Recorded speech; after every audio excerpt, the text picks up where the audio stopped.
அது எல்லாமே எங்களுக்கு வேத சாஸ்திரம்.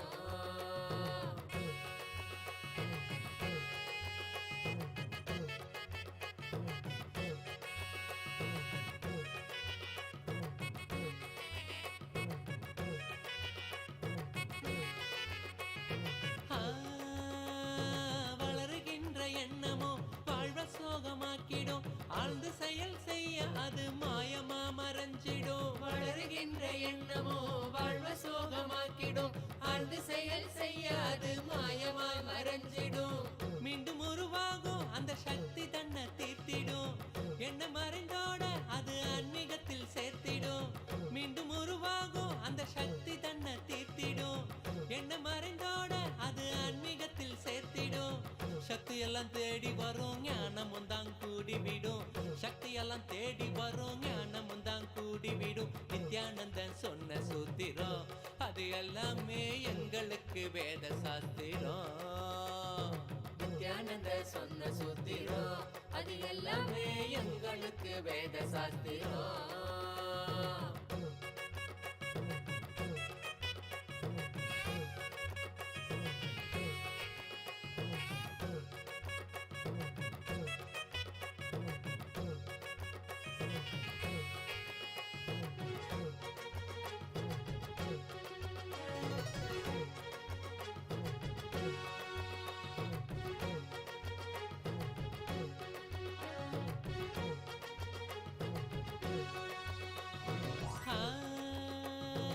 ஏற்றமான வாழ்க்கையும் இறக்கம் கண்ட போதும் மனம் ஏற்றுக்கொள்ளும் பக்குவத்தை பாங்குடனே கொள்ளணும். ஏற்றமான வாழ்க்கையும் இறக்கம் கண்ட போதும் மனம் ஏற்றுக்கொள்ளும் பக்குவத்தை பாங்குடனே கொள்ளணும். மாற்றங்களை தாங்க மனம் பெரும் தவிப்பு தவிச்சிடும், உள்ள மத ஏற்க அங்கு பரவசமும் நிறைஞ்சிடும். மாற்றங்களை தாங்க மனம் பெரும் தவிப்பு தவிச்சிடும், உள்ள மத ஏற்க அங்கு பரவசமும் நிறைஞ்சிடும். சக்தி எல்லாம் தேடி வரும், ஞானமும் தான் கூடிவிடும். சக்தி எல்லாம் தேடி வரும், ஞானமும் தான் கூடிவிடும். நித்யானந்தன் சொன்ன சூத்திரம் அது எல்லாமே எங்களுக்கு வேத சாஸ்திரம். நித்யானந்த சொன்ன சூத்திரம் அது எல்லாமே எங்களுக்கு வேத சாஸ்திரம்.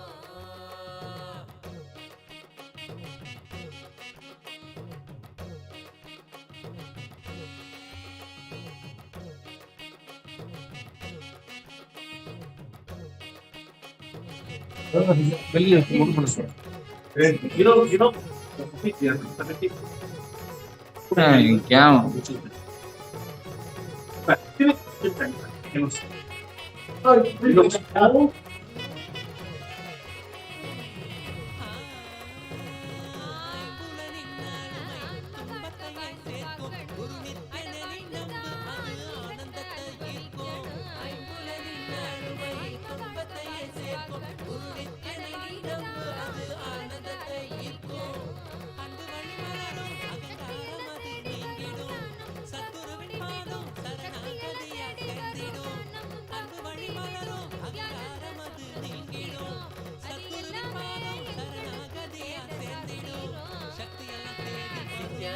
சொன்ன சூத்திரம் அது எல்லாமே எங்களுக்கு வேத சாஸ்திரம். நித்யானந்த சொன்ன சூத்திரம் அது எல்லாமே எங்களுக்கு வேத சாஸ்திரம்.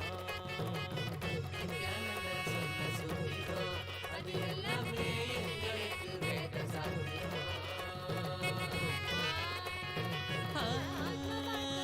பக்தியுடன் பாடிடும் பிரார்த்தனையும் சோஸ்திரம், நித்யனவன் காலடியில் கொண்டு நம்ம சேர்த்திடும். பக்தியுடன் பாடிடும் பிரார்த்தனையும் சோஸ்திரம், நித்யனவன் காலடியில் கொண்டு நம்ம சேர்த்திடும். செய்யும் அந்த தியானம் அது சித்தம் தெளிவாக்கிடும், சித்தம் தெளிவாக அது தெய்வீகத்தை கூட்டிடும். செய்யும் அந்த தியானம் அது சித்தம் தெளிவாக்கிடும், சித்தம் தெளிவாக அது தெய்வீகத்தை கூட்டிடும். சக்தி எல்லாம் தேடி வரும், ஞானமும் தான் கூடிவிடும். சக்தி எல்லாம் தேடி வரும், ஞானமும் தான் கூடிவிடும். நித்யானந்தன் சொன்ன சூத்திரம் அது எல்லாமே எங்களுக்கு வேத சாஸ்திரம். நித்யானந்த சொன்ன சூத்திரம் அது எல்லாமே எங்களுக்கு வேத சாஸ்திரம்.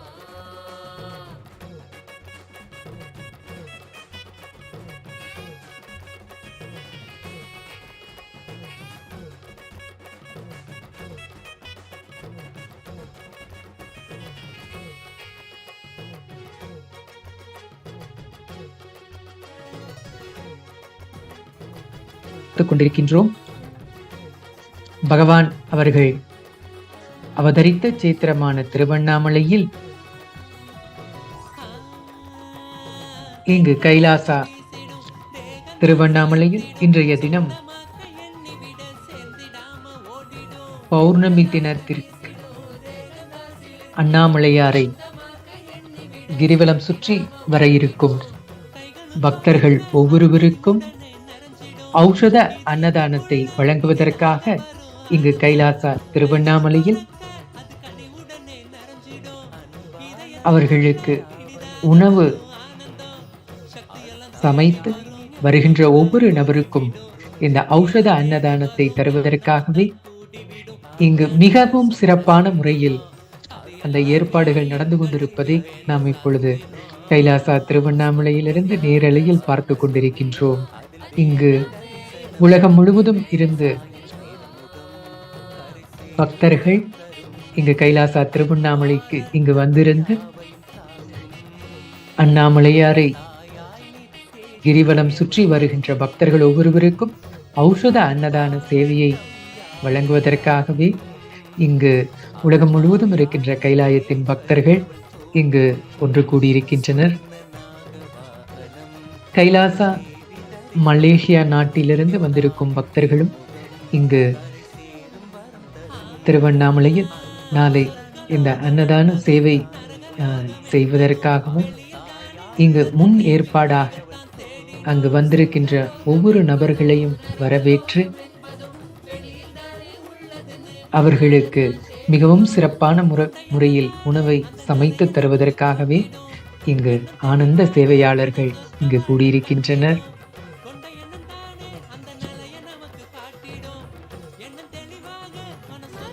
பகவான் ஸ்ரீ நித்யானந்த பரமசிவம் அவர்களினுடைய சந்நியாசிகள் அவர்களினுடைய சந்நியாசினிகள் இங்கு வந்திருக்கும் ஆனந்த சேவையாளர்களை எல்லோரையும் அன்போடும் ஆனந்தத்தோடும் வரவேற்று அவர்களுக்கு வேண்டும் வசதிகளையும் செய்து கொடுப்பதை நாம் நேரலையில் பார்த்து கொண்டிருக்கின்றோம். கைலாசா மலேசியாவிலிருந்து வந்திருக்கும் இந்த ஆனந்த சேவையாளர்கள் இங்கு திருவண்ணாமலையில் வரப்போகும் நாளை கிரிவலம் சுற்றி வரப்போகின்ற அன்பர்கள் பக்தர்கள் அவர்கள் அனைவருக்குமே இந்த ஔஷத அன்னதானத்தை வழங்குவதற்காகவே மலேசியா நாட்டிலிருந்து இந்த சேவை செய்வதற்காக இங்கு ஒன்று கூடியிருக்கின்றனர். பகவான் நித்யானந்த பரமசிவம் அவர்களினுடைய அருளாசியை பெற்ற பக்தர்கள் இது கைலாசா திருவண்ணாமலைக்கு வந்திருந்து மாதந்தோர் பௌர்ணமி தினத்தன்று திருவண்ணாமலையில் அந்த பௌர்ணமி தினத்தன்று மட்டும் ஒரு நாள் தினத்தன்றே ஏறத்தாழ 1,00,000 மேல் நபர்களுக்கு இந்த ஔஷத அன்னதானத்தை வழங்கி வருகிறார்கள். பகவான் அவர்கள் இது தொடர்ந்து 30 வருடங்களாக இந்த ஔஷத அன்னதான சேவையை மிகவும் சிறப்பான முறையில் நம்முடைய கைலாசாவிலிருந்து தொடர்ந்து செய்து கொண்டிருக்கின்றார்கள். அதன் வரிசையிலே நாம் பார்க்கும் பொழுது இதுவரை 100 கோடி அன்பர்களுக்கு மேல் இந்த ஔஷத அன்னதானம் வழங்கப்பட்டிருக்கின்றது.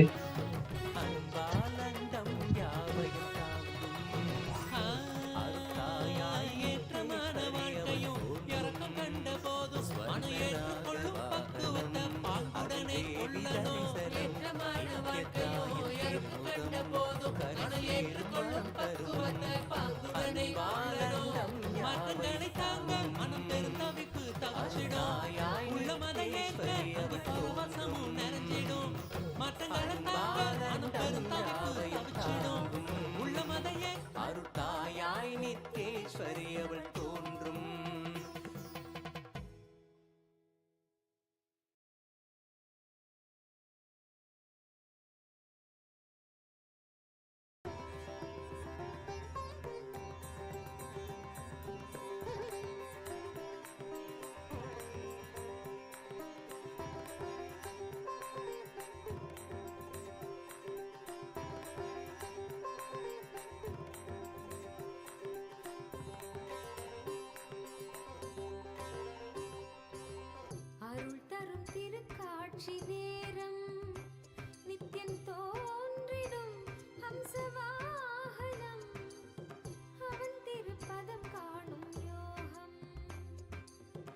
பிறவியின் பலன் யாவும் கூடும். அருள் தரும் திருக்காட்சி நேரம் நித்தியம் தோன்றிடும் ஹம்சவாகனம் அவன் திருப்பதம் காணும் யோகம். பிறவியின் பலன் யாவும் கூடும்.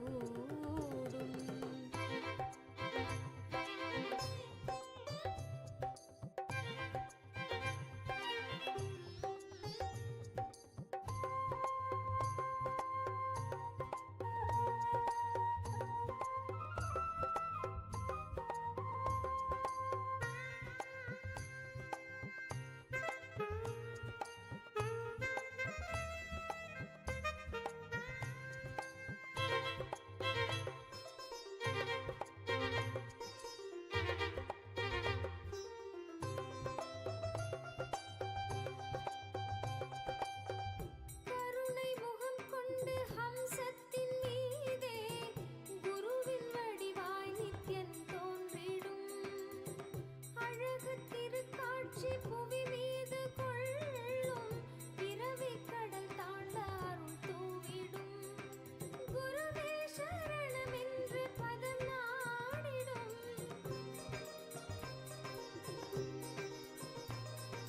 மூன்றிடு காட்சியை பாடிட வார்த்தைகள் நான் என்று நீ என்று ஓடி வரும். ஆயினும் ஆனந்த காட்சியின் பேரிடில் ஆயிரம் பாக்களை மீறிவிடும். கருணை முகம் கொண்டு ஹம்சத்தின் மீதே குருவின் வடிவாய் நித்யன் தோன்றிடும். அழகு திருக்காட்சி புவி மீது கொள்ளும். பிறவி கடல் தாண்ட அருள் தூவிடும். குருவே சரணம் என்று பதம் நாடிடும். மனதின் களத்தில் சரணாகதியாகும்.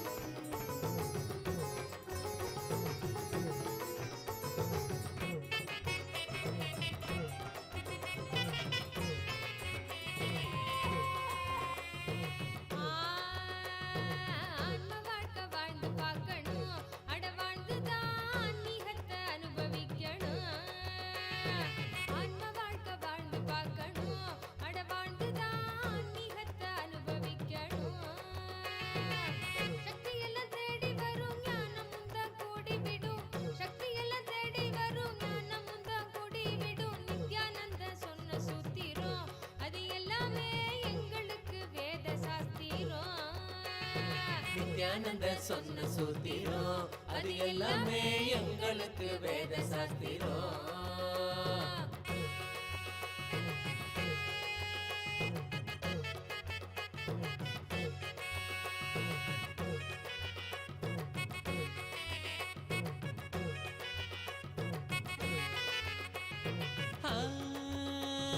பக்தியுடன் பாடிடும் பிரார்த்தனையும் சோஸ்திரம் நித்யனவன் காலடியில் கொண்டு நம்ம சேர்த்திடும். பக்தியுடன் பாடிடும் பிரார்த்தனையும் சோத்திரம் நித்யனவ காலடியில் கொண்டு நம்ம சேர்த்திடும்.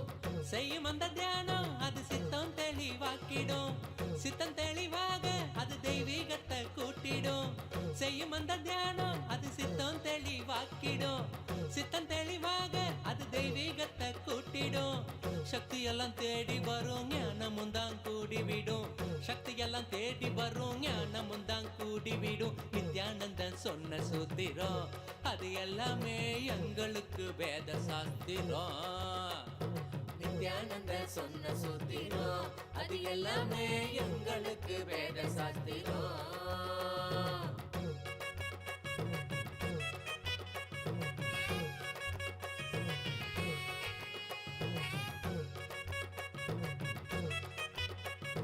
கைலாசா திருவண்ணாமலையில் இப்பொழுது பௌர்ணமி தினத்தன்று வருகின்ற அண்ணாமலையாரின் பக்தர்களுக்கு இந்த ஔஷத அன்னதானத்தை வழங்குவதற்காகவே இங்கு தொடர்ந்து அவர்கள் சமைத்துக் கொண்டிருப்பதை நாம் இப்பொழுது நேரலையில் பார்த்துக் கொண்டிருக்கின்றோம். பகவான்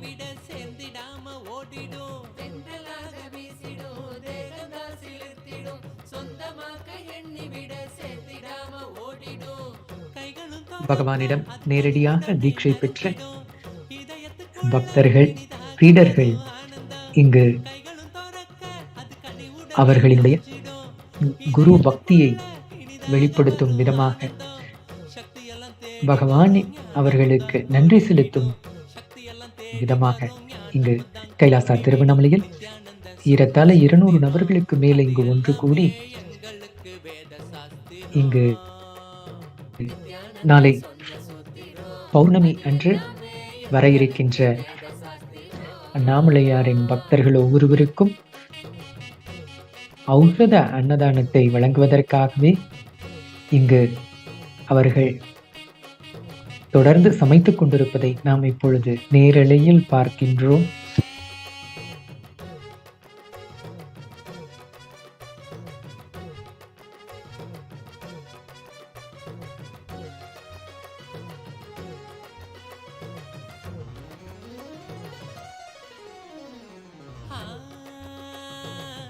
ஏறத்தாழ 1,00,000 நபர்களுக்கு மேல் இந்த ஔஷத அன்னதானம் அவர்களுக்கு அளிப்பதற்கு இங்கு மிகவும் சிறப்பான முறையில் இங்கு உணவு சமைத்துக் கொண்டிருப்பதை நாம் எல்லோரும் நேரலையில் பார்க்கின்றோம்.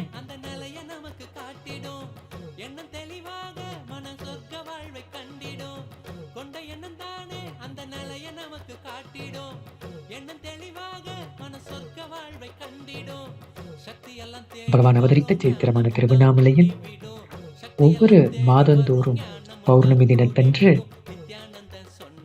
இங்கு வருகின்ற பக்தர்கள் ஒவ்வொருவரையும் அவர்கள் அண்ணாமலையாரின் வடிவங்களே என்பதை உணர்ந்து அவர்களை அன்போடு வரவேற்று அவர்கள் ஒவ்வொருவருக்கும் இங்கு இந்த ஔஷத அன்னதானத்தை வழங்கிக் கொண்டிருப்பதை நாம் மாதந்தோறும் நாம் நேரிலேயிலும் பார்க்கின்றோம்.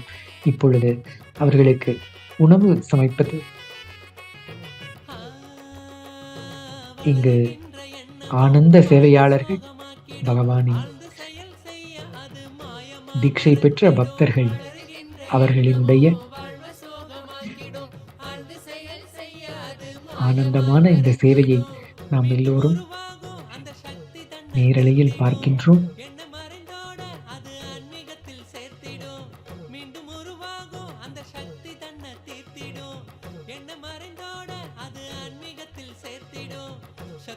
அவர்களுக்கு உணவு சமைத்து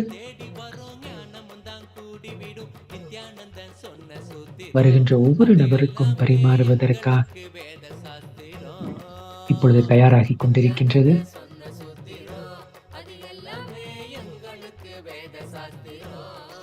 இயற்கை காய்கறிகள் மற்றும் பல வகைகள் இவை அனைத்தையும் கொண்டு சமைக்கப்படுவதனாலே இது ஔஷத அன்னதானம் என்று அழைக்கப்படுகின்றது. இந்த உணவே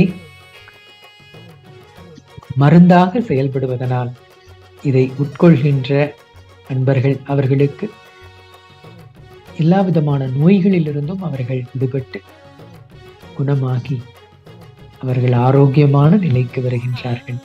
இந்த ஔஷத அன்னதானம் இது உணவே மருந்தாக வருகின்ற அண்ணாமலையாரின் பக்தர்கள் அனைவருக்கும் வழங்கப்படுகின்றது.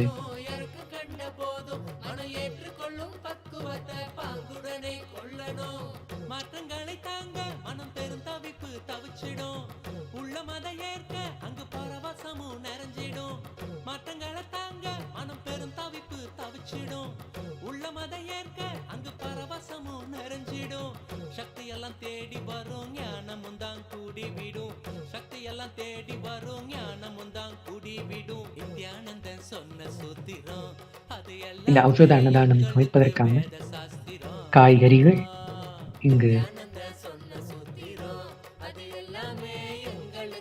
வைக்கப்பட்டிருந்து அதேபோல் சமையல் செய்வதற்கான பாத்திரங்களும் எல்லாம் தயாராக இருப்பதை நாம் இப்போது பார்க்கின்றோம்.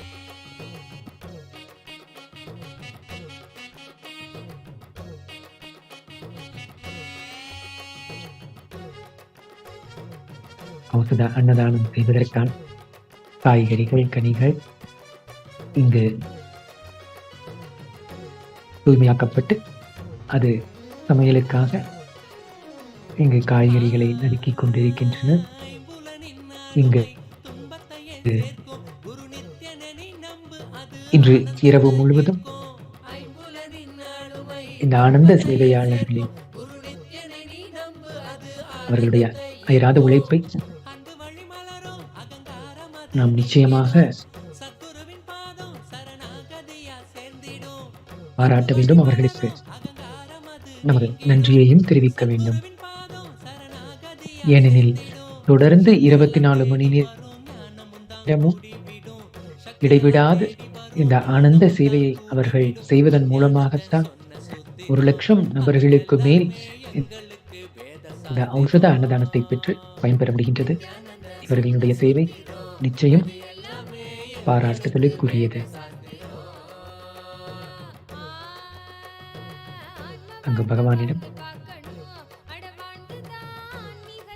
தரிசனம் பெறுவதற்காக, அவரிடம் அருளாசி பெறுவதற்காகவே உலகம் முழுவதும் இருந்து இங்கு பக்தர்கள் இங்கு கைலாசா திருவண்ணாமலைக்கு வந்திருக்கின்றனர்.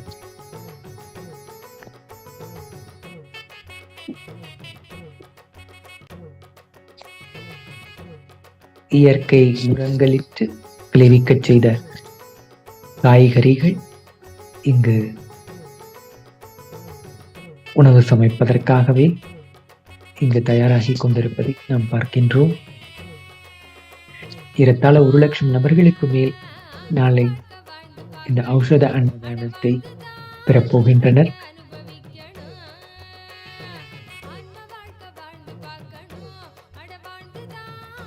பகவானின் சக்தி நிரம்பி இருக்கின்ற இந்த ஞான சூழலியலில் சமைக்கப்படும் இந்த உணவு என்பதனால் இது பகவானின் சக்தியூட்ட பெற்ற ஒரு உணவாக இருப்பதனால் இது ஔஷத அன்னதானமாக இதை நாம் வருகின்ற பக்தர்கள் அனைவருக்கும் வழங்க இருக்கின்றோம். இதை எடுத்துக்கொள்ளும் அன்பர்கள் அவர்களுக்கு பகவானின் நேரடி அருளாசியும் அவரினுடைய சக்தி தீட்சையும் கிடைக்கப் பெறுகிறார்கள். பக்தியுடன் பாடிடும் பிரார்த்தனையும் சோஸ்திரம் நித்யனவன் காலடியில் கொண்டு நம்ம சேர்த்திடும். பக்தியுடன் பாடிடும் பிரார்த்தனையும் சோஸ்திரம் நித்யனவன் காலடியில் கொண்டு நம்ம சேர்த்திடும். செய்யும் அந்த தியானம் அது சித்தம் தெளிவாக்கிடும். சித்தம் தெளிவாக அது தெய்வீகத்தை கூட்டிடும். செய்யும் அந்த தியானம் அது சித்தம் தெளிவாக்கிடும். சித்தம் தெளிவாக அது தெய்வீகத்தை கூட்டிடும். சக்தி எல்லாம் தேடி வரும் ஞானமும் தான் கூடிவிடும். சக்தி எல்லாம் தேடி வரும் ஞானமும் தான் கூடிவிடும். நித்யானந்தன் சொன்ன சூத்திரம் அது எல்லாமே எங்களுக்கு வேத சாஸ்திரம். நித்யானந்தன் சொன்ன சூத்திரம் அது எல்லாமே எங்களுக்கு வேத சாஸ்திரம்.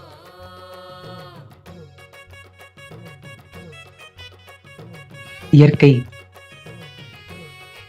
காய்கறிகள் இவைகளை கொண்டு தயாராக இருக்கின்ற இந்த ஔஷத அன்னதானம் கொத்தமல்லி சாதம்,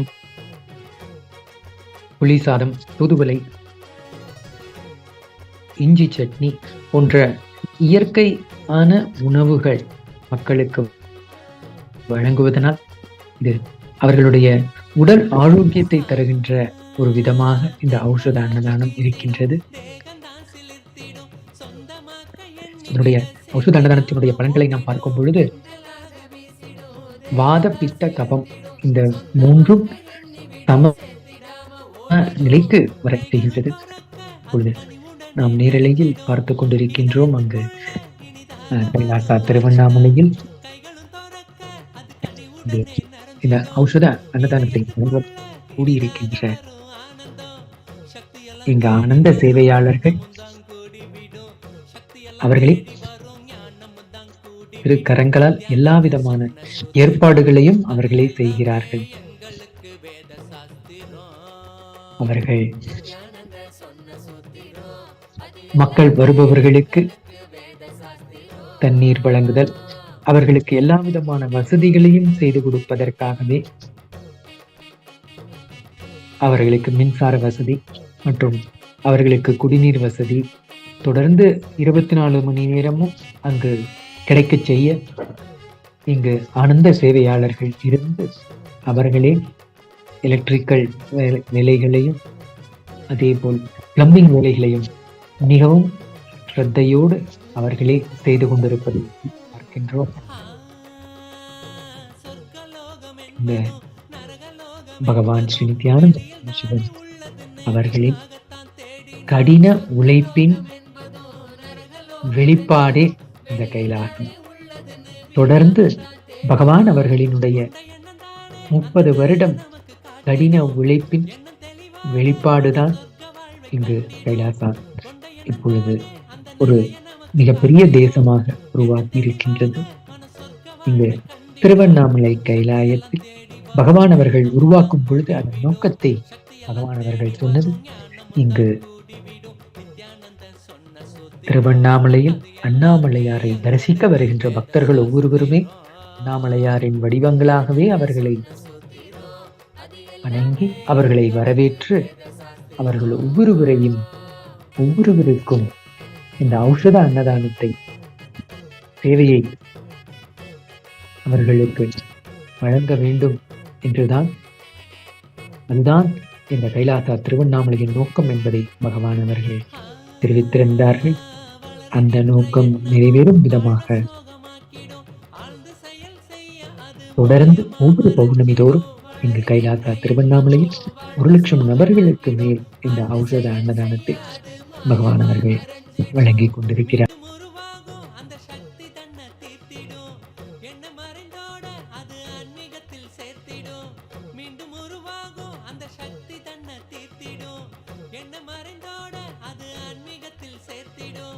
சக்தி எல்லாம் தேடி வரும் ஞானமும் தான் கூடிவிடும்.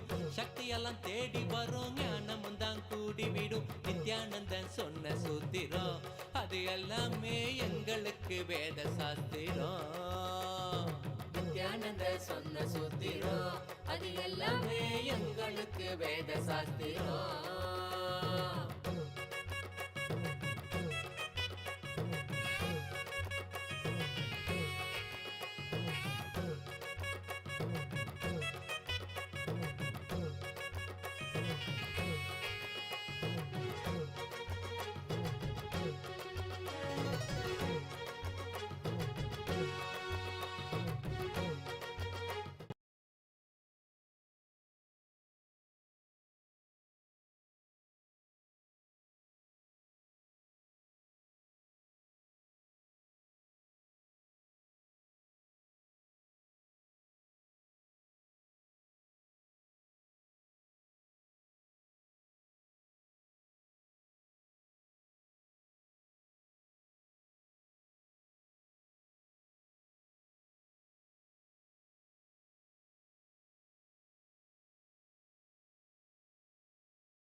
சக்தி தருங்க.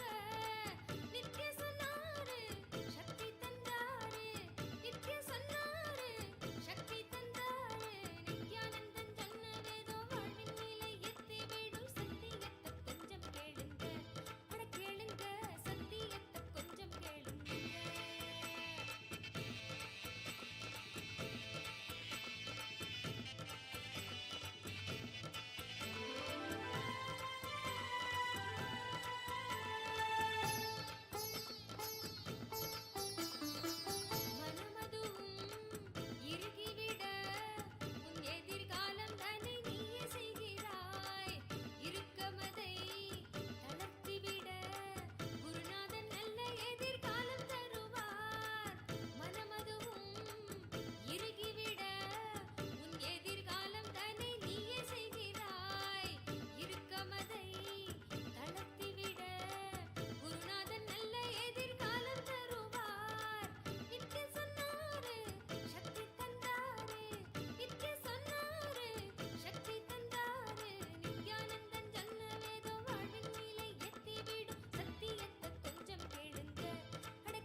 गौरी नंदना नित्य पुरीश नित्येश्वरा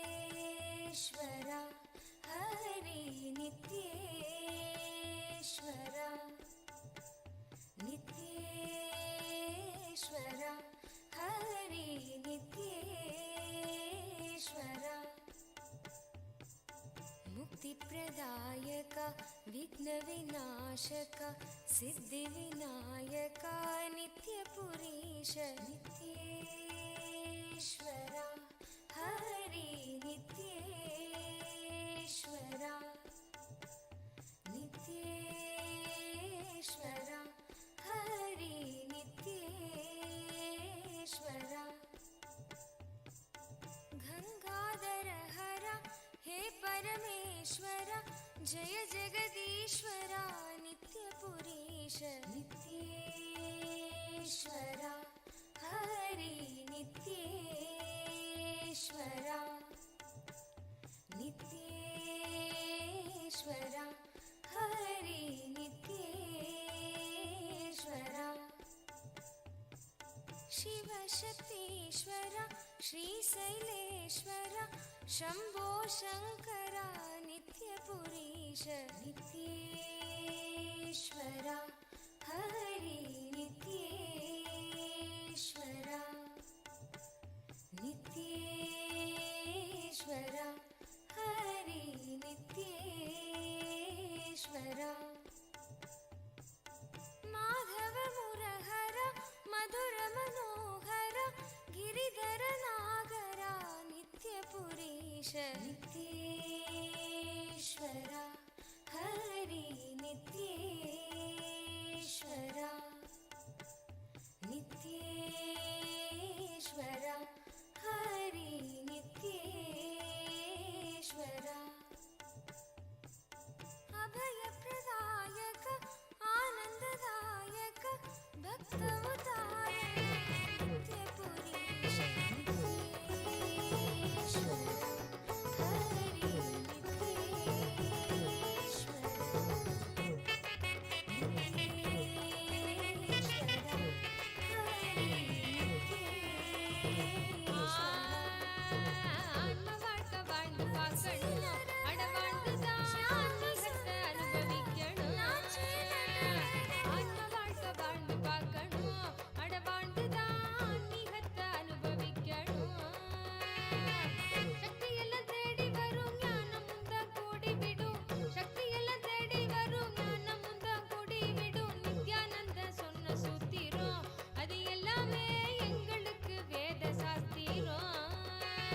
நித்யானந்த சொன்ன சூத்திரம் அது எல்லாமே எங்களுக்கு வேத சாஸ்திரம்.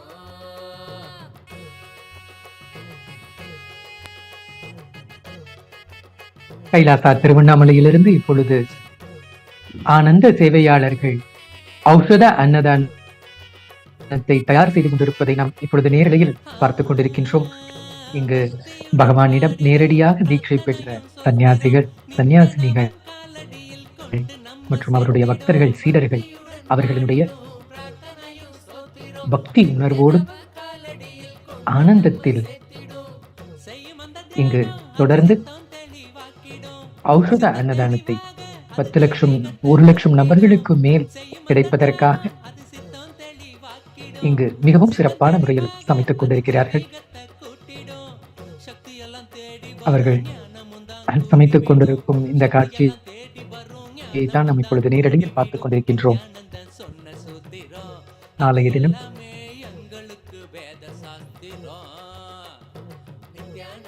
பௌர்ணமி அன்று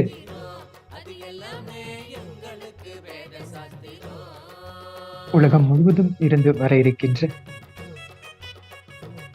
பக்தர்கள், அவர்களுக்கு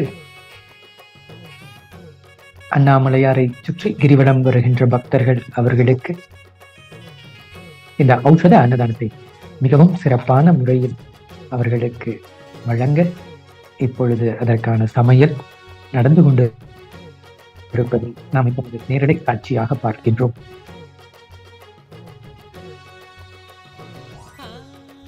இவர்களினுடைய ஆனந்த சேவை அவர்களினுடைய பக்தியால்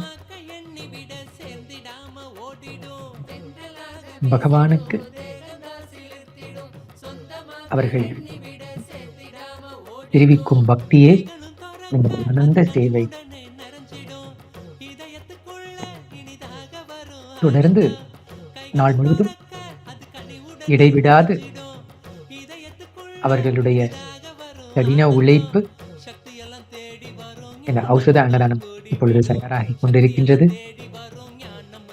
இந்த நேரலை காட்சியை தான் இப்பொழுது பார்க்கின்றீர்கள்.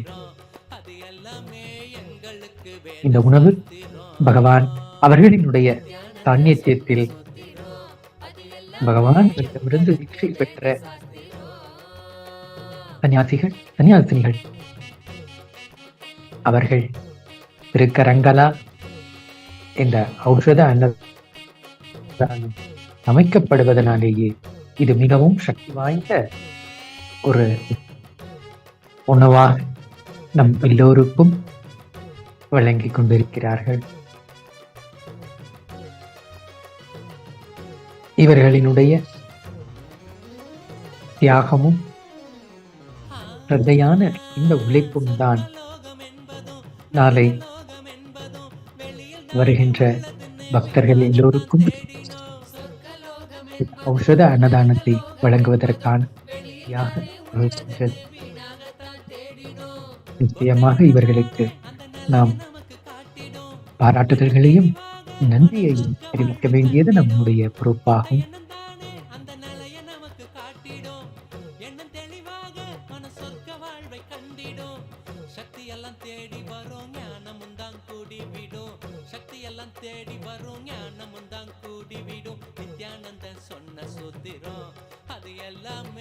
பகவான் நித்யானந்த பரமசிவம் அவர்களிடம் நேரடியாக தீட்சை பெற்ற சீடர்கள் பக்தர்கள் அவர்களுடைய திருக்கரங்களால் இந்த உணவு சமைக்கப்படுவதனாலேயே இது சக்தியூட்டப்படுகின்ற ஒரு உணவாக இருக்கின்றது. இந்த உணவை உட்கொள்ளும் அன்பர்களுக்கு எல்லா விதமான நோய்களும் தீர்க்கும் சக்தி படைத்தது. ஏனெனில் இந்த உணவே மருந்தாக செயல்படுகின்றது. பகவான் அவர்களினுடைய சாநித்தியத்தில் தயாரிக்கப்படுகின்ற இந்த உணவு என்பதனால் அவரினுடைய சக்தியை பெரும் விதமாக இந்த உணவு நம் எல்லோருக்கும் கிடைக்கிறது.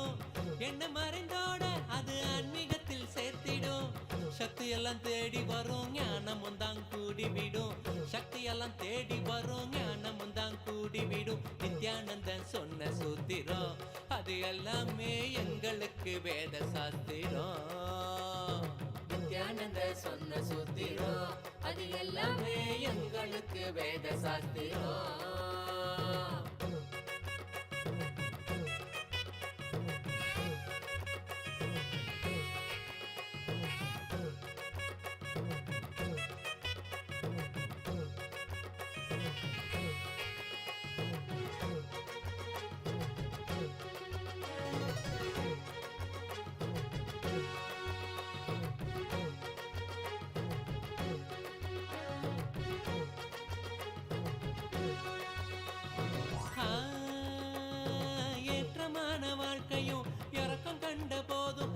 கைலாச திருவண்ணாமலையில் பௌர்ணமி தினத்தன்று வருகின்ற அண்ணாமலையாரின் பக்தர்கள் ஒவ்வொருவருக்கும் ஔஷத அன்னதானம் வழங்குவதற்காகவே மிகவும் சிறப்பான முறையில் இந்த உணவு இப்பொழுது சமைக்கப்பட்டு கொண்டிருப்பதை நாம் இப்பொழுது நேரடியில் பார்க்கின்றோம். இங்கு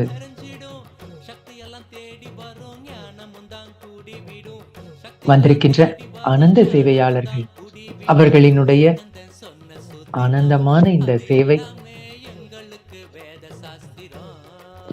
1,00,000 நபர்களுக்கு மேல் இந்த ஔஷத அன்னதானம் கிடைப்பதற்கு வகுத்திருக்கின்றது. பகவானிடம் சீடர்கள் பக்தர்கள் அவர்கள் தொடர்ந்து இடைவிடாது அவர்களினுடைய கடின உழைப்பு நிச்சயமாக பாராட்டத்திற்குரிய செயலாகும். அவர்களுடைய தியாகமும் அவர்கள் பகவானிடம் அவர்கள் காட்டுகின்ற இந்த பக்திக்கும் பகவானின் அருளாசியை அவர்களுக்கு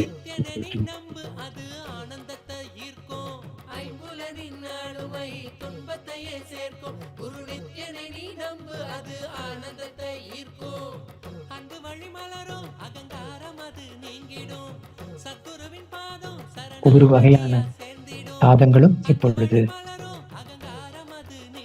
அமைக்கப்பட்டு அது மக்களுக்கு பரிமாறுவதற்காக அந்த பாத்திரங்களில் அவர்கள் எடுத்து வைப்பதையும் நாம் இப்பொழுது நேரில் பார்க்கின்றோம்.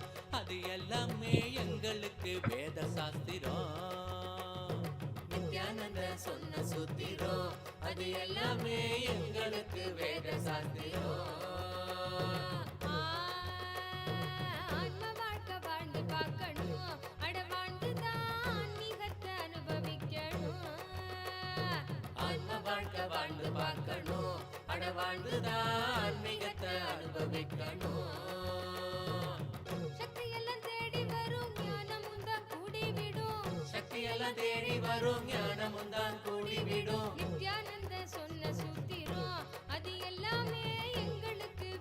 சாஸ்திரம்.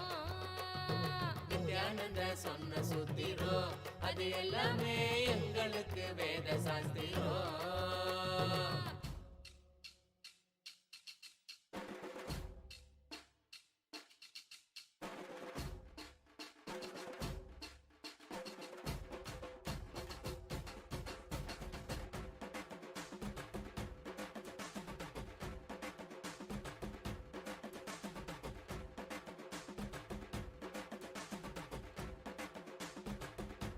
மிகவும் சிறப்பான முறையில் தயாரிக்கப்படுகின்ற இந்த ஔஷத அன்னம் உணவு இங்கு அண்ணாமலையாரை கிரிவலம் சுற்றி வருகின்ற பக்தர்களுக்கு பரிமாறுவதற்காகவே தயாரிக்கப்பட்டு கொண்டிருக்கிறது. இங்கு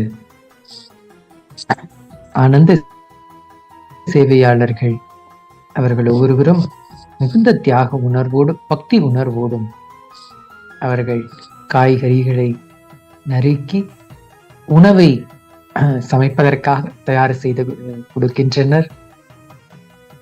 இந்த நூற்றுக்கணக்கான ஆனந்த சேவையாளர்களின் அவர்களுடைய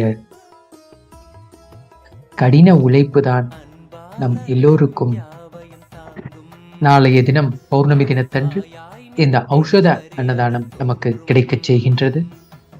இப்பொழுது நேரலையில் நாம் இப்பொழுது பார்த்து கொண்டிருப்பது அவர்கள் மிகவும் சிறப்பான முறையில் உணவு தயாரித்திருப்பதை நாம் பார்க்கின்றோம்.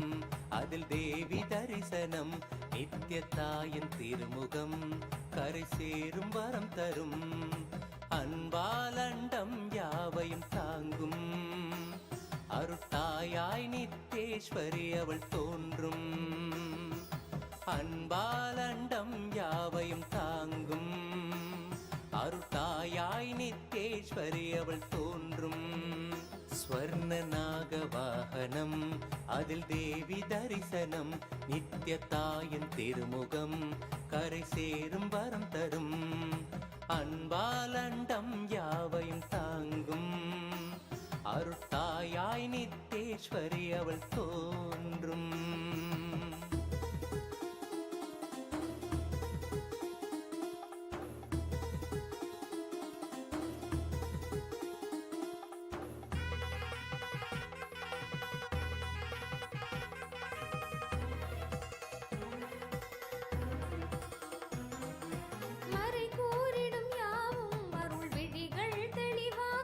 அன்னை கூறும் ஒரு சொல்லே நித்யானந்தத்தில் சேர்க்கும். மறை கூறிடும் யாவும் அருள் விழிகள் தெளிவாக்கும். அன்னை கூறும் ஒரு சொல்லே நித்யானந்தத்தில் சேர்க்கும். ஜகமாயைகள் யாவும் அவள் எழில் ரூபத்தில் தோற்கும். உளம் கொள்ளும் பிணியாவும் அவள் திரு கைகளும் வீழ்த்தும். தங்கத் திருநாகத்தின் மீதே அன்னை நித்யேஸ்வரி கோலம் தங்கத்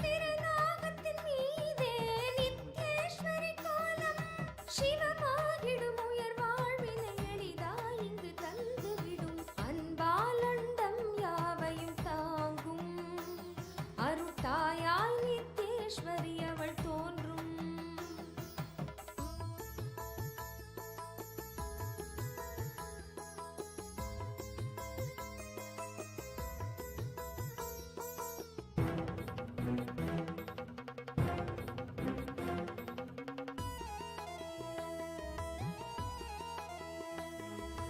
நாகத்தின் மீதந்த தாயவள் தோன்றும் தரிசனம், ஞானத்தின் வேள்வியை செய்திடும் சக்தி தந்திடும். நாகத்தின் மீதந்த தாயவள் தோன்றும் தரிசனம், ஞானத்தின் வேள்வியை செய்திடும் சக்தி தந்திடும். பாத தரிசனம் பரிபூர்ண அருள் தரும், கருணை விழியதால் உயர் வாழ்வும் நிலை பெறும். நாகவாகனத்தில் நித்யேஸ்வரி அவளும் கொண்ட கோலமதை விழி காண்பதே வரம். அன்பாலண்டம் யாவையும் தாங்கும் அருத்தாயாய் நித்யேஸ்வரி நீங்க நம்ம கைலாச மக்கள் எல்லாருக்குமே நீங்க சொல்லலாம். அன்பாலண்டம் யாவையும் ஆமாங்க சாமி, நன்றி சாமி. இந்த வாய்ப்பு கொடுத்ததுக்கு ரொம்ப நன்றி.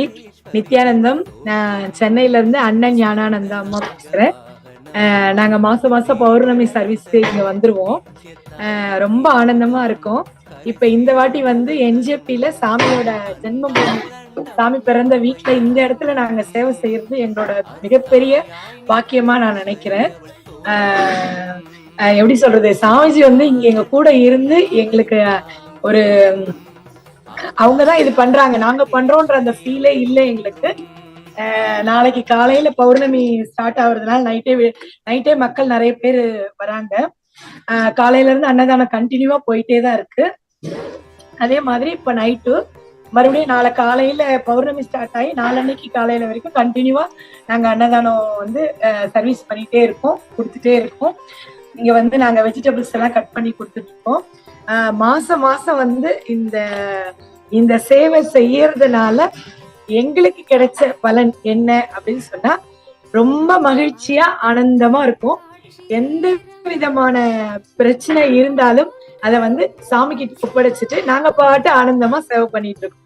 எங்களுக்கு இங்க வர்றதோ சேவை பண்றதோ எதுவுமே எங்களுக்கு வந்து கஷ்டமாவே இல்லை. எல்லாமே ஏன்னா சாமி பண்றாங்க. ஏன்னா எங்களுக்குள்ள அந்த எனர்ஜியை வந்து கொடுக்கறது சுவாமிஜி தான். அதனால இங்க பண்றதும் சுவாமிஜி தான் அப்படின்ற அந்த முழு உணர்வோட தான் நாங்க இங்க வந்து சேவை பண்றோமே. அதனால ரொம்ப திருப்தியா இருக்கு, ரொம்ப சந்தோஷமா இருக்கு. பௌர்ணமிக்கு இங்க வந்து செய்யறோம். அது இல்லாம நிறைய வாலண்டியர்ஸ் வந்து இந்த மாசம் ஃபுல்லா வந்து 2 நாள் 3 நாள் அவங்களால முடிஞ்ச சேவையை வந்து பண்ணிட்டு போறாங்க. ஜென்ம பூமியிலும் சரி, அங்க நம்ம அருணாச்சல கஷேத்திரத்திலும் சரி. ரொம்ப நல்லா சந்தோஷமா இருக்கு சாமி. இது வந்து இந்த வாய்ப்பு கொடுத்ததுக்கு சாமிஜிக்கு தான் நன்றி சொல்லணும். எத்தனை ஜென்மம் எடுத்தாலும் இந்த மாதிரி ஒரு சேவை பண்ற பாக்கியம் எல்லாருக்கும் கிடைக்குமான்னு தெரியாது. நம்ம சாமி நமக்கு கொடுத்துருக்காங்க.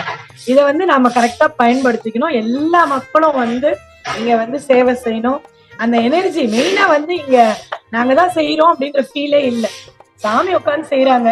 ரொம்ப ஆனந்தமா சந்தோஷமா என்ஜாய் பண்ணி பண்ணிட்டு இருக்கோம் அந்த சேவையை. நைட்டு 1 மணி 1:30 மணி ஆகும் போது ஒண்ணுமே தெரியல, ஃப்ரெஷ்ஷா உட்காந்து பண்ணிட்டு இருக்கோம். அந்த மாதிரி இது சாமி. நல்லதுங்கம்மா. அம்மா, அங்க வந்து உணவு எடுத்துக்கிற அந்த பொதுமக்கள் அவங்களுடைய அனுபவம் என்னமா? அவங்க என்ன சொல்றாங்க? நம்முடைய அன்னதானத்தை சாப்பிட்டுட்டு அவங்களுடைய மக்கள் சாப்பிடுற மக்களோட இந்த அன்னதானத்தை சாமி அது உண்மையிலே சொல்லணும். வர மக்கள் அத்தனை பேருமே சாப்பாடு அற்புதமா இருக்கு, நல்லா இருக்கு. சாமிஜி வந்து இந்த இடத்துல வந்து சாப்பாடு போடுறது வந்து ரொம்ப திருப்தியா இருக்கு எங்க எல்லாருக்குமே அப்படின்னு சொல்றாங்க. வந்து சாப்பிடுறவங்க, எடுத்துட்டு போறவங்க, இங்க அக்கம் பக்கத்துல வேலை பாக்குறாங்க இல்லையா, அவங்க எல்லாம் வந்து மத்தியான டைம்ல லஞ்சுக்கு இங்க வந்துடுறாங்க. அதுக்கப்புறம் நைட்டு வீட்டுக்கு போகும்போது சாப்பாடு எடுத்துட்டு போறாங்க. அம்மா, எங்களுக்கு இங்க சாமி சாப்பாடு போட ஆரம்பிச்சதுல இருந்து ரொம்ப நிம்மதியா இருக்குதுமா. நாங்க வீட்டுல சமைக்கிறதே இல்ல. நாங்க எல்லாரும் இங்க அக்கம் பக்கத்துல கடையில எல்லா மக்களுமே, அதாவது திருவண்ணாமலை பீப்புள்ஸே நிறைய வராங்க. நமக்கு வந்து பாத்தீங்கன்னா கிரிவலம் அப்படின்றது பௌர்ணமி ஒரு டைம்ல தான். அந்த பௌர்ணமி ஒரு நாள் தான், அந்த ஒரு 2-3 நாள் தான் கிரிவல மக்கள். ஆனா இங்க நார்மலா ரெகுலர் அன்னதானம் நடக்கிறதுனால இங்க வந்து அக்கம் பக்கத்துல இருக்கவங்க, மார்க்கெட்ல இருக்கிறவங்க, இந்த ஊருக்காரங்க எல்லாருமே வந்து சாப்பிட ஆரம்பிச்சுட்டாங்க. அந்த டைமுக்கு கரெக்டா வராங்க. கேட்டா நாங்க இங்க கார்பெண்டரா இருக்கோம், நாங்க இங்க வந்து ஹோட்டல்ல வேலை செய்யறேன். ஹோட்டல்ல வேலை செய்யறவங்க இங்க வந்து சாப்பிடுறாங்க. அதுதான் பெரிய விஷயம். நாங்க அவங்க ஹோட்டலை விட்டுட்டு நம்ம அன்னதானத்துல வந்து சாப்பிடுறாங்க. அம்மா ரொம்ப நல்லா இருக்குமா, சாப்பாடு அருமையா இருக்குமா அப்படின்னு சொல்றாங்க. எங்களுக்கு வந்து அது இல்லாம நாம தான் வந்து பெரிய பித்தளை தட்டுல சாப்பாடு கொடுக்குறோம். அது வந்து எல்லாருக்கும் ரொம்ப ஆச்சரியமா இருக்கு. முன்ன வந்து அதாவது அந்த எந்த மக்கள் எப்படி வந்தாலும் சரி அந்த பித்தளை தட்டுலதான் நம்ம சாப்பாடு கொடுக்கறதுனால சாமி திருப்தியா சாப்பிடுறாங்க. அதாவது இந்த தட்டையே எங்களால தூக்க முடியல, இவ்வளவு பெரிய தட்டுல சாப்பாடு கொடுக்குறாரு சாமிஜி அப்படின்னு சொல்லி அவங்க ரொம்ப சந்தோஷப்பட்டு போறாங்க. என்னம்மா இது இவ்வளவு பெரிய தட்டுல சாதம் கொடுக்குறீங்க அப்படின்னு சொல்லி சந்தோஷப்படுறாங்க. அதே மாதிரி அந்த பசி நேரத்துக்கு இங்க இருக்கிற சிவனடியார்கள், இந்த திருவண்ணாமலை பக்தர்கள் எல்லாருமே திருப்தியா வந்து காலையில பொங்கல், சட்னி, சாம்பார் என்ன இருக்கோ அது எல்லாமே, மதியானம் சாதம், சாம்பார், பொரியல், ரசம், இந்த மாதிரி எல்லா வெரைட்டியும் நைட்டு கிட்டத்தட்ட நாங்க ஒரு 10-11 மணி வரைக்கும் நாங்க வெயிட் பண்ணுவோம். சாப்பாடு காலி ஆகுற வரைக்கும் நாங்க வந்து க்ளோஸ் பண்ண மாட்டோம். ஃபுல்லா காலியானதா திடீர்னு வந்துட்டாங்க 10 பேர்னா கூட உடனே நாங்க சாப்பாடை வந்து ரெடி பண்ணி உடனே உங்களுக்கு கொடுத்துருவோம். 10 நிமிஷம் வெயிட் பண்ணுங்கன்னு சொல்லி உடனே கொடுத்துருவோம். அந்த இல்லைன்றதே கிடையாது. அதே மாதிரி சாப்பாடு இது வரைக்கும் வேஸ்ட் ஆனதும் இல்லை. கரெக்டா நாங்க செய்யற சாப்பாடு கொஞ்சம் ஜாஸ்தி ஆயிடுச்சுன்னா கூட மனசுல நினைப்போம், ஐயோ சாப்பாடு இவ்வளவு இருக்கு, அப்படின்னா கண்டிப்பா சாமி யாரையாவது அனுப்புவாரு, கண்டிப்பா சாப்பாடு. அதே மாதிரி மக்கள் வருவாங்க. நைட்டு 11:30 மணி 12 மணிக்கு கூட மக்கள் வருவாங்க. அவங்களுக்கு சாப்பாடு போட்டுட்டுதான் நாங்க வந்து படுப்போம். அது உண்மையிலேயே சொல்ல முடியாத ஒரு மகிழ்ச்சி. லாஸ்ட் மந்த் நான் வந்து ஒரு 20 days இங்க இருந்தேன். உண்மையிலே என்னால மறக்கவே முடியாது. அந்த மாதிரி ஒரு சர்வீஸ் இந்த 15 வருஷத்துல நான் பண்ணதே கிடையாது. அந்த மாதிரி ஒரு ஆனந்தமா இருந்தது. தூக்கம்ன்றதே கிடையாது. 12 மணி 1 மணி ஆயிடும். காலையில எப்படியோ 5 மணிக்கு 6 மணிக்கு எழுந்து நாங்க பாட்டு. அந்த எனர்ஜி எங்க இருந்து வந்தது? அது வந்து சத்தியமா சாமிஜி தான் செய்யறாங்க. சாமி கொடுக்காம எங்களால இதை செய்யவே முடியாது. பகவானுக்கு தான் நாங்க வந்து நன்றி சொல்லணும். உண்மையிலேயே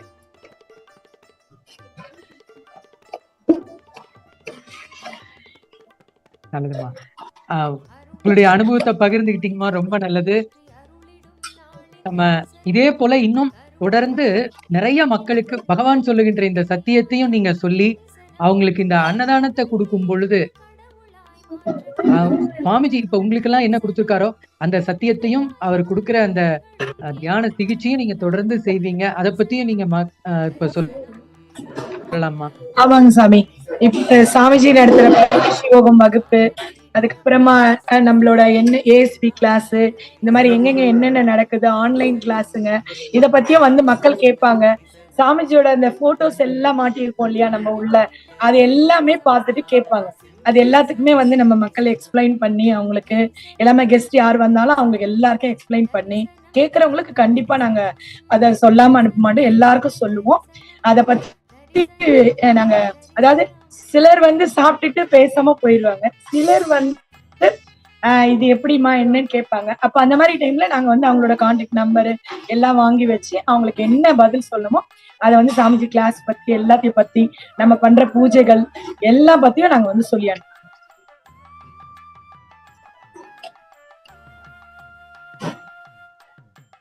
நல்லதுமா. இந்த அவதார பெருநாள் விழா, இப்ப பகவான் இப்போ 47வது அவதார பெருநாள் விழாவை இப்ப நம்ம எல்லாரும் பக்தர்கள் கொண்டாடுறோம் இல்லையா? அங்க இருக்கிற நம்ம பக்தர்கள் அவங்களுடைய உணர்வு என்ன, அவங்க இதை எப்படி கொண்டாடிட்டு இருக்காங்க, அதை பத்தியும் சொல்லுங்கம்மா. கண்டிப்பா மகாராஜ். எல்லாருமே நிறைய பக்தர்கள் வந்து இப்ப பௌர்ணமிக்காக வந்திருக்காங்க. ரெண்டாவது வந்து பாத யாத்திரை இப்ப ஸ்டார்ட் ஆகுறதுனால சாமிஜியோட நம்மள பகவானோட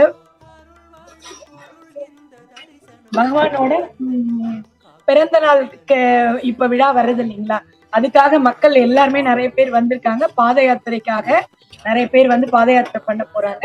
எல்லாருமே ரொம்ப ஆனந்தமா என்ஜாய். ஏன்னா இது சாமிஜியோட அவதார திருநாள்ன்றதுனால சாதாரணமாவே சாமிஜி அப்படின்னாலே எல்லாருக்கும் ஒரு ஆனந்தமா இருக்கும்.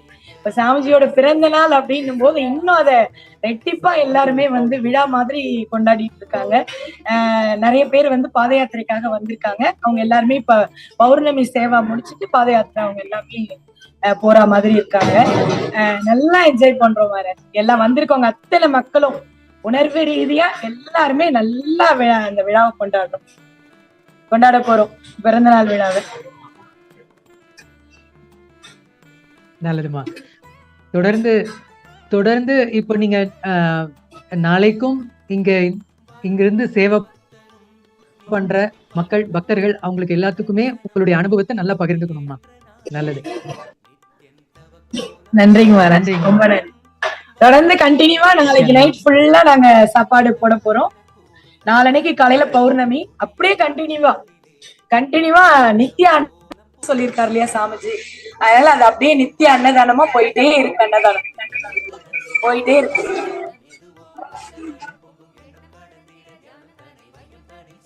நன்றிங்கம்மா. Nithyanandam. If you speak English,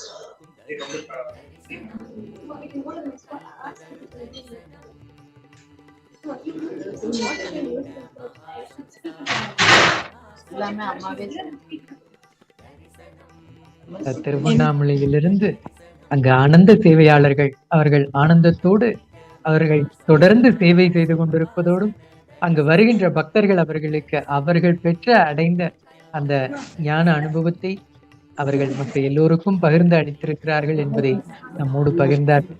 இப்பொழுது இன்னும் தொடர்ந்து மற்ற ஆனந்த சேவையாளர்கள் அவர்களையும் நாம் இப்பொழுது நேரலையில் பார்க்கலாம்.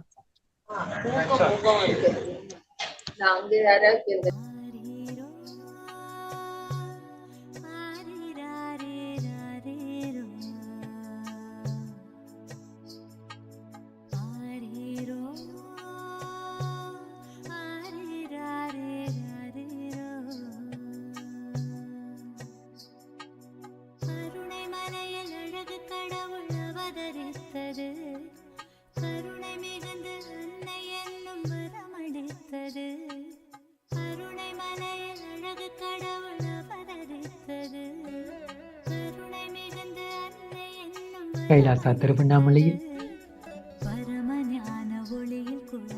இங்கு அண்ணா ஆலயத்தில் தொடர்ந்து ஔஷத அன்னதானம் சமைத்துக் கொண்டிருப்பதை இப்பொழுது நேரடியில் நாம் கவனித்துக் கொண்டிருக்கின்றோம். இங்கு வருகின்ற வர இருக்கின்ற லட்சக்கணக்கான பக்தர்களுக்கு மிகவும் சிறப்பான முறையில் இந்த ஔஷத அன்னதானம் கண்டிருக்கின்றோம்.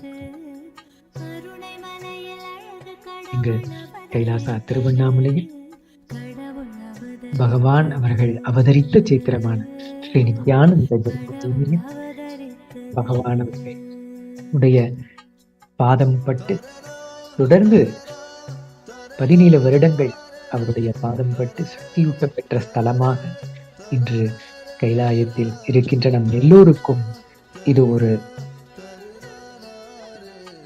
பிரதம சேத்திரமாக நம் எல்லோருக்கும் வரம் அளிக்கும் இச்சேத்திரமாக இருக்கின்றதை நாம் எல்லோரும் உணர்கின்றோம். இங்கு இந்த நள்ளிரவு வேளையில் நண்பர்கள் அண்ணாமலையாரை தரிசிக்க வந்திருக்கின்ற பக்தர்கள் அவர்கள் ஒவ்வொருவரும் இது அவர்களுக்கான தாய் வீடாக அவர்கள் நினைந்து இங்கு வந்திருந்து இப்பொழுது இந்த ஔஷத அன்னதானத்தை பெற்று அருந்திவிட்டு செல்கிறார்கள். இந்த காட்சியை இப்பொழுது நேரடியில் பார்க்கின்றோம். இந்த இல்லத்தில்தான் பகவான் அவர்கள் சிறு வயதில் தொடர்ந்து 17 வருடங்கள் அவர்கள் வாழ்ந்து வளர்ந்த இந்த இல்லம் இப்பொழுது திருவண்ணாமலையில் வாழும் மக்கள் அத்துணை பேருக்கும் தொடர்ந்து எல்லா விதமான சேவைகளையும் செய்து கொண்டிருப்பதை நாம் இப்பொழுது நேரலையில் பார்க்கின்றோம்.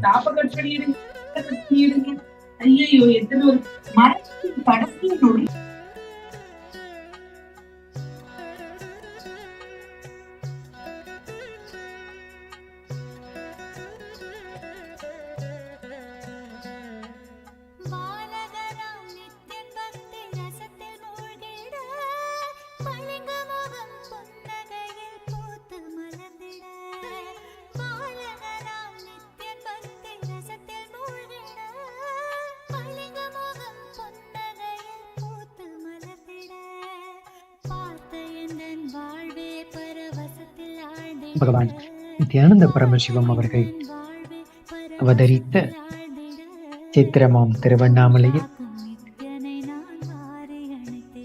அருணாச்சலேஸ்வரர் ஆலயத்தின் 6ஆம் பிரகாரத்தில் அமைந்திருக்கும்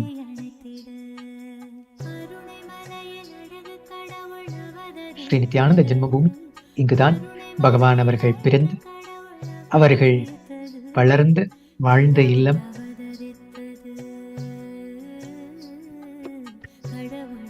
இங்கு பகவான் அவர்களுக்கு நேரடியாக வந்து தரிசனம் தந்து அவருடைய குருமார்கள் அனைவருமே இந்த இல்லத்திற்கு வந்து தரிசனம் தந்திருக்கிறார்கள். அதில்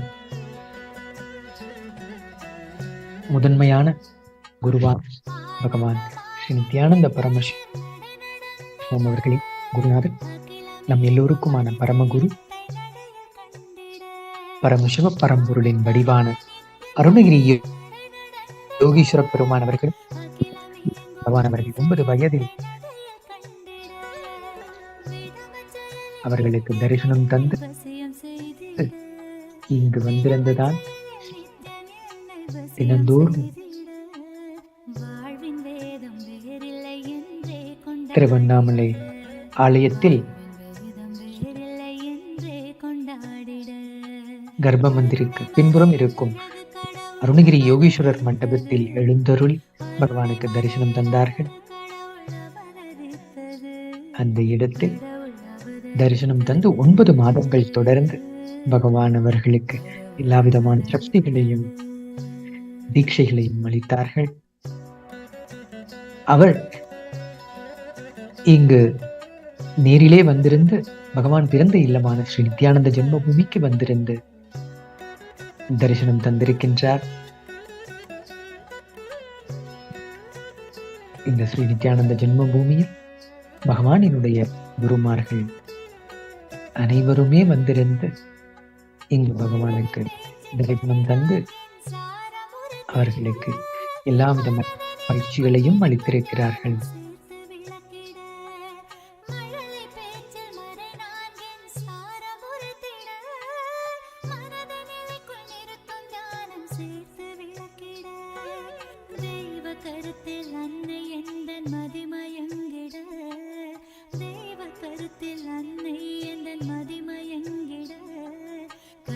பற்றி ஆனந்தமாய் சரணடைந்திட, கழல்கள் பற்றி ஆனந்தமாய் சரணடைந்திட, கருணை மலையில் அழகு கடவுள் அவதரித்தது, கருணை மிகுந்த அன்னை பக்தர்கள் அவங்க எல்லாரும் என்ன சொல்றாங்க, இப்போ நீங்க செய்யற இந்த சேவையை பத்தி வர பக்தர்கள் அவங்க என்ன அனுபவம் அவங்க சொல்றாங்கிறதையும் நீங்க பகிர்ந்துக்கலாமா? சாமி இப்போ வரும்போது என்ட்ரன்ஸ்ல சாமி இருக்காங்க. போற ஒவ்வொருத்தரும் அது கையெடுத்து கும்பிட்டுட்டு நெத்தியில விபூதி இட்டுட்டு போறாங்க. வரவங்களும் சாப்பாடு நல்லா இருக்கு அப்படின்னு சொல்றாங்க சாமி. சூப்பர் சாப்பாடு அப்படின்னு சொல்றாங்க சாமி. சாமி நான் நேத்து வந்தேன். நேத்து ஜென்மபூமிக்கு வந்தேன். நைட்டு 2 மணி வரைக்கும் முடிச்சுட்டு இருந்தோம். காலையில அன்னதானம் போட்டேன் சாமி. இன்னும் போட்டுட்டு இருக்கேன். டயர்டோ தூக்கமோ எதுவுமே எனக்குள்ள இல்லை. இன்னும் நான் மட்டும்தான், வேற யாரும் ஷேரிங்ல கொஞ்சம் வருவாங்க போவாங்க. ஆனா இப்ப பாருங்க கண்டினியூவா போட்டுட்டு இருக்கேன்.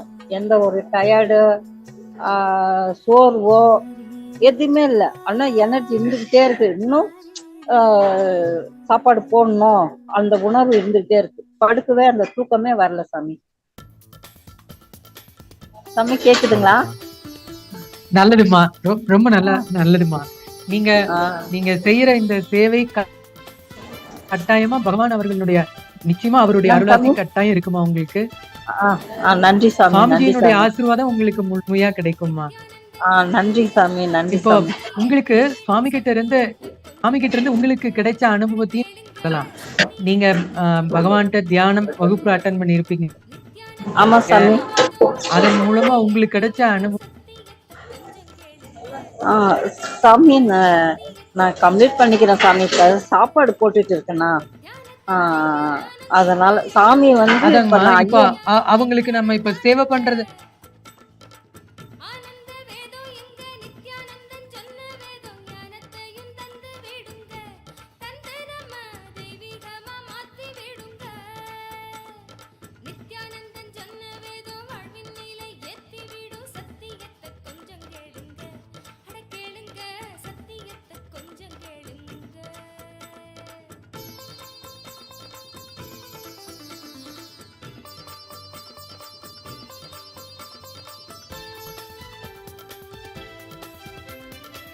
நம்முடைய வாழ்க்கையில எவ்விதமான ஒரு நோக்கமும் இல்ல என்பதும் புரிந்துவிட வாழ்க்கையின் அர்த்தம் அது தெளிந்து விடும் நம்முடைய வாழ்க்கையில எவ்விதமான ஒரு நோக்கமும் இல்ல என்பதும் புரிந்துவிட வாழ்க்கையின் அர்த்தம் அது தெளிந்து விடும் நித்ய சொன்னாரு சக்தி தந்தாரு நித்ய சொன்னாரு சக்தி தந்தாரு நித்யானந்தன் சொன்ன வேதம் வாழ்வின் நிலை ஏத்தி விடும் சத்தியத்தை கொஞ்சம் இருக்கின்றது. அட கேளுங்க நித்யானந்தம். இங்கு கொஞ்சம் என் பேர் அவருடைய வெங்கடேஷன். நித்யானந்தங்கய்யா. நித்யானந்தம் சாமி. நித்யானந்தங்கய்யா ஐயா, உங்களுடைய நீங்க எந்த ஊர்ல இருந்து வரீங்க? உங்களுடைய ஆனந்த சேவை பண்றதன் மூலமா உங்களுக்கு கிடைக்கிற அனுபவத்தை நீங்க பகிர்ந்துக்கலாங்கய்யா. சரி. சாமி நித்யானந்தம் சாமி. என் பேர் வெங்கடேஷன் சாமி. சென்னையிலேருந்து சொல்லுங்க. என் பேர் வெங்கடேஷன் சாமி. சென்னையிலேருந்து வந்திருக்கேன். சரிங்கய்யா. நான் இங்கே வந்து சாமிஜியோட இந்த ஆனந்த சேவை பண்ணும்போது ரொம்ப ஆனந்தமா இருக்கேன். உடலும் இதுவும் மனமும் வந்து ரொம்ப ஆனந்தமா இருக்கு. எங்கிருந்தா எங்களுக்குள்ள அந்த உடலும் பலமும் வருதுன்னு தெரியல.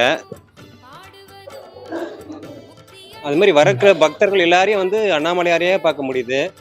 இதெல்லாம் எங்களுக்கு சாமி கொடுத்த வரம் தான் சொல்ல முடியும். நாங்க இது இந்த வாய்ப்பு கொடுத்தது பகவானுக்கு ரொம்ப கோடான கோடி நன்றிகள். வேற இந்த ஆனந்த சேவை பண்ணும்போது நாங்க வந்து எல்லாரையும் அந்த பகவானா பார்க்க சர்வீஸ் பண்றதுல இருந்தும் சமையல் செய்யறதுல இருந்தும் அந்த ரொம்ப அற்புதமா இருக்கு. இதுக்கெல்லாம் நாங்க பகவானுக்கு என்ன நன்றி இது பண்ண போறோம்னே தெரியல.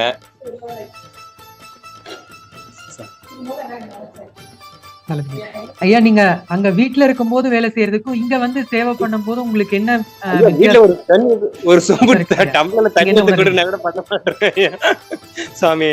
ஆனா இங்க பண்ணும்போது அது எங்க இருந்தா எல்லாருக்கும் எப்படி பண்றேன்னு எனக்கு தெரிய மாட்டிருக்கு. வீட்டுல அந்த அளவுக்கு இந்த மாதிரி எல்லாம் பண்ண மாட்டேன் சாமி. ஐயா, அதே போல உங்களுக்கு பகவான் இருந்து உங்களுக்கு கிடைச்ச அனுபவம், உங்களுடைய வாழ்க்கையில கட்டாயம் ஒரு மறக்க முடியாத அனுபவங்கள் இருக்கும். அதையும் நீங்க பகிர்ந்துக்கலாங்கய்யா. நிறைய இருக்கு சாமி. அது மாதிரி பார்த்தா கைலாசா நம்மளுடைய பக்தர்கள் எல்லாரும் கேட்பாங்க. சாமி, எனக்கு பகவான் வந்து எனக்கு கொடுத்த ஒரு இது எனக்கு மறுபிறவின்னு தான் சொல்லணும். பகவான் எனக்கு கொடுத்தது இந்த பிறவி வந்து மறுபிறவி. எனக்கு இதே இந்த நான் இப்ப இருக்குன்னா அது என்னுடைய பகவான் கொடுத்தது தான். அது இந்த உடலும் இப்போது இருக்குதுன்னா, இந்த உடலோட அந்த உயிர் இருக்குதுன்னா அந்த பகவான் கொடுத்தது. இதுக்கு மேல தாண்டி எனக்கு என்ன சொல்றதுன்னு தெரியல. அந்த அளவுக்கு எனக்கு கொடுத்துருக்காரு.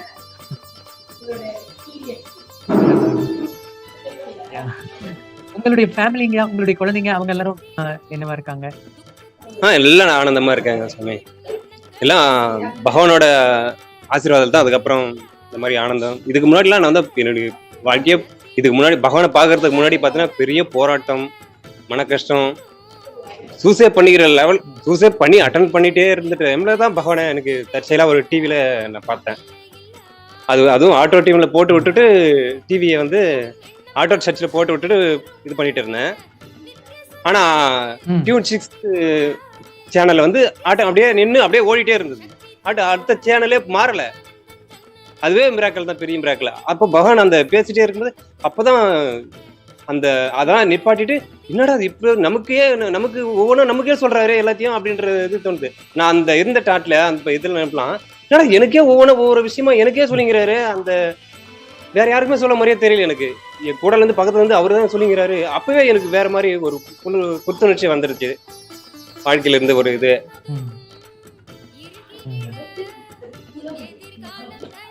சாமி அதுவே ரொம்ப இதுதான். அதுக்கப்புறம் வந்து பகவானை பார்த்ததுக்கு அப்புறம் நீ ஆனந்தமா இருப்படா அப்படின்ட்டு ஒரு தட்டு தட்டினாரு.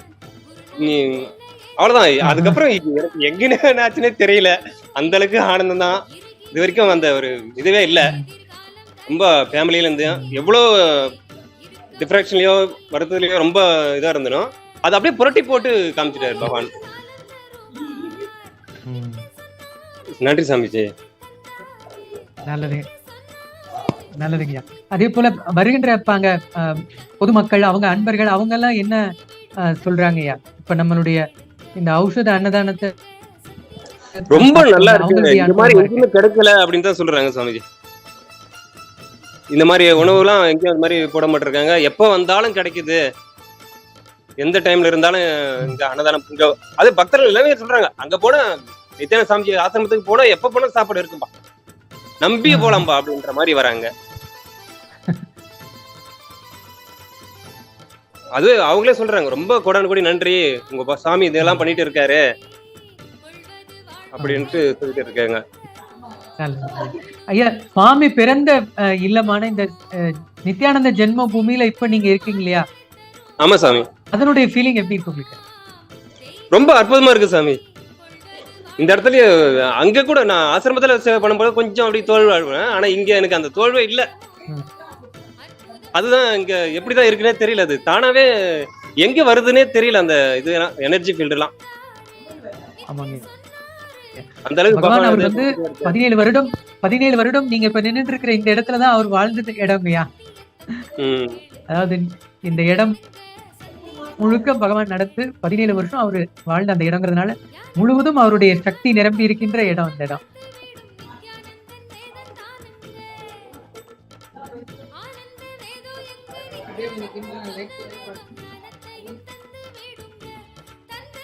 தொடர்ந்து நீங்க எல்லா நேரங்களிலும் இங்க வந்திருந்து இந்த சேவையை நீங்க செய்து மற்றவர்களுக்கும் நீங்க இந்த உங்களுடைய அனுபவத்தை பகிர்ந்துக்கோங்கய்யா. நல்லதுங்கய்யா. நல்லது சாமி. நன்றி நன்றிங்க. நன்றி.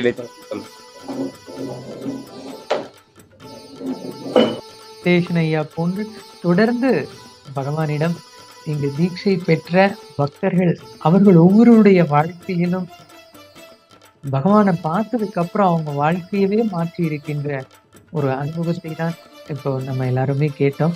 அதாவது தன்னுடைய வாழ்க்கையில இதற்கு மேல வாழறதுக்கு விருப்பமே இல்லை, தற்கொலை பண்ணிக்கலாம் அப்படிங்கிற அந்த ஒரு மன அழுத்தத்தில் இருக்கின்ற நபர்கள் பகவானினுடைய தரிசனம் பெற்ற பிறகு அவர்களுடைய வாழ்க்கையை மீண்டும் புது பிறப்பெடுத்து புது வாழ்க்கை கொடுத்திருக்கின்ற நம்முடைய பகவான் அவர்களுக்கு இங்கு பக்தர்கள் அவர்கள் நன்றியை தெரிவித்திருக்கிறேன். இப்போது அவர்களுடைய அனுபவத்தையும் நாம் கேட்டோம். இது போல லட்சக்கணக்கான நண்பர்கள் பக்தர்கள் அவர்களினுடைய அந்த வாழ்க்கையிலே முக்கிய அமைத்திருக்கின்ற ஒரு சூழல் தான் பகவான் அவர்களினுடைய அன்பு கருணையும் அவருடைய சக்தியை பெற்ற பக்தர்கள் அவர்களுக்கு பகவானுக்கு நன்றி செலுத்தும் விதமாகத்தான் தொடர்ந்து இந்த ஆனந்த சேவையை அவர் பகவானினுடைய கரங்களாக அவர்கள் இயந்து கொண்டிருக்கிறார்கள்.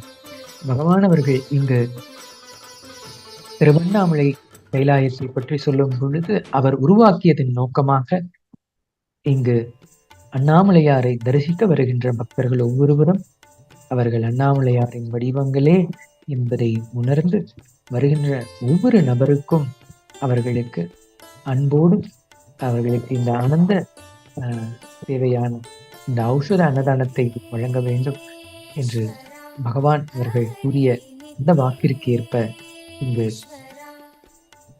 ஆனந்த சேவையாளர்கள் ஒவ்வொரு மாதம் பௌர்ணமி தோறும் இங்கு ஒன்று கூடி வருகின்ற லட்சக்கணக்கான பக்தர்களுக்கு இந்த ஔஷத அன்னதானத்தை தயாரித்து தொடர்ந்து வழங்கிக் கொண்டிருக்கிறார்கள். இது பார்க்கின்ற இந்த ஒரு பாக்கியத்தை நமக்கு இப்பொழுது நேரடியில் கிடைக்கப்பெற்றிருப்பதுதான் நாம் செய்த புண்ணியம் என்று சொல்லலாம். தொடர்ந்து 24 மணி நேரமும் இரவு பகல் பாராது இவர்களுடைய கடின உழைப்பு இங்கு லட்சக்கணக்கான அன்பர்களுக்கு அவர்களுடைய பசியை ஆற்றக்கூடிய இந்த ஔஷத அன்னதானத்தை தயாரித்து மிகவும் ஆனந்தத்தோடு வழங்கிக் கொண்டிருக்கிறார்கள். பகவான் அவர்களினுடைய பிறந்த இல்லம். அவர் 17 வருடங்கள் வாழ்ந்த இந்த கஷேத்திரத்தை நாம் இப்பொழுது தரிசிக்க நாம் பாக்கியம் செய்திருக்கின்றோம். இந்த இல்லத்தில்தான் பகவான் அவர்களுடைய குமார்கள் அனைவருமே வந்திருந்து அவருக்கு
मूषिकवाहना मङ्गलदायक गौरीनन्दना नित्यपुरीश नित्येश्वरा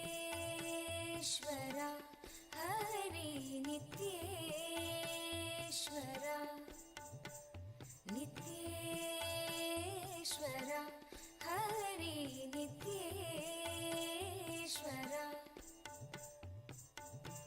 सिद्धिप्रदायक विघ्नविनाशक सिद्धिविनायक नित्यपुरीश नित्येश्वरा हरि नित्येश्वरा नित्येश्वरा हरि नित्येश्वरा गंगाधर हर हे परमेश्वर जय जगदीश्वरा नित्यपुरीश नित्येश्वरा हरि नित्येश्वरा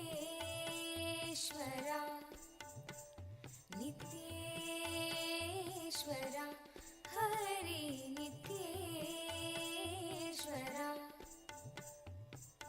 शिवशक्तीश्वर श्रीशैलेश्वर शंभो शंकर नित्यपुरीश नित्येश्वरा हरि नित्येश्वरा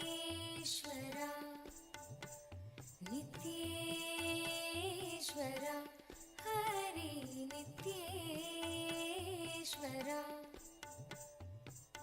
माधव मुरहर मधुर मनोहर गिरिधर नागर नित्यपुरीश नित्येश्वरा हरि नित्येश्वरा नित्येश्वरा हरि नित्येश्वरा अभयप्रदायक आनंददायक भक्त उदाहरण नित्यपुरीश नित्येश्वरा हरि नित्येश्वरा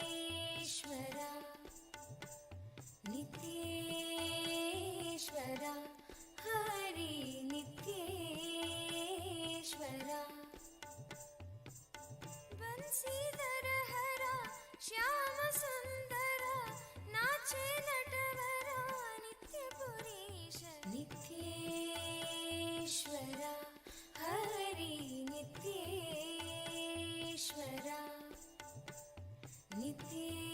नित्येश्वरा हरि नित्येश्वरा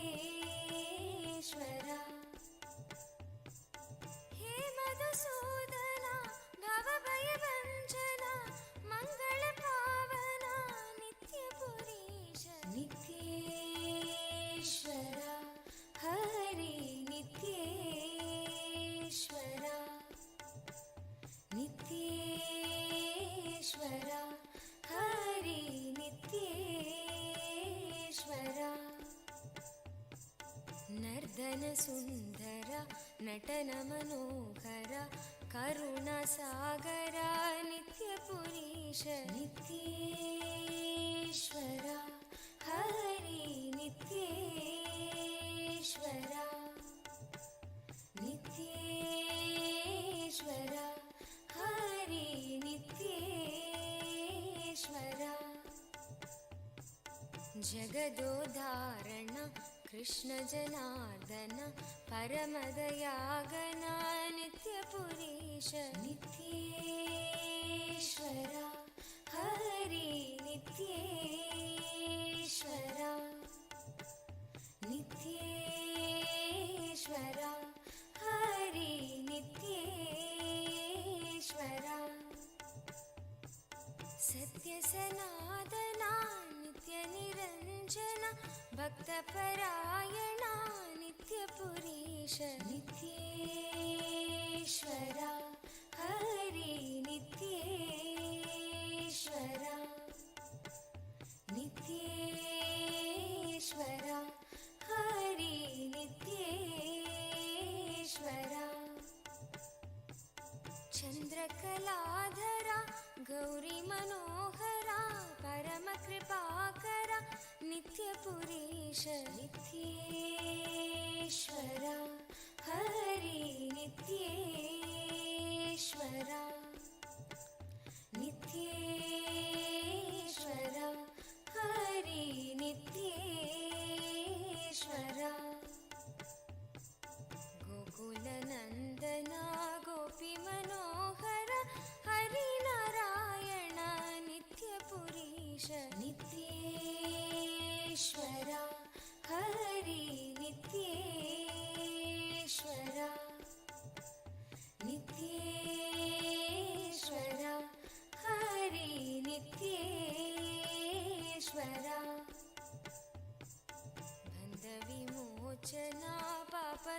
तारक पतित पावन नित्य पुरीश नित्येश्वरा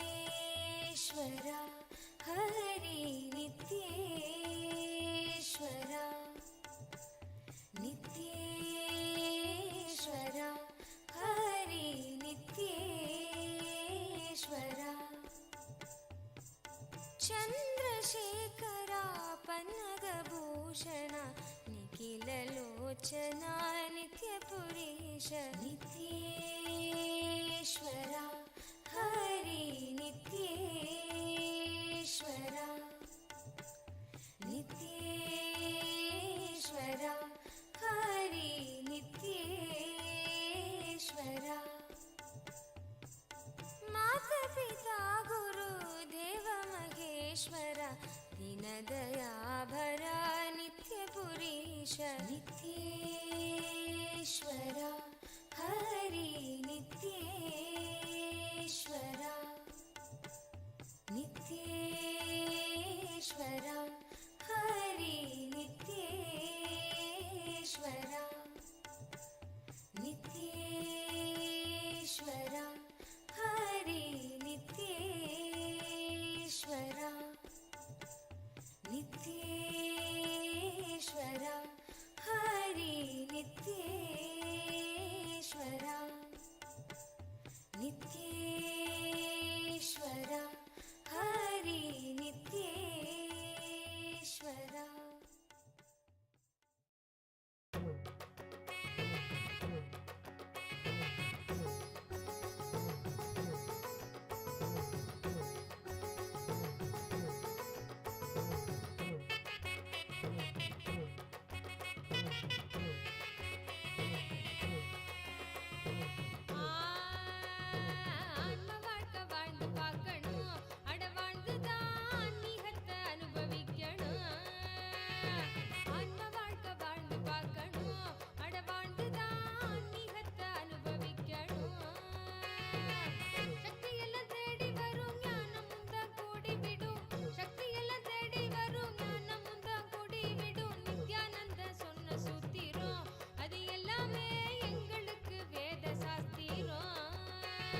நித்யானந்த சொன்ன சூத்திரம் அது எல்லாமே எங்களுக்கு வேத சாஸ்திரம்.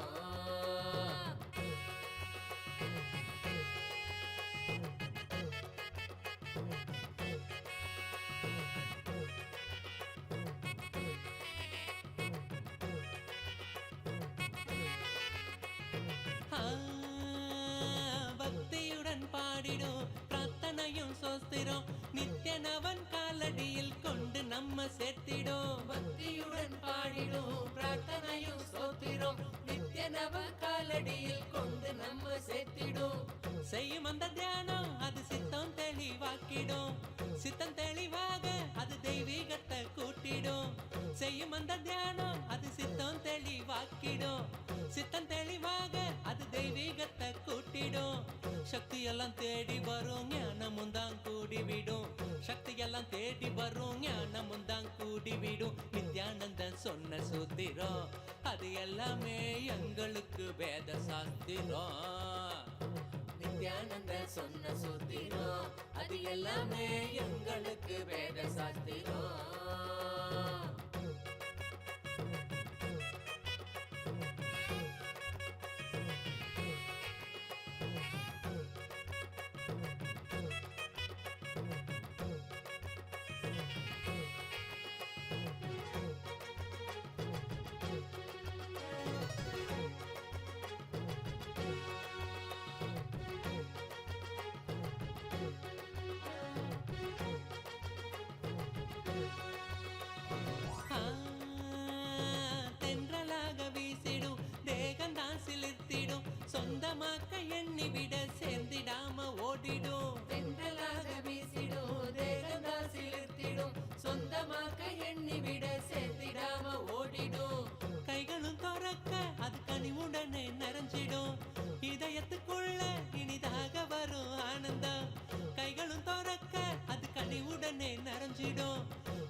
நித்யானந்தன் சொன்ன சூத்திரம் அது எல்லாமே எங்களுக்கு வேத சாஸ்திரம்.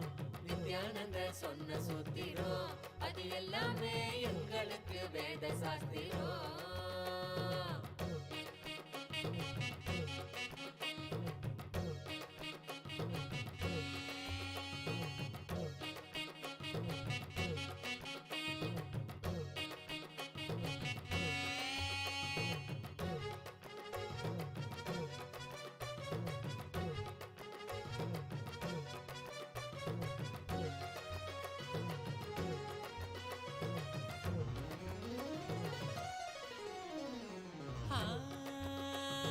சொர்க்கலோகம் என்பதும் நரகலோகம் என்பதும் வெளியில் தானே உள்ளதுன்னு வீணாகத்தான் தேடினோம். சொர்க்கலோகம் என்பதும் நரகலோகம் என்பதும் வெளியில் தானே உள்ளதுன்னு வீணாகத்தான் தேடினோம்.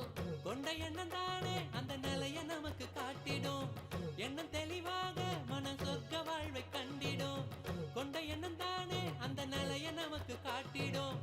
எண்ணம் தெளிவாக மன சொர்க்க வாழ்வை கண்டிடும். சக்தி எல்லாம் தேடி வரும் ஞானமும் தான் கூடிவிடும். சக்தி எல்லாம் தேடி வரும் ஞானமும் தான் கூடிவிடும். நித்யானந்தன் சொன்ன சூத்திரம் அது எல்லாமே எங்களுக்கு வேத சாஸ்திரம். நித்யானந்தன் சொன்ன சூத்திரம் அது எல்லாமே எங்களுக்கு வேத சாஸ்திரம்.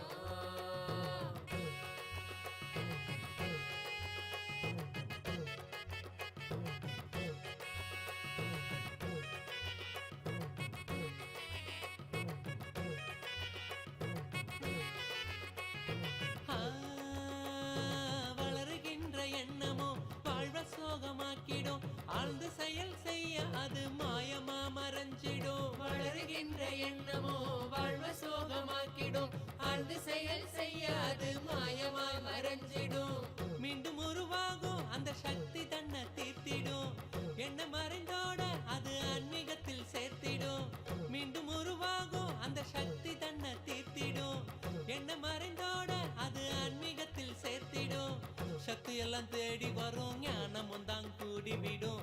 சக்தி எல்லாம் தேடி வரும் ஞானமும் தான் கூடிவிடும். நித்யானந்தன் சொன்ன சூத்திரம் அது எல்லாமே எங்களுக்கு வேத சாஸ்திரம். நித்யானந்தன் சொன்ன சூத்திரம் அது எல்லாமே எங்களுக்கு வேத சாஸ்திரம்.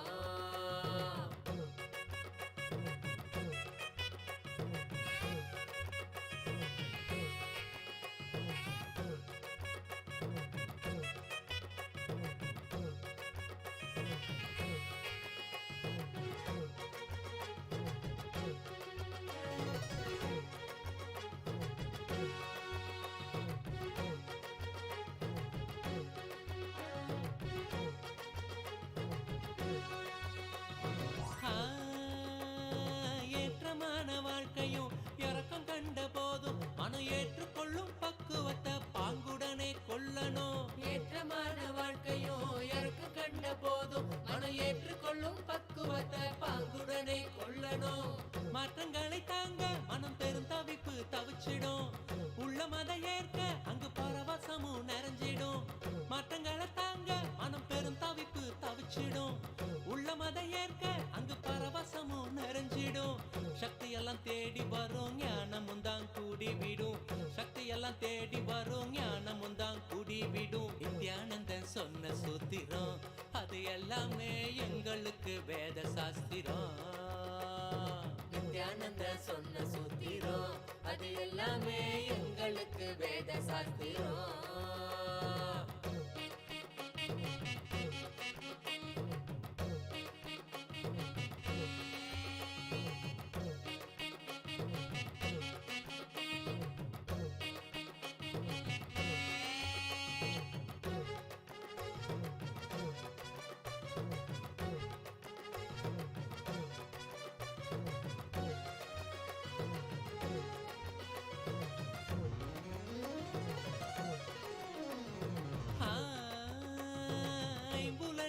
ஆளுமை துன்பத்தையே சேர்க்கும். குரு நித்யனனை நம்பு அது ஆனந்தத்தை ஈர்க்கும்.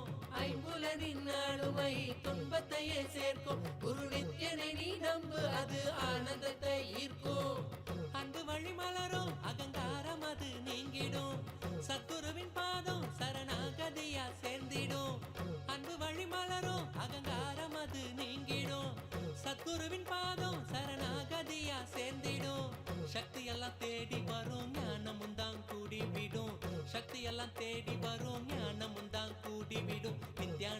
சொன்ன சூத்திரம் அது எல்லாமே எங்களுக்கு வேத சாஸ்திரம்.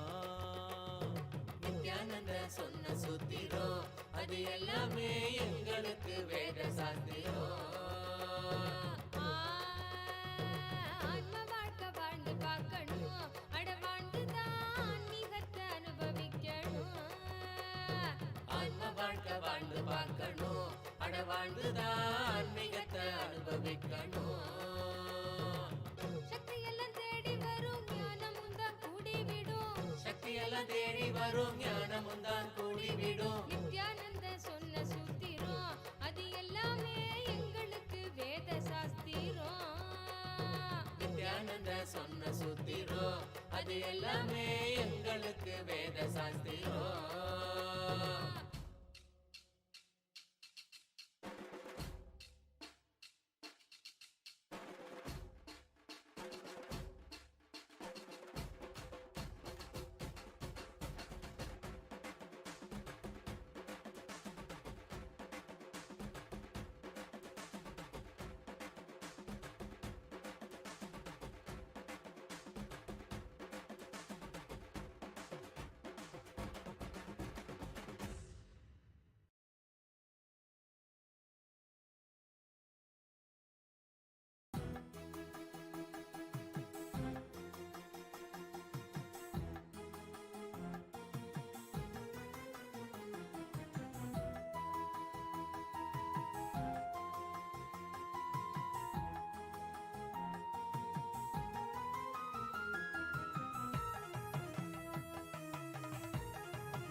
அன்பாலண்டம் யாவையும் தாங்கும் அருத்தாயாய் நித்தேஸ்வரி அவள் தோன்றும். அன்பாலண்டம் யாவையும் தாங்கும் அருத்தாயாய் நித்தேஸ்வரி அவள்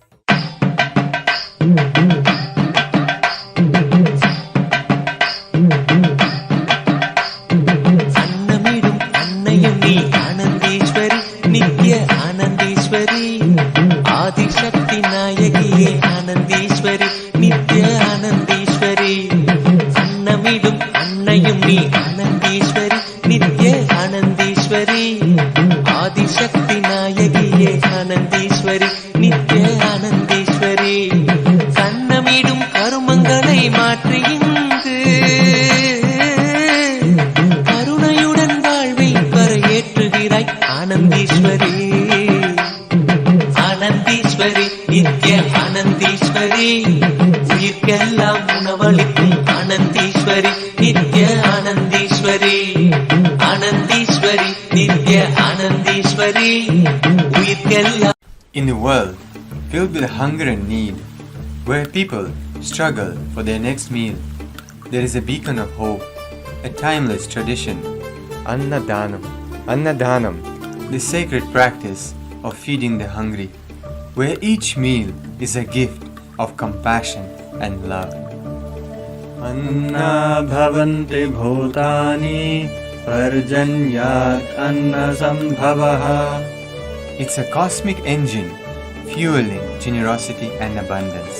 With every act of giving multiplies blessings. Annadhanam is the sacred thread connecting us all. Through selfless service, we touch the divine essence within. Nourishing others is a yajna, transformation of hearts, minds, and the world. As we serve, we create abundance. As we give, we receive blessings manifold. Annadhana to the people who are walking around the Arunachala hill is directly offering Anna, Naivedya, food to Arunachala, the fire. KAILASA's Nithyananda Aushadha Annadhan, feeding the world with love and compassion.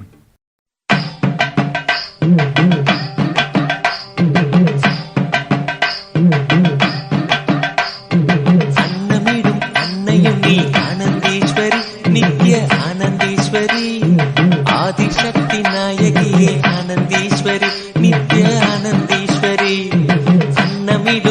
அன்னையும் நீ ஆனந்தீஸ்வரி நித்ய ஆனந்தீஸ்வரி ஆதிசக்தி நாயகியே ஆனந்தீஸ்வரி நித்ய ஆனந்தீஸ்வரி கண்ணமிடும் கருமங்களை மாற்றி இங்கு கருணையுடன் வாழ்வை கரையேற்றுகிறாய் ஆனந்தீஸ்வரி ஆனந்தீஸ்வரி நித்ய ஆனந்தீஸ்வரி உயிர்க்கெல்லாம் உணவளிக்கும் ஆனந்தீஸ்வரி நித்ய ஆனந்தீஸ்வரி ஆனந்தீஸ்வரி நித்ய ஆனந்தீஸ்வரி உயிர்க்கெல்லாம். In the world filled with hunger and need, where people struggle for their next meal, there is a beacon of hope, a timeless tradition, Annadhanam. Annadhanam, the sacred practice of feeding the hungry, where each meal is a gift of compassion and love. अन्ना भवन्ति भूतानि पर्जन्यात् अन्नसम्भवः. It's a cosmic engine fueling generosity and abundance. With every act of giving multiplies blessings. Annadhanam is the sacred thread connecting us all. Through selfless service, we touch the divine essence within. Nourishing others is a yajna, transformation of hearts, minds, and the world. As we serve, we create abundance. As we give, we receive blessings manifold. Annadhana to the people who are walking around the Arunachala hill is directly offering Anna, Nivedya, food to Arunachala, the fire. KAILASA's Nithyananda Aushadha Annadhan, feeding the world with love and compassion.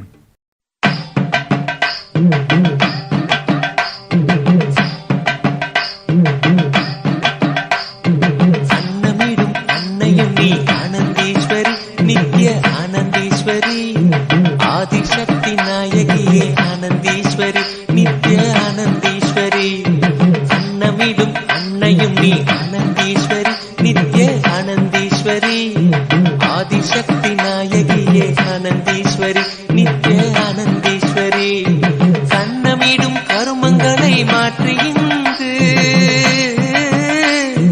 கருணையுடன் வாழ்வை கரையேற்றுகிறாய் ஆனந்தீஸ்வரி ஆனந்தீஸ்வரி நித்ய ஆனந்தீஸ்வரி உயிர்க்கெல்லாம் உணவளிக்கும் ஆனந்தீஸ்வரி நித்ய ஆனந்தீஸ்வரி ஆனந்தீஸ்வரி நித்ய ஆனந்தீஸ்வரி உயிர்க்கெல்லாம். In the world filled with hunger and need, where people struggle for their next meal, there is a beacon of hope, a timeless tradition, Annadhanam. Annadhanam, the sacred practice of feeding the hungry, where each meal is a gift of compassion and love. अन्ना भवन्ति भूतानि पर्जन्यात् अन्नसम्भवः. It's a cosmic engine fueling generosity and abundance. With every act of giving multiplies blessings. Annadhanam is the sacred thread connecting us all. Through selfless service, we touch the divine essence within. Nourishing others is a yajna, transformation of hearts, minds, and the world. As we serve, we create abundance. As we give, we receive blessings manifold. Annadhana to the people who are walking around the Arunachala hill is directly offering Anna, Nivedya, food to Arunachala, the fire. KAILASA's Nithyananda Aushadha Annadhan, feeding the world with love and compassion.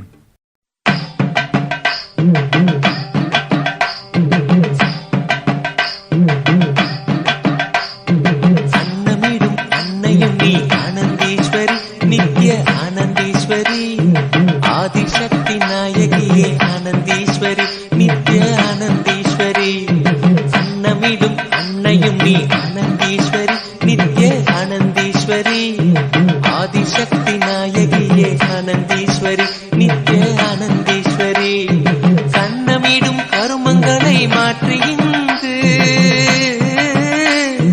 கருணையுடன் வாழ்வை கரையேற்றுகிறாய் ஆனந்தீஸ்வரி ஆனந்தீஸ்வரி ஆனந்தீஸ்வரி நித்ய ஆனந்தீஸ்வரி உயிர்க்கெல்லாம் உணவளிக்கும் ஆனந்தீஸ்வரி நித்ய ஆனந்தீஸ்வரி ஆனந்தீஸ்வரி நித்ய ஆனந்தீஸ்வரி உயிர்க்கெல்லாம். In the world filled with hunger and need, where people struggle for their next meal, there is a beacon of hope, a timeless tradition, Annadhanam. Annadhanam, the sacred practice of feeding the hungry, where each meal is a gift of compassion and love. अन्ना भवन्ति भूतानि पर्जन्यात् अन्नसम्भवः. It's a cosmic engine fueling generosity and abundance.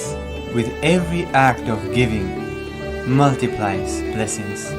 Annadhanam is the sacred thread connecting us all. Through selfless service, we touch the divine essence within. Nourishing others is a yajna, transformation of hearts, minds, and the world. As we serve, we create abundance. As we give, we receive blessings manifold. Annadhana to the people who are walking around the Arunachala hill is directly offering Anna, Nivedya, food to Arunachala, the fire. KAILASA's Nithyananda Aushadha Annadhan, feeding the world with love and compassion.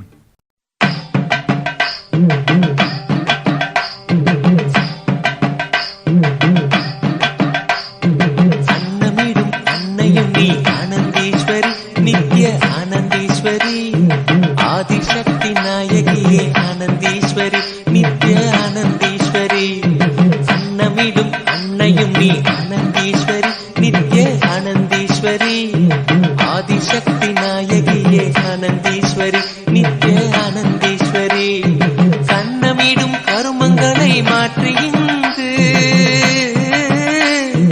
கருணையுடன் வாழ்வில் கரையேற்றுகிறாய் ஆனந்தீஸ்வரி ஆனந்தீஸ்வரி நித்ய ஆனந்தீஸ்வரி உயிர்க்கெல்லாம் உணவளிக்கும் ஆனந்தீஸ்வரி நித்ய ஆனந்தீஸ்வரி ஆனந்தீஸ்வரி நித்ய ஆனந்தீஸ்வரி உயிர்க்கெல்லாம். In the world filled with hunger and need, where people struggle for their next meal, there is a beacon of hope, a timeless tradition, Annadhanam. Annadhanam, the sacred practice of feeding the hungry, where each meal is a gift of compassion and love. अन्ना भवन्ति भूतानि पर्जन्यात् अन्नसम्भवः. It's a cosmic engine fueling generosity and abundance. With every act of giving multiplies blessings. Annadhanam is the sacred thread connecting us all. Through selfless service, we touch the divine essence within. Nourishing others is a yajna, transformation of hearts, minds, and the world. As we serve, we create abundance. As we give, we receive blessings manifold. Annadhana to the people who are walking around the Arunachala hill is directly offering Anna, Nivedya, food to Arunachala, the fire. KAILASA's Nithyananda Aushadha Annadhan, feeding the world with love and compassion.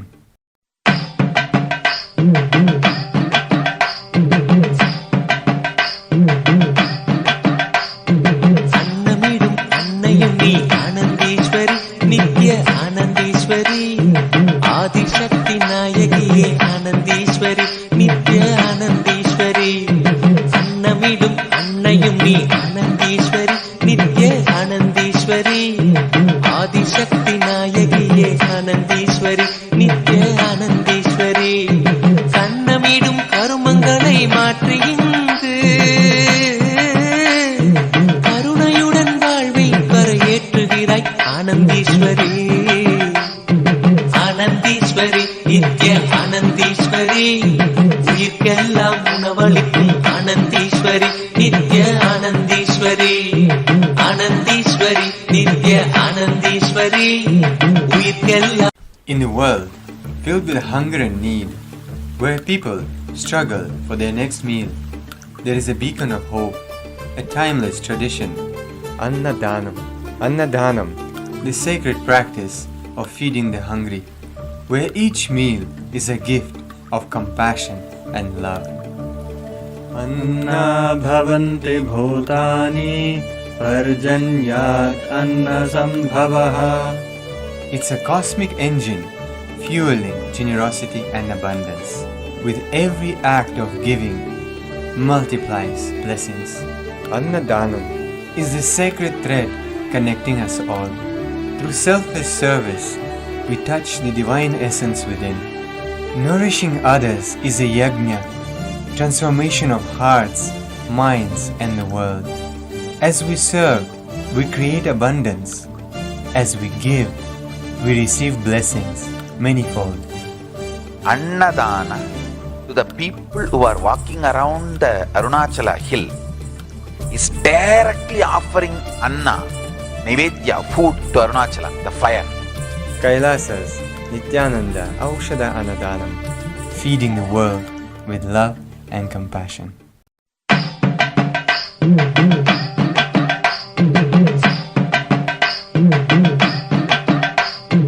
அன்னமிடும் அன்னையும் நீ ஆனந்தீஸ்வரி, நித்ய ஆனந்தீஸ்வரி, ஆதிசக்தி நாயகியே ஆனந்தீஸ்வரி, நித்ய ஆனந்தீஸ்வரி. அன்னமிடும் அன்னையும் நீ ஆனந்தீஸ்வரி, நித்ய ஆனந்தீஸ்வரி, ஆதிசக்தி நாயகியே ஆனந்தீஸ்வரி, நித்ய ஆனந்தீஸ்வரி. கண்ணமிடும் கருமங்களை மாற்றி இங்கு கருணையுடன் வாழ்வை கரையேற்றுகிறாய் ஆனந்தீஸ்வரி. ஆனந்தீஸ்வரி, நித்ய ஆனந்தீஸ்வரி, உயிர்க்கெல்லாம் உணவளிக்கும் ஆனந்தீஸ்வரி, நித்ய ஆனந்தீஸ்வரி. ஆனந்தீஸ்வரி, நித்ய ஆனந்தீஸ்வரி, உயிர்க்கெல்லாம். In the world filled with hunger and need, where people struggle for their next meal, there is a beacon of hope, a timeless tradition. Annadhanam. Annadhanam, the sacred practice of feeding the hungry, where each meal is a gift of compassion and love. अन्ना भवन्ति भूतानि पर्जन्यात् अन्नसम्भवः. It's a cosmic engine fueling generosity and abundance. With every act of giving multiplies blessings. Annadhanam is the sacred thread connecting us all. Through selfless service, we touch the divine essence within. Nourishing others is a yajna, transformation of hearts, minds, and the world. As we serve, we create abundance. As we give, we receive blessings manifold. Annadhana, to the people who are walking around the Arunachala hill, is directly offering Anna. முதல் தத்துவம் ஒருங்குவித்தல். அதாவது உங்களுக்குள்ளே நீங்கள் கொடுத்துக் கொள்ளுகின்ற வார்த்தை அப்படின்னா என்ன? உங்க எண்ண ஓட்டம் தான். உங்களுக்குள்ளே நீங்கள் உங்களுக்கே நீங்கள் கொடுத்துக் கொள்ளும் வார்த்தைகள் மற்றவர்களுக்கு நீங்கள் கொடுக்கும் வார்த்தைகள். உயிரை கொடுத்தாவது அந்த வார்த்தைகளை உண்மையாக்க வேண்டும்.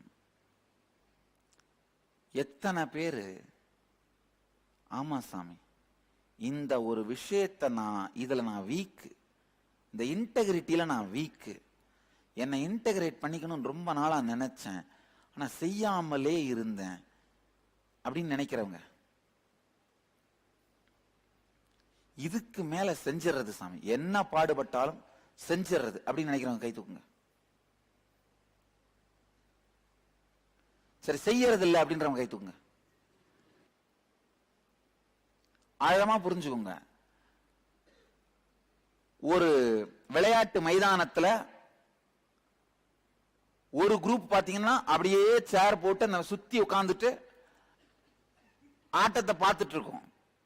இன்னொரு குரூப் பாத்தீங்கன்னா வேத்து விறுவிறுத்து கீழே விழுந்து மேலே எழுந்து கையை உடைச்சு காலை உடைச்சு அந்த பாலை எட்டி உதைச்சு மட்டையால அடிச்சு விளையாடிட்டு இருக்கோம். பார்ட்டிசிபேட் பண்ணி பங்கேற்று விளையாடுறவங்களுக்கு பரிசு கிடைக்க போதா, தோத்தாலும் விளையாடுற குரூப்புக்கு பரிசு கிடைக்கும் இல்லையா? ரன்னர் பரிசு உண்டு. பார்ட்டிசிபேட் பண்ணீங்கன்னா மட்டும்தான் வாழ்க்கையிலும் வெற்றி. பார்வையாளரா மட்டும் இருந்தீங்கன்னா வாழ்க்கையிலும் பார்வையாளராகவே இருந்து செத்து போயிருவீங்க. பார்ட்டிசிபேட் பண்றவங்க தான் செல்ஃப் மேடா மாற முடியும். பார்ட்டிசிபேட் பண்றவங்கனால என்ன, உசார் மாமி இல்ல, எல்லா ஃபேமிலியும் ஒரு லேடி இருக்கும், சும்மா முடிஞ்சு முடிஞ்சு வச்சு வச்சு வச்சு காப்பாத்தி. உங்களுடைய பல பேருடைய தாயே அந்த மாதிரி இருந்திருப்பாங்க.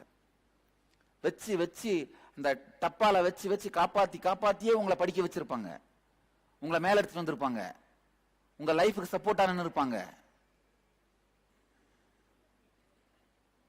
நல்லா தெரிஞ்சுக்கோங்க, லைஃப்ல பார்ட்டிசிபேட் பண்ணாமலே இருந்தீங்கன்னா வெற்றியின் ஒரு நுனியை கூட பார்க்க முடியாது. வாழ்க்கையில் வெற்றின்னு மலரன்னு நினைச்சீங்கன்னா பார்ட்டிசிபேட் பண்ணுங்க. சாமிய நேராவே பர்சனலாவே தெரிஞ்சா கூட நீங்க தவம் பண்ணாம அவரால் என்லைட்டன்மெண்ட்டை கொடுக்க முடியாது.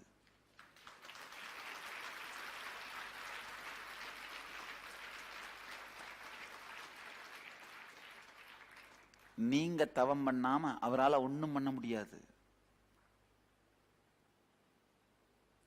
வாங்குற கை, வாங்கி வச்சுக்கிற பலம் இருந்தா மட்டும்தான் கொடுக்க கூட முடியும். ஒரு சின்ன குருகுலத்து குழந்தை அந்த பிஞ்சு கையை நீட்டி நின்றுட்டு இருக்கு, நான் ஒரு 25 கிலோ தங்கத்தை கொடுக்க முடியுமா? தங்கமாவே இருந்தா கூட கையும் தாங்காது, வச்சு காப்பாற்றவும் முடியாது. அந்த மாதிரிதான் என்லைட்டன்மெண்ட்டும். வாங்குற கை பலமா ஆகாம கொடுக்க முடியாது. என்லைட்டன்மெண்ட் நான் சொல்றது வாழ்க்கையில வெற்றி, அதான் வேற என்ன.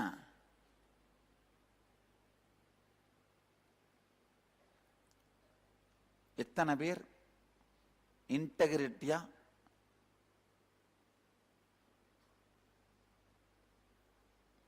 ஒருங்குவித்தலோடு, ஆரம்பத்தில் அந்த வார்த்தை திரும்ப திரும்ப நினைவுக்கு வர்றது கொஞ்சம் கஷ்டமா இருக்கும், ஆனா புரிஞ்சு உள்ள அந்த சிந்தனையில ஓட ஆரம்பிச்சுன்னா பழகி போயிடும். ஒருங்குவித்தலோடு, ஸ்ரத்தையோடு, இதுக்கு மேல இந்த சத்தியங்களை வாழ்வது, இத வாழ்ந்துதான் ஆகணும்னு நினைக்கிறேன் அப்படின்னு ஹானஸ்டா ஃபீல் பண்றவங்க கை தூக்குங்க. ஆழமா புரிஞ்சுக்கோங்க, இத வாழறது அப்படின்னு முடிவு பண்ணிட்டவங்க, அவங்க எல்லாருக்கும் இந்த இன்ஸ்ட்ரக்ஷன் நல்லா ஆழமா கேட்டுக்கோங்க, ஆழமா புரிஞ்சுக்கோங்க. எத்தனை வார்த்தைகள் உங்களுக்கு நீங்களே கொடுத்துக்கிட்டு அத நிஜமாவும் ஆக்கல, அட்லீஸ்ட் நிஜமாக்க முடியலன்னு உங்களுக்கு நீங்களே சொல்லி அத பூரணம் முழுமையாவும் ஆக்கல. உதாரணத்துக்கு, நான் ஒரு டாக்டர் ஆவேன் அப்படின்னு நீங்க உங்களுக்கு நீங்களே ஒரு வார்த்தை கொடுத்துக்கிட்டீங்கன்னா, நிஜமாக்கிட்டீங்கன்னா டாக்டர் ஆயிட்டீங்கன்னா நிஜமாயிடுறது நல்லது. அப்படி டாக்டர் ஆகலைன்னா உங்களுக்கு நீங்களே சொல்லிடுறது, என்னால ஆக முடியல, ஆக முடியாது, இந்த ஜென்மத்தில் இதை மறந்துடலாம் அப்படின்னு உங்களுக்கு நீங்களே சொன்னீங்கன்னா கூட அது முழுமையாக்கிறது.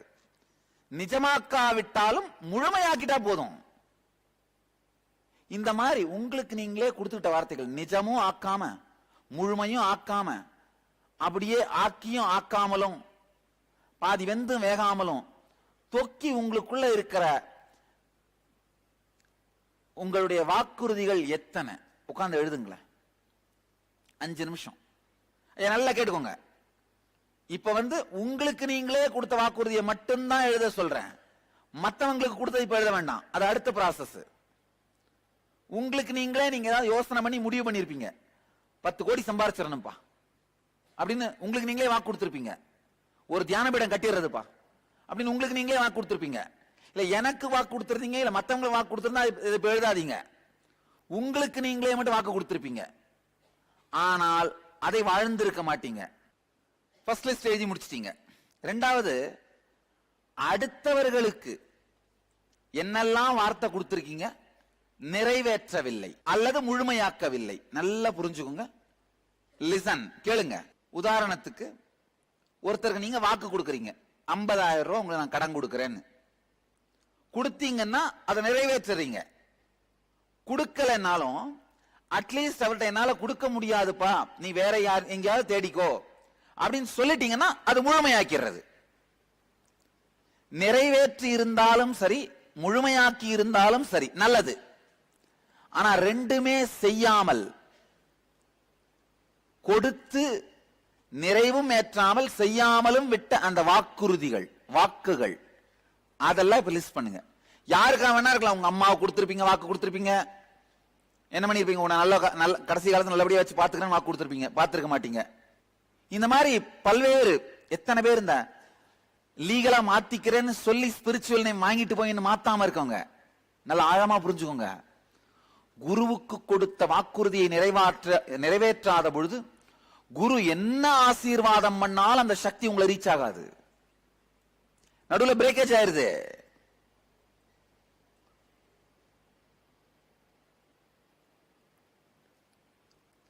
அதை விட லீகலா மாத்த முடியும்னா மாத்துங்க, மாத்த முடியலன்னா சமயனால மாத்த முடியாது, நான் சரண்டர் பண்ணிடுறேன்னு ஒரு வார்த்தை சொன்னா முடிஞ்சு போச்சு. ஆனா நிறைவும் ஏற்றாமல் முழுமையும் செய்யாமல் விட்ட வார்த்தைகள் மிகப்பெரிய தடையாக உங்களுக்கும் அந்த நபருக்கும் நடுவில் இருக்கும். அது யாரா இருந்தாலும் சரி, அம்மாவா இருந்தாலும் சரி, அப்பாவா இருந்தாலும் சரி, அண்ணனா இருந்தாலும் சரி, தம்பியா இருந்தாலும் சரி, குருவா இருந்தாலும் சரி, வேலைக்காரனா இருந்தாலும் சரி, அவர்களுக்கும் உங்களுக்கும் இடையில் எந்த பரிமாற்றமும் நடைபெறாமல் தானாகவே தடுக்கின்ற அணையாக நிறைவேற்றாத வார்த்தைகள் மாறிப்போகும். எத்தனை பேருக்கு சொன்ன உடனே புரியுது? உதாரணத்துக்கு உங்க ஊர்ல ஏஎஸ்பி நடத்துறேன்னு நீங்க சொல்றீங்க. நடத்தினா நல்லது, நடத்தலைன்னாலும் நடத்த முடியலன்னு சங்கத்துல சொல்லிட்டீங்கன்னா, அந்த யார்கிட்ட நீங்க கமிட் பண்ணீங்களோ அவர்கிட்ட சொல்லிட்டீங்கன்னா நல்லது, முடிஞ்சிருச்சு. ஆனால் நிறையும் ஏற்றாமல் முழுமையும் செய்யாமல் விடப்படுகின்ற வார்த்தைகள் உங்கள் வாழ்க்கையில் சக்தியை உறிஞ்சும், விரயமாக்கும் ஓட்டைகள். ஒரு பானையில ஓட்டை போட்டீங்கன்னா எவ்வளவு சக்தியை உள்ள ஊத்தினாலும், தண்ணியை உள்ள ஊத்தினாலும் அது தங்குமா? தங்காது, தெரிஞ்சுக்கோங்க. நீங்க நினைக்கலாம் இது ஒரு சிம்பிளான விஷயம் தானே அப்படின்னு. கொடுத்த வார்த்தை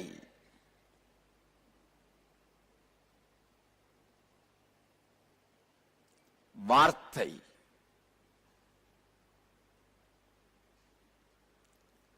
வாழ்க்கையே கொடுத்தாவது நிறைவேற்றுவது அல்லது முழுமையாக்கி விடுவது. முழுமையாக்கிட்டாலும் தப்பு இல்லை, செய்ய முடியாது.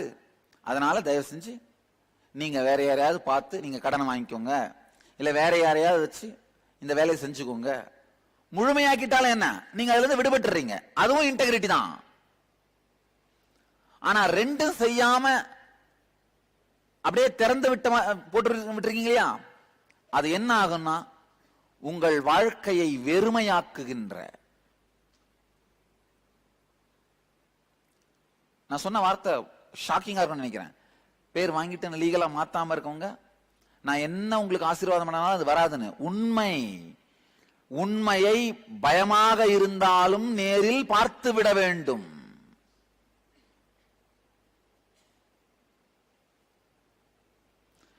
உங்களுக்கும் உலகத்துக்கும் நடுவுல இப்படி மட்டும்தான் சக்தி பாலம் அமையுது.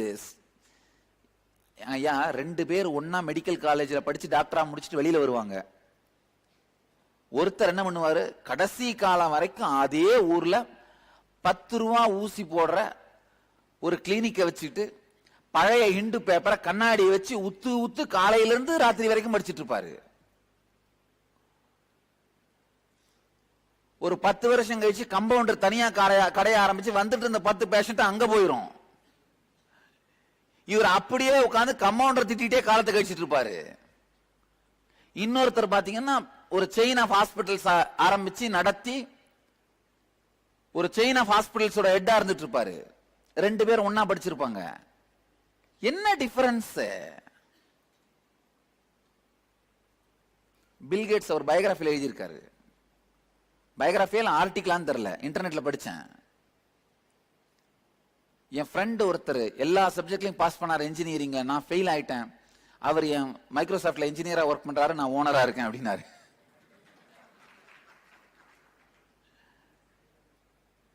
என்ன காரணம்?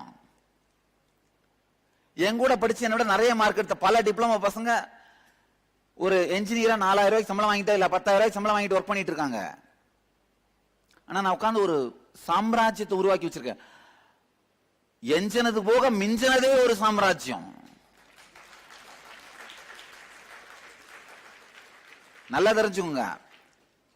இவையெல்லாம் தின்னு முடிச்சு மிச்சம் மீறறனே என்ன?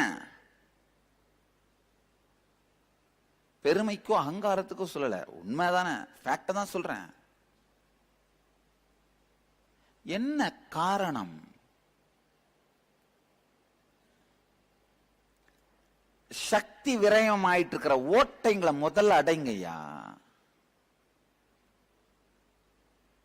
மற்றவங்களுக்கு வார்த்தையை கொடுத்து அதை நிறைவேற்றாமலோ இல்ல முழுமையாக்காமலோ விடுற பழக்கம் இருந்தா உங்களுக்கும் வார்த்தையை கொடுத்து நிறைவேற்றாமலோ முழுமையாக்காமலோ விடுற பழக்கம் வரும். இது வந்த உடனேயே உங்க திங்கிங் அன்கான்சியஸா போயிரும். கான்சியஸா உங்களுக்கு நீங்களே பேசுங்க.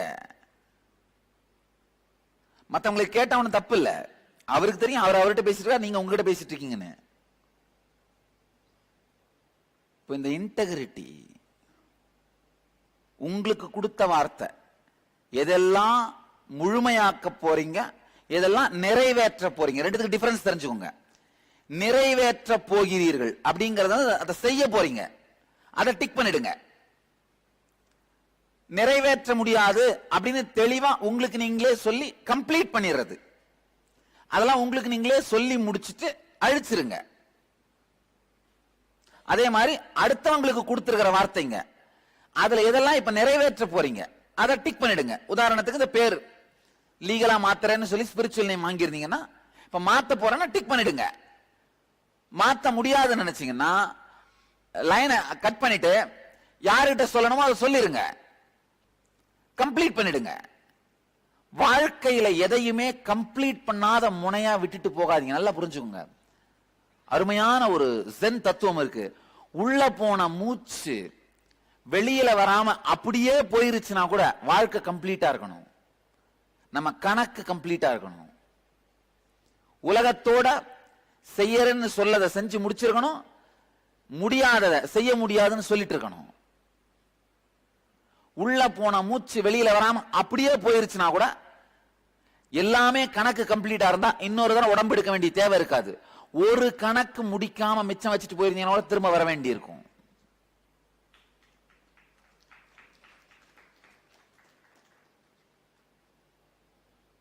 எதெல்லாம் நிறைவேற்ற போறீங்களோ டிக் பண்ணிடுங்க. எதெல்லாம் சொல்லி கம்ப்ளீட் பண்ணிட போறீங்களோ அதை அடிச்சு என்ன அதுக்கான விஷயத்தை செஞ்சாகணும். இப்ப அவருக்கு போன் பண்ணி ஆகணும், யாராவது ஒருத்தர் நீங்க சொல்லி இருந்தீங்கன்னா, புரியுது இல்லையா? சொல்லியிருந்தீங்கன்னா என்ன பண்ண வேண்டியிருக்கும், அவருக்கு போன் பண்ணி இதை கம்ப்ளீட் பண்ண வேண்டியிருக்கும். அந்த முடிவை இப்பவே அது பின்னாடி எழுதிருங்க பிராக்கெட்ல. நல்லது. இப்ப இந்த ரெண்டையும் முழுமையாக்க வேண்டியதையும் நிறைவேற்ற வேண்டியதையும் தனித்தனியா கிளீனா எழுதிருங்க.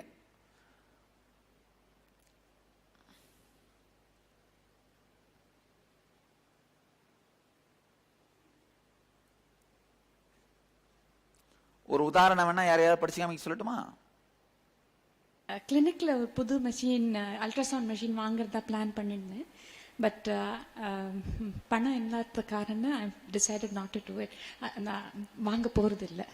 ஸோ அது எனக்காகவே ஐ ஹேவ் டு, அந்த கம்ப்ளீஷன் எனக்குள்ளே நான் பண்ண போறேன். அதான், அதாவது இது முழுமையாக்குறது. புரியுதுங்களா? இவங்களே இவங்களுக்கு ஒரு வார்த்தை கொடுத்துட்டாங்க, அதை செய்ய முடியல. ஆனா அப்ப என்ன பண்ணணும், உங்களுக்கு நீங்களே தெளிவா ரெக்கார்ட் பண்ணிடணும். அட நம்மளுக்கு தானடா சொன்னோம், விடுறா இதெல்லாம் எவிடன்ஸா இருக்கு, கிடையாது. அப்ப அந்த பழக்கம் என்னவோ அன்கான்சியஸா என்ன நீங்க செய்யணும்னு சிந்தனை பண்ணாலும் கூட செய்ய மாட்டீங்கன்னு உங்களுக்குள்ளே முடிவு பண்ணிடுவீங்க. 10 சொன்னேன் செஞ்சனா விடப்பா, நான் இப்படிதான். உங்களுடைய முடிவுகள் மீது உங்களுக்கே மரியாதை இல்லாத மன அமைப்பு உருவாகுதல். எத்தனை பேர் இந்த மன அமைப்பால சஃபர் ஆவறீங்க? கை தூங்களா. நான் முடிவெடுப்ப சமயம், ஆனா என் மேலே அதுக்கு எனக்கே நம்பிக்கை இருக்காது, மரியாதை இருக்காது. அந்த மன அமைப்பு போகணும்னா ஒரே வழி, இந்த மாதிரி தொடர்ந்து பிராக்டிஸ் பண்ணணும். இன்னையோடு இதை முடிச்சிடாதீங்க. ஒரு வாரம் கழிச்சு திரும்ப உட்கார்ந்து இந்த ஒரு வாரத்தில் நீங்க உங்களுக்கு கொடுத்துக்கிட்ட வார்த்தைகள் எத்தனை எல்லாம் நிறைவேற்றலாம், எதையெல்லாம் கம்ப்ளீட் பண்ணலாம்.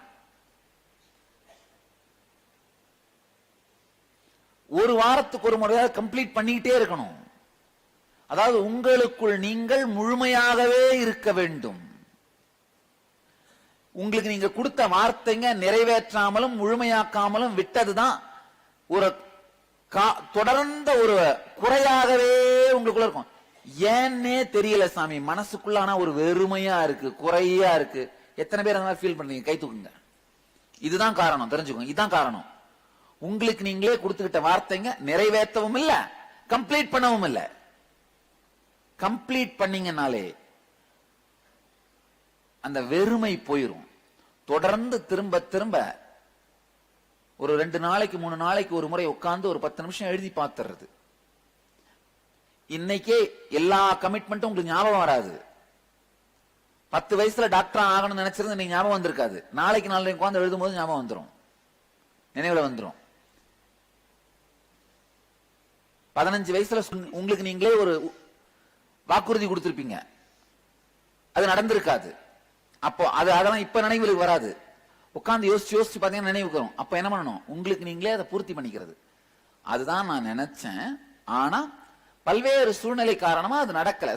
ரீசன் தேவையே இல்லை, நடக்கல. அப்ப இப்ப நான் கம்ப்ளீட் பண்ணிக்கிறேன். இப்ப நான் அதை நினைந்து அதனால் விட்ட குறை, அந்த வெறுமை இப்ப இருக்கக்கூடாது உள்ள. சிறு வயதிலிருந்து உங்களுக்கு நீங்களே கொடுத்து கொண்ட வாக்குகள் நிறைவேற்றவும் செய்யாமல் முழுமையாக்கவும் செய்யாமல் விட்டவைகள் தான் நீங்கள் எதிர்பாராத ஆசைகளாக உங்களை தாக்குகின்றன. எதிர்பார்க்காத ஆசையா வந்து தாக்கும். நாம் நமக்காக சில கடமைகளை செய்து அதை நிறைவேற்ற முடியாது என்பதையும், பிறருக்காக நாம் வாக்குறுதி கொடுத்து அந்த வாக்குறுதிகளை நிறைவேற்ற முழுமை செய்வது என்பதையும் முடித்து விடுவது என்பதையும் சுவாமிகள் கூறினார்கள். இது இரண்டுமே இல்லாது நாம் பிறருக்கு கொடுத்ததும் நம்ம மனதுக்கு நாமளே கொடுத்தது கூட காலங்களுடைய சூழ்நிலையாக தூக்கி அப்படியே நிலுவையாக வைக்க வேண்டிய நிலைமைகள் இருக்கிறது. அதற்கு என்ன செய்ய வேண்டும் என? அதாவது இப்ப ஒரு உதாரணம் என்னன்னா, ஒரு வீடு வாங்குறேன்னு நீங்க உங்களுக்கு வாக்கு கொடுத்தீங்க. இப்ப அதை நீங்க கைவிட்டவும் போறதில்ல, ஆனா நிறைவேற்றவும் முடியல. அப்ப என்ன பண்ணணும்னா, இப்போதைக்கு கைவிட்டு விடுகிறேன், 6 மாதம் கழித்து மீண்டும் எடுத்துக்கொள்வேன், ஆனா இப்போதைக்கு கைவிட்டு விடுகிறேன். புரியுதுங்களா என்ன சொல்றது? இப்போதைக்கு என்னால் இயலாது. அதனால மனமே, இதை நினைத்து கொண்டு உன்னுடைய நிம்மதியை குலைத்து குறையாக அறையாக நிறையில்லாமல் இருக்காதே. இது 6 மாதத்துக்கு பிறகு எடுத்துக்கொள்கிறேன் அப்படின்ற மாதிரி தெளிவாக்கிடுங்க. புரியுதுங்களா? அவ்வளவுதான். எத்தனை பேருக்கு சந்தேகம் போச்சு? அவ்வளவுதான், அவ்வளவேதான். இப்போதைக்கு தெளிவா இருங்க, இப்ப கம்ப்ளீட் பண்ணுங்க. முயற்சி பண்றேன்னு சொல்லி இருந்தா கூட இப்ப சொல்லிடணும், என்னால முயற்சி பண்ண முடியாது, தெளிவா சொல்லிடணும். பாருங்க, முடியும் முடியாது அவ்வளவுதான். ஒண்ணுமில்ல, நீங்க இப்ப கடலை விழுந்துட்டீங்க, பக்கத்துல இருக்கிற உன்னை காப்பாற்ற முயற்சி பண்றேன் அப்படின்னா என்ன அர்த்தம்? அந்த மாதிரிதான் அது. நீ காப்பாற்ற முயற்சி பண்றதுல நான் இருக்கணும் இல்ல காப்பாத்துறதுக்கு. தெளிவா முடிவு பண்ணுங்க. முயற்சி பண்ற, அதாவது யார் யாருக்கு என்னென்ன கமிட்மெண்ட் கொடுத்தீங்களோ அதையெல்லாம் ஒண்ணு நிறைவேற்றணும், இல்ல கம்ப்ளீட் பண்ணிடணும். தயவு செஞ்சு கால பைரவனை மதியுங்கள்.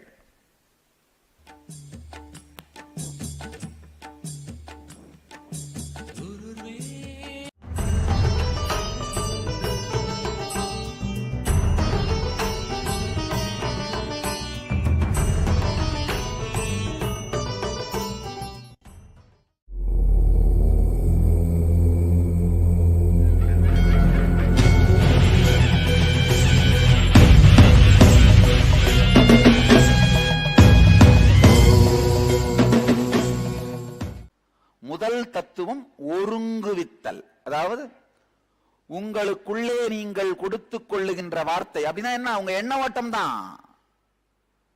உங்களுக்குள்ளே உங்களுக்கே நீங்கள் கொடுத்துக் கொள்ளும் வார்த்தைகள் மற்றவர்களுக்கு நீங்கள் கொடுக்கும் வார்த்தைகள். உயிரை கொடுத்தாவது அந்த வார்த்தைகளை உண்மையாக்க வேண்டும். எத்தனை பேரு ஆமா சாமி, இந்த ஒரு விஷயத்தை இதுல நான் வீக்கு, இந்த இன்டெகிரிட்டியில நான் வீக்கு, என்னை இன்டெகிரேட் பண்ணிக்கணும்னு ரொம்ப நாளா நினைச்சேன், ஆனா செய்யாமலே இருந்தேன் அப்படின்னு நினைக்கிறவங்க, இதுக்கு மேல செஞ்சிடறது சாமி, என்ன பாடுபட்டாலும் செஞ்சிடறது அப்படின்னு நினைக்கிறவங்க கை தூக்குங்க. சரி, செய்யறது இல்லை அப்படின்றவங்க கை தூக்குங்க. ஆழமா புரிஞ்சுக்கோங்க. ஒரு விளையாட்டு மைதானத்துல ஒரு குரூப் பாத்தீங்கன்னா அப்படியே சேர் போட்டு சுத்தி உட்கார்ந்துட்டு ஆட்டத்தை பார்த்துட்டு இருக்கும். இன்னொரு குரூப் பாத்தீங்கன்னா வேத்து விறுவிறுத்து கீழே விழுந்து மேலே எழுந்து கையை உடைச்சு காலை உடைச்சு அந்த பாலை எட்டி உதைச்சு மட்டையால அடிச்சு விளையாடிட்டு இருக்கும். பார்ட்டிசிபேட் பண்ணி பங்கேற்று விளையாடுறவங்களுக்கு பரிசு கிடைக்க போதா, தோத்தாலும் விளையாடுற குரூப்புக்கு பரிசு கிடைக்கும் இல்லையா? ரன்னர் பரிசு உண்டு. பார்ட்டிசிபேட் பண்ணீங்கன்னா மட்டும்தான் வாழ்க்கையிலும் வெற்றி. பார்வையாளரா மட்டும் இருந்தீங்கன்னா வாழ்க்கையிலும் பார்வையாளராகவே இருந்து செத்து போயிருவீங்க.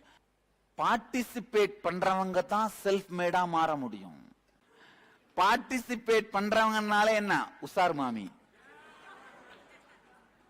இல்ல, எல்லா ஃபேமிலியும் ஒரு லேடி இருக்கும், சும்மா முடிஞ்சு வச்சு காப்பாத்தி. உங்களுடைய பல பேருடைய தாயை அந்த மாதிரி தான் இருந்திருப்பாங்க. வச்சு அந்த டப்பால வச்சு காப்பாத்தியே உங்களை படிக்க வச்சிருப்பாங்க, உங்களை மேல எடுத்துட்டு வந்திருப்பாங்க, உங்க லைஃபுக்கு சப்போர்ட்டா நின்று இருப்பாங்க. நல்லா தெரிஞ்சுக்கோங்க, லைஃப்ல பார்ட்டிசிபேட் பண்ணாமலே இருந்தீங்கன்னா வெற்றியின் ஒரு நுனியை கூட பார்க்க முடியாது. வாழ்க்கையில் வெற்றின்னு மலரன்னு நினைச்சீங்கன்னா பார்ட்டிசிபேட் பண்ணுங்க. சாமிய நேராவே பர்சனலாவே தெரிஞ்சா கூட நீங்க தவம் பண்ணாம அவரால் என்லைட்டன்மெண்ட்டை கொடுக்க முடியாது.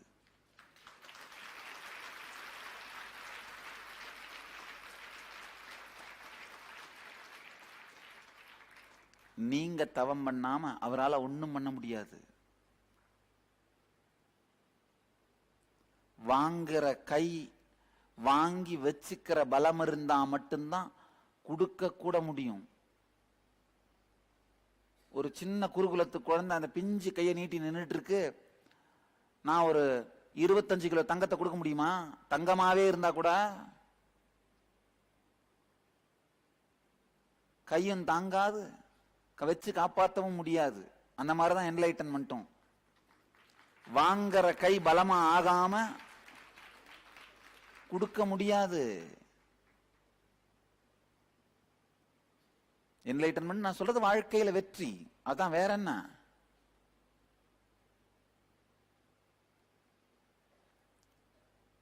எத்தனை பேர் இன்டெகிரிட்டியா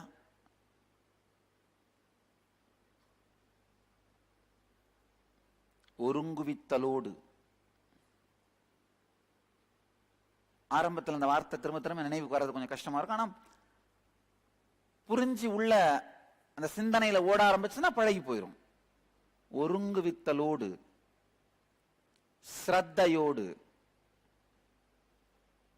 இதுக்கு மேல இந்த சத்தியங்களை வாழ்வது, இத வாழ்ந்துதான் ஆகணும்னு நினைக்கிறேன் அப்படின்னு ஹானஸ்டா ஃபீல் பண்றவங்க கை தூக்குங்க. ஆழமா புரிஞ்சுங்க. இத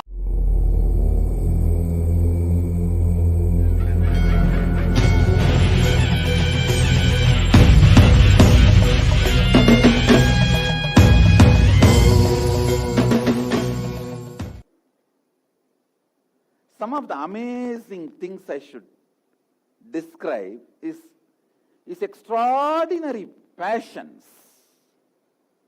love, passions, and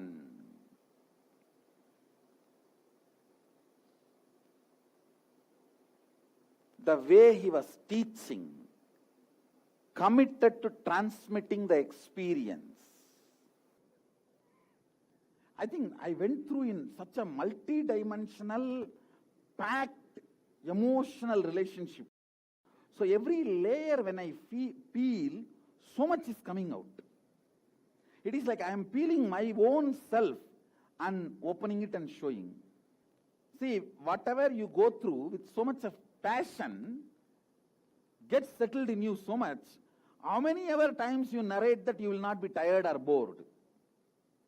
How many ever times you remember that you will not be tired or bored? Because the packed emotions you went through with that incident or with that happening is so intensely packed.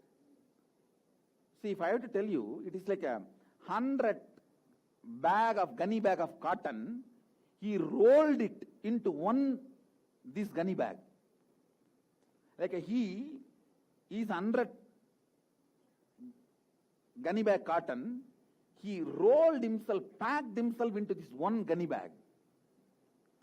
So he has packed himself so much into me, so much has gone through.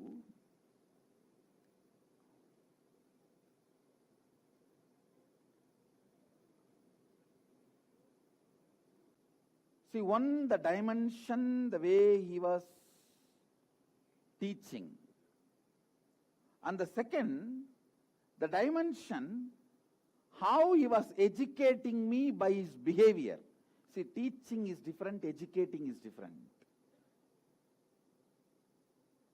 Teaching is different, educating is different. Through his behavior, the way he was educating me, that's what I described now. Like, in one mirror he will not appear, in the other mirror he will be there. So I have to go back and sit and scratch my head. This scene, was I in higher consciousness, or in this scene was I in higher consciousness? So during this scene was I more aware, or during this scene was I more aware? Based on that, I will come to the conclusion, this scene is the right, higher reality, highest reality, not this. So this whole thing is educating, where by his behavior I evolve.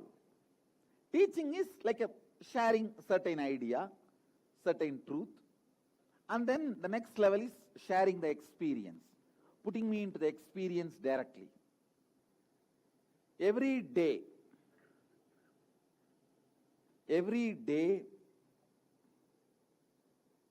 there will be some story or some question, something I will ask.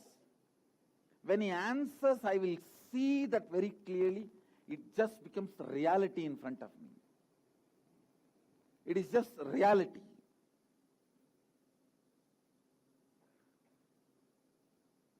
See, immediacy and ultimate always does not go along hand in hand for all of us.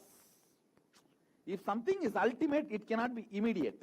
If something is immediate, we don't believe it is ultimate. God cannot be such a stretchable distance If I stretch my hand, I can touch him. How can that be God? If it is God, it has to be somewhere where I cannot reach. This strong self-denial in me, he broke. Actually, that breaking also, he did it in such a way, I have to break. Understand? Without, if he gives a confirmation, for example, he gives darshan with 1,000 head and 1,000 hand, like a Mahasadashiva. If he gives darshan,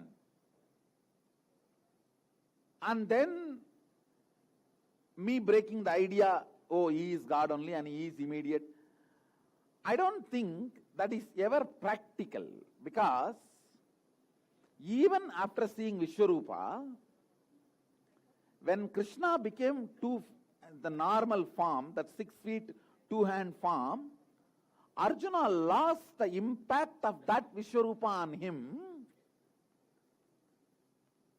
Understand? So, the disciple has to break that God cannot be immediate, immediate cannot be God. So, the whole drama between him and me, it was like a... He has to give all the experiences he has to give. But I have to break that pattern of... See, what is that basic pattern, How can God be so immediate? It is a self-denial. I myself feel I cannot be ultimate, so ultimate cannot be so close to me. That's a root self-denial. The whole game and the play was such.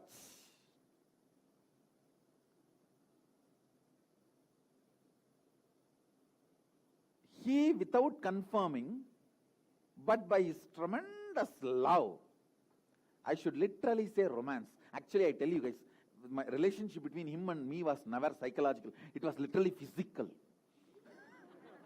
By the very love,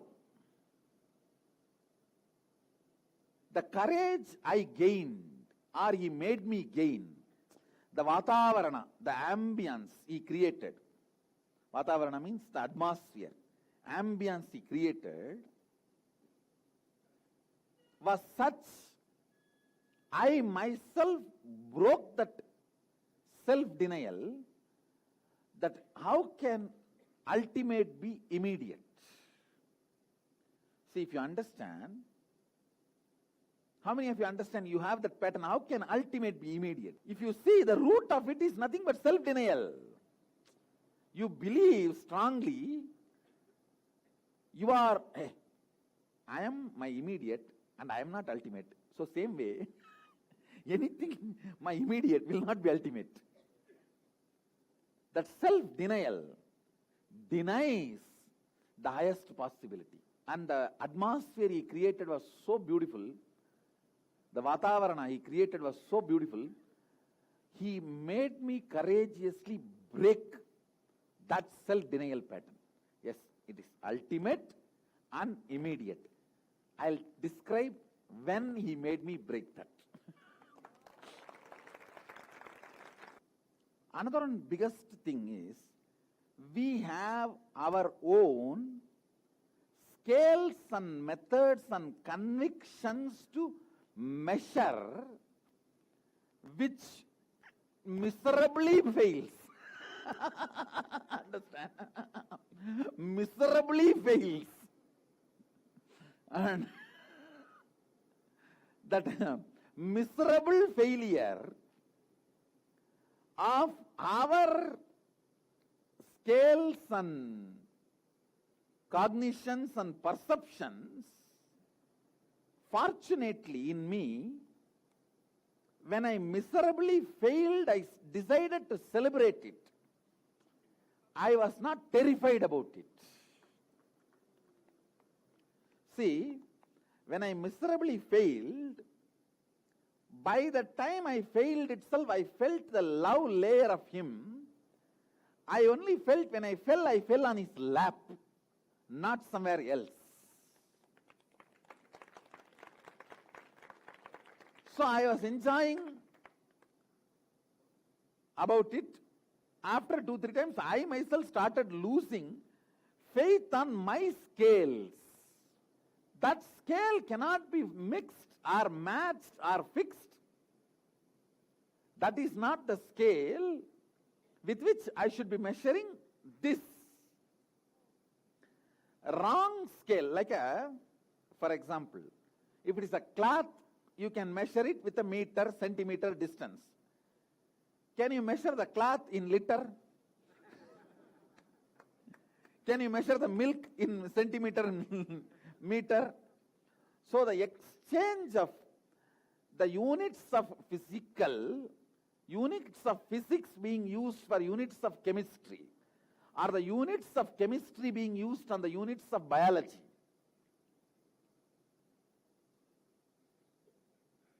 The wrong application of our earlier convictions. Actually, this everyone goes through. Everyone goes through. In their own scale, in their own level, in their own methodology, in their own, terminology, in their own ideas. So each one goes through their own. Some people think, oh, if he is Sadashiva, why is he wearing gold? As if they know that Sadashiva never wore gold. They will read in some book, a great Tyagi cannot wear gold. And these fellows don't even understand. I neither remember it is gold, nor remember it is mud. I wear it for the people who are enjoying it. That's all. This body itself I am wearing for the people who are enjoying it. So on the body what I am wearing,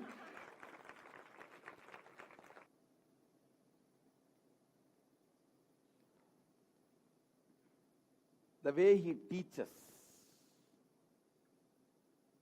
the way he gives experience, all that are like a unique. I remember very clearly, once I was asking about this past, and he was describing something which I could not grasp immediately. So he has to draw a diagram and show. There was no board or anything. He just picked up a stone. On the air he draw, and I saw the board, and in the air the whole thing is appearing. He just picked up a stone which was there next, and then just he started drawing in the air, and the air was behaving literally like a board. And what he wrote, I could see.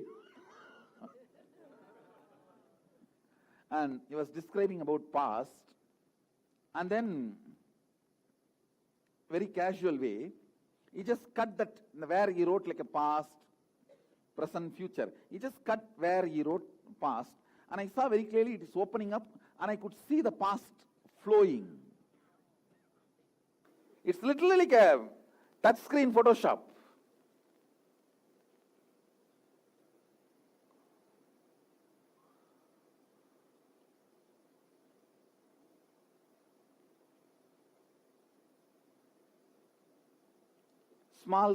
Small incidents I can go on be describing.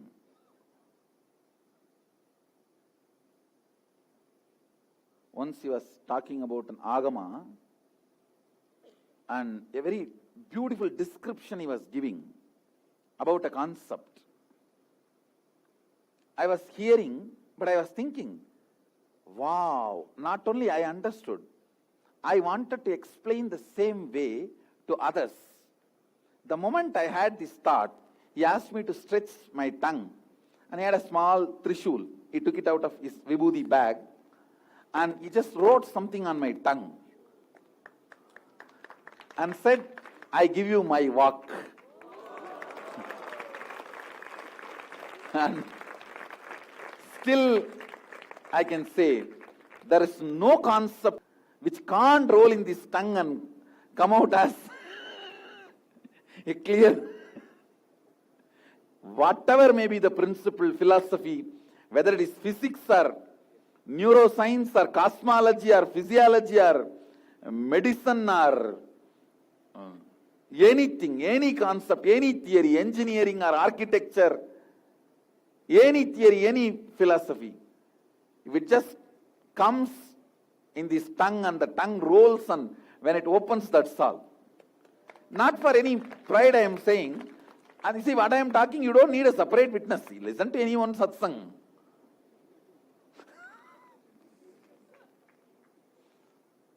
It actually, after that blessing he gave, I give you my walk.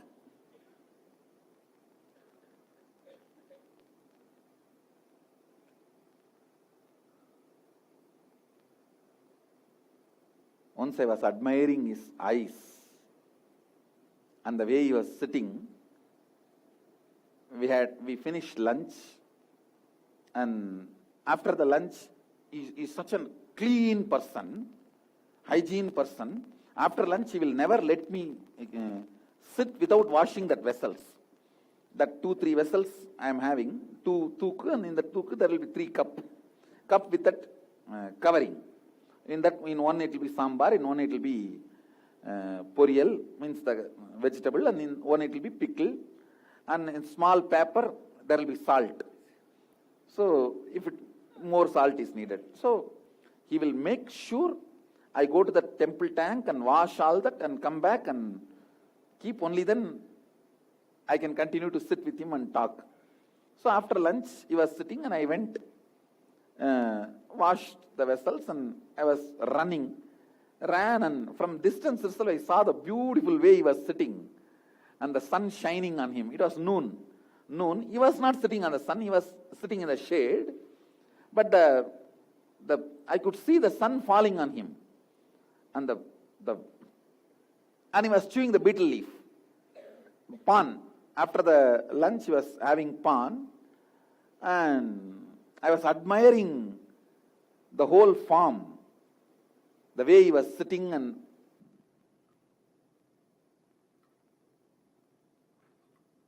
the moment I saw him, my speed of running increased and came and just threw both the vessels aside and just hugged him with so much of love. He hugged me, and just like how you hold the kid's cheek, he just held, and I opened the cheek. He was having the tambulam. Just he put the tambulam into my mouth and said, I give you my body language. The exact word he used, I give you this. See what I was admiring, he said, I give you this. I could see the word, the way he uttered. When he said, when he was moving the hand like this, what I was admiring, enjoying in him, he just took that and put it with the tambulam, and I give you this.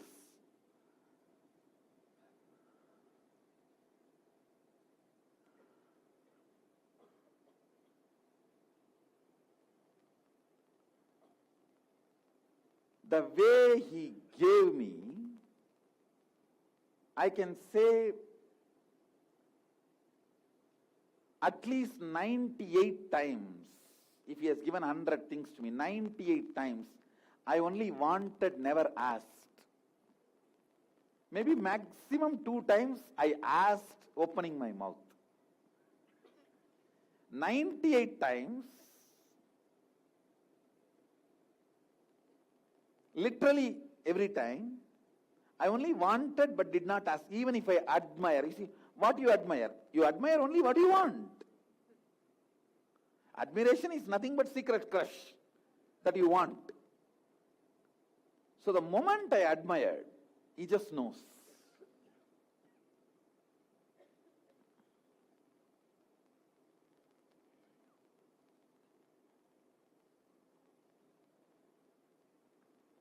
Very clean, hygiene person, and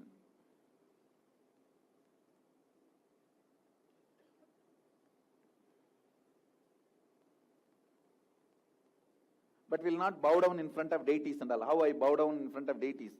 I have not seen him bowing down in front of deities and all. He will not bow down, he will walk straight up. He will walk just like that only. Very bold body language.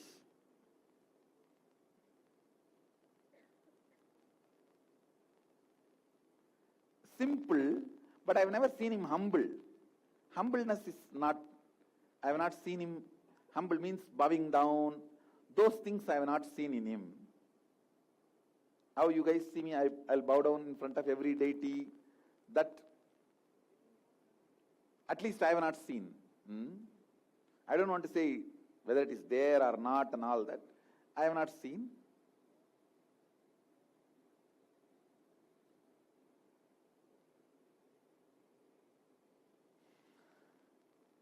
Feeling like so much is there to tell, what to say, what not to say, what to describe, what not to describe. Yes, this is the spot. Many times he used to sit. I'll sit one step down. See, actually he will sit in the higher step, and I'll sit one step down, usually holding his feet.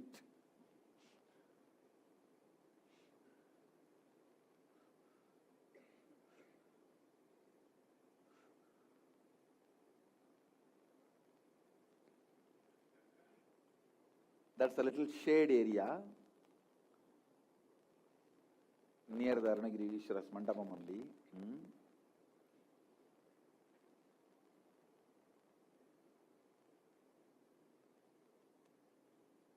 I walked with him in the hill, climbed the hill, or went round the hill, many places. Even the present ashram, that time that land did not have a fence backside. Backside there is a Kannappa Swami temple. We used to come and sit there. The temple actually is in this property. So because the temple is in this property, we used to come literally sit in our present ashram property. Because the property did not have a fence backside in those days. It used to be just attached to the temple. Now we made a separate fence. Otherwise the temple is inside our property. Once he was talking about an agama called Sarvajnanotra Agama. See, that is the agama through which you should understand all the agamas. That's like a final word about agamas. It's called agamanta. He was describing. I said, why only through this we should understand everything? Further, he was telling me, if you are wearing the green glass, the whole thing will look green. If you are wearing red, whole thing will look red. When he uttered these words, he just touched the air. I suddenly saw the whole thing green. When he utters the word, if you are wearing green glass, what will you see? Literally. As if the whole thing I am seeing through the green shade. And when he uttered the red glass, if you wear the red specs, how you will see? In Tamil you are saying, Sepu kannadi pota eppadi theriyum paarra. Means he was telling how if you see the red specs, if you wear, how it will, I remember even the pronunciation, not Sigappu kannadi, Sepu kannadi. That's the village pronunciation. And if you wear the red specs, how you will see? When he says, I literally saw through the red prism. So he was explaining how the prism you wear defines your vision. So this agama should be the prism you should wear and see the whole thing. Understand the whole, whenever you have a conflict, to come to a conclusion or meaning.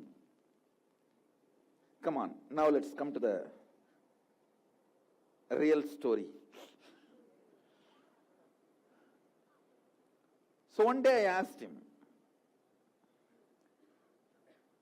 take me to your cave. He said, all right, come, what is there? And the mandapam we showed you, that's exactly the place. usually it will always be, I will only hold his hand. But that day, he just held my hand so tightly, I still doubt. He did not take my physical body, he just pulled me out of the body and took me. See, the way he held my hand, it was so strong. The way he held, right hand only, here only, just the way he held and pulled me, because there is no way physically you can get into this place. Please, all of you see, he walked inside and he took me inside. And this is a complete stone slab. It's a sealed. There is no opening here. And I am very clear, he only walked into this and took me inside. So, from the law of physics, I do not have answer. He walked in and he pulled. I think it took maybe 2-3 minutes. We walked into the darkness and then opening. When that opening happened, I saw a huge banyan tree. We are already on the hill. Huge banyan tree. But the funny thing is that banyan tree is a physical place. I have already traced that in the Google map. It is there in the Google map. The banyan tree is there. That's a physical place. So when we entered the banyan tree, I saw there was a seat. Some few elderly sadhus were sitting with a long beard and jata, and they were sitting and meditating. The moment he walked in, they all got up and did namaskar. They fell at his feet. The way he went and sat on the seat, I understood he is the guru of that place. And all of them are his disciples. That I could see very clearly. He was young, but all the people were very old with a long beard and jata and all of that. I thought maybe all of them are his disciples, and I also sat. Actually, I was wearing my school uniform. In Indian villages, even if you don't go to school, you will wear only the uniform because one, you have to show to your parents you are going to school. Only that school uniform. And above one towel, only one trouser. And I sat, all of them were sitting. Somebody asked something and he was answering. It was some light conversation, something was going on. In the conversation, one elderly person looked at me and said, casually, he is the only one who is not a sannyasi in our team, something about sannyas. And then my kundalini got on. I am also sannyasi, not wearing clothes, that's all. Because I had a strong pride of being that sannyas from the young age.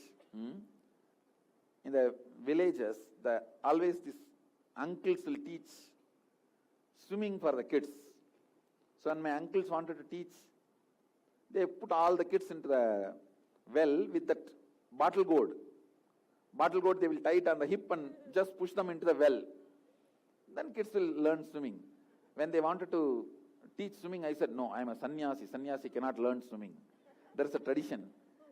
Sannyasi should not swim, or he should not light his own cooking fire.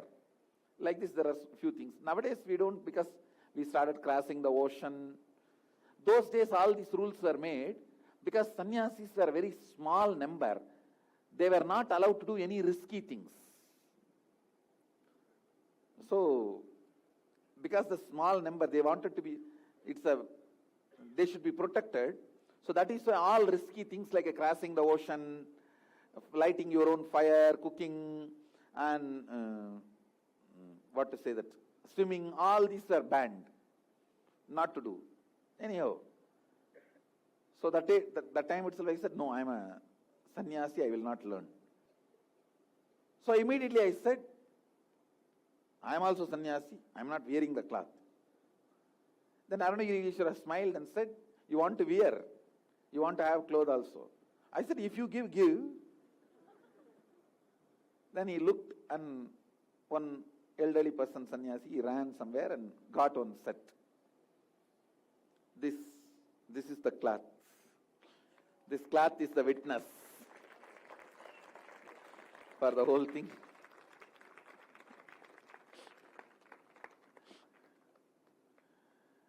And he got the cloth.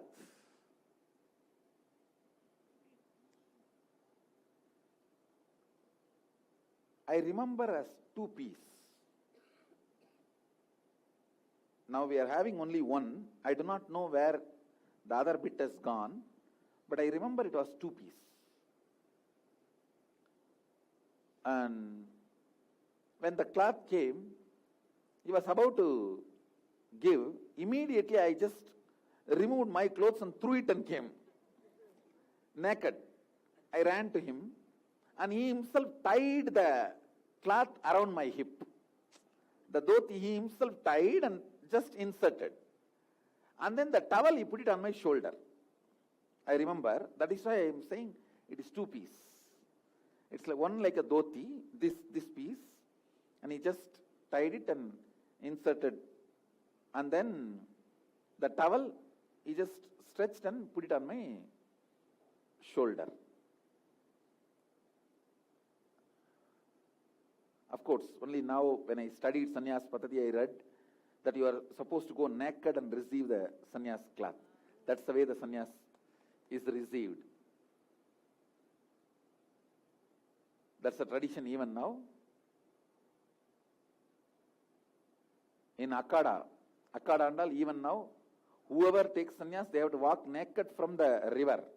Only then the kavi is given.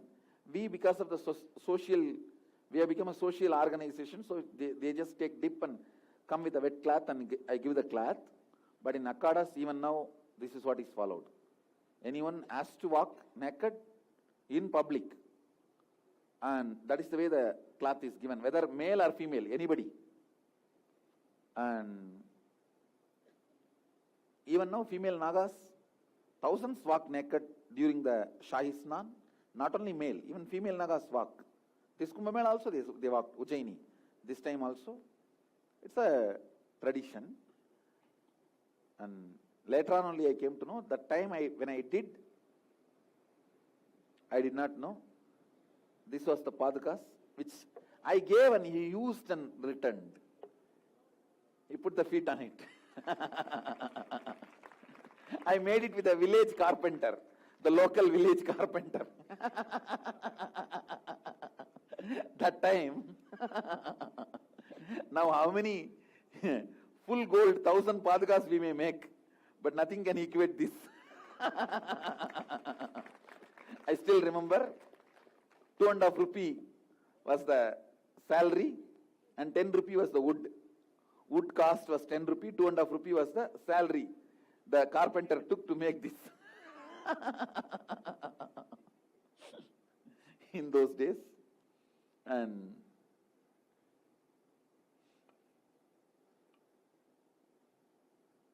still his footprint is left. The footprint is there because he used for quite a few days and gave. The light line you can see.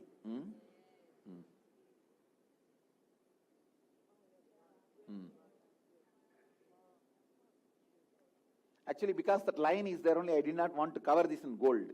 I thought I will cover the whole thing in gold, but that line will disappear. So I didn't want that line to disappear.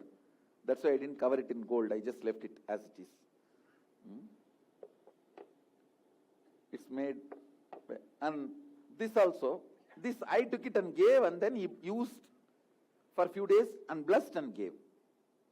This he himself gave. This I did not take. That is why this we are not able to trace what material it is. And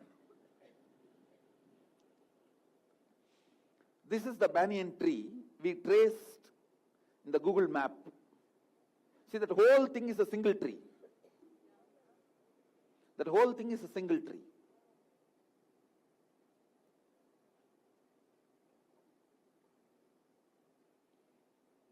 So he gave the kavi. We sat and we were discussing some more time. And then he said, come on, let's go. I said, okay. And again he held my hand very strongly and pulled. In few minutes I woke up and I saw I was here. We both were standing outside that samadhi. That is why I have a serious doubt.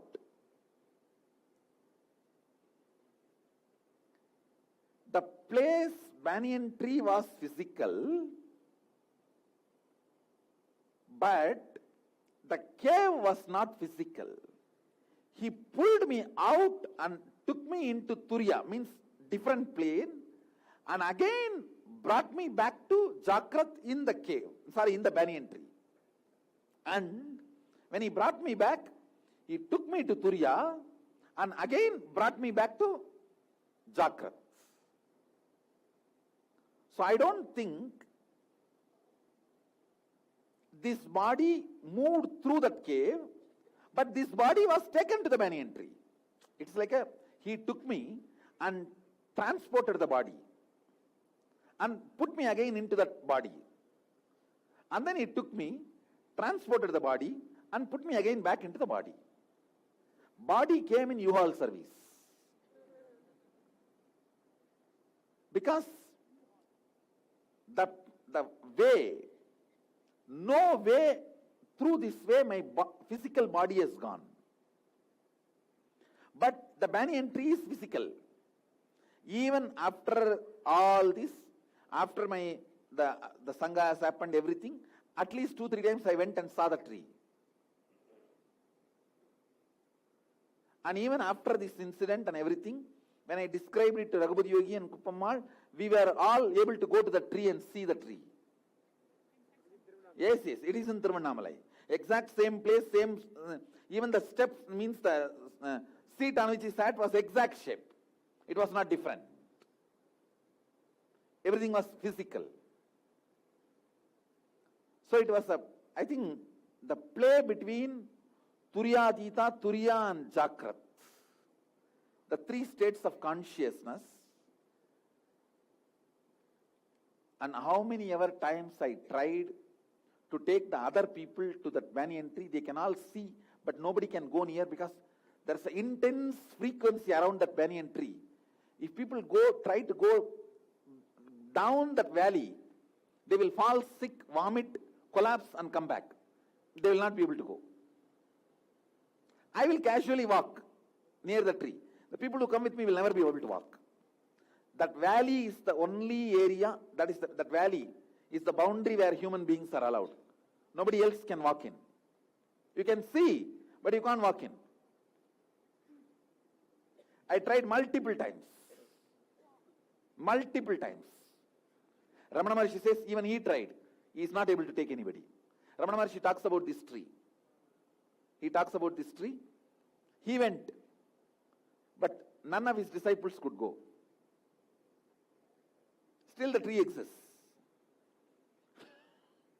Still the tree exists. You can see, but you can't go near. If you walk, it will be like that Matrix movie, high frequency they attack. It will be exactly like that. That high frequency vibration where you will feel giddy, vomiting, you will collapse. Anyhow, now starts the real drama. He brought me back and left me in this body. And when I was back, I was wearing only this color. This dress I was wearing, this cloth and this cloth, and the trouser was missing. It was not there. Over.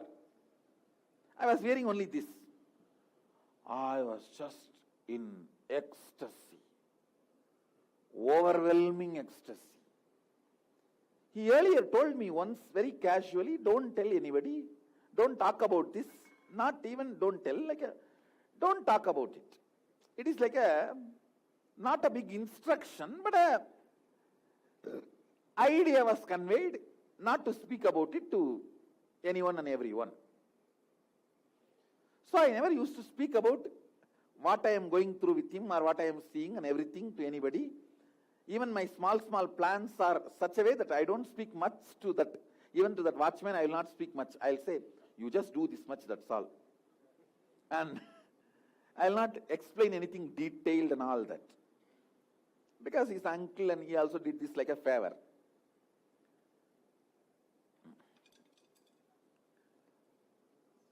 Now, I was in such ecstasy, I could not keep quiet. I ran to Vibhudanandapuri. My mentor, you can see her in this photograph. She's standing in this photograph with me. So I ran to her. Yes, you can see in that photograph. I ran to her and said, Pati, this Swami gave me kavi. That's all. Actually, I expected she will really be happy. And she started screaming, who is that fellow who gave you kavi? And do you know the meaning of it? Because she wanted to give me sannyas. And who is the fellow who gave kavi? Do you know the meaning of it? It means he has given you sannyas. And actually, she's not bothered about me becoming sannyas. She was bothered more about she is not able to give. That was the whole thing. Because she knows I am a sannyasi and I'll be having sannyas, and she started screaming. And then she started telling, hey, did really somebody give or you stole from the shop? These kids always go and steal from the shops. That's the usual thing. That jaggery and sugar and the small things, hand key, all that they will steal from the shops. And she started threatening me that I'll tell your grandfather. My grandfather is a big guy in the whole market, and we all have a pride about being his grandson, and we also supposed to be behaving like that to keep the family standard. She started screaming, I don't think any Swami gave you. You only stole from a shop and you are telling me lie. I said, no, I did not tell lie, and really some Swami gave. He said, who is that Swami? Show me. I said, come, I will take you. And she was literally holding my ears and dragging me and walking with all the speed.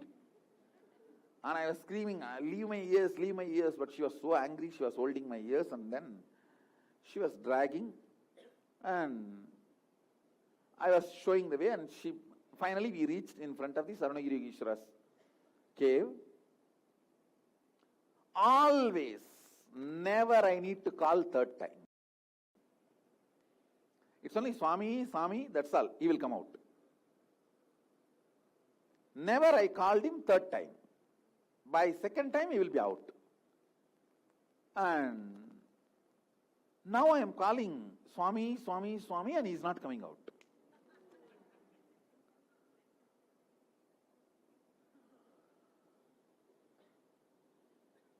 Completely shaken. 3-4 issues. One, is not coming out. Second, now this lady will not believe. And the third, she is already convinced that I have stolen. And she will go and tell my grandfather. All this is going on into my system like oh God. I could have kept quiet without telling her. And anyhow, now she is not ready to leave. She is telling, call now. Let me see which Swami is coming. I said, from here only that Swami walked out. I showed the cave. From here only he used to come out and go in. From here only he came out. Wait, he will come. I'll call. And then she got so angry, she just slapped me. In India, it's usual. It's not something, no, that is usual. Gave a slap and then said, hey, to whom are you lying? You want to say this is cave?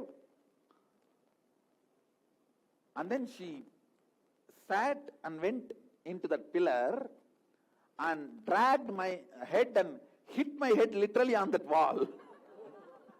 And said, what do you mean by this is cave. In Tamil she was shouting, Yattada Yamatra the Kogane? The Parra Kallu Tundra means stone slab. Suddenly it was a next shock. Oh God! Then whole thing is a story or what?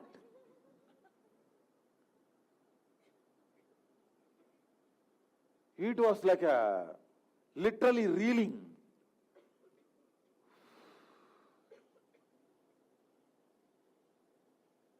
And it was a stone slab.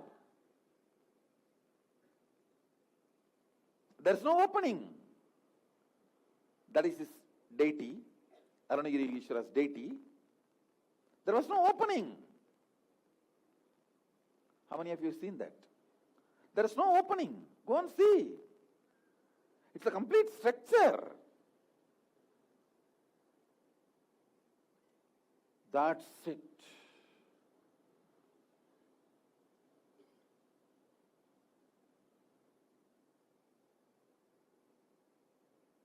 One side, oh, so he will never come out again. I'll never see him again or what? Did I do something wrong by telling about him to somebody? And then she's screaming in her high-pitched voice.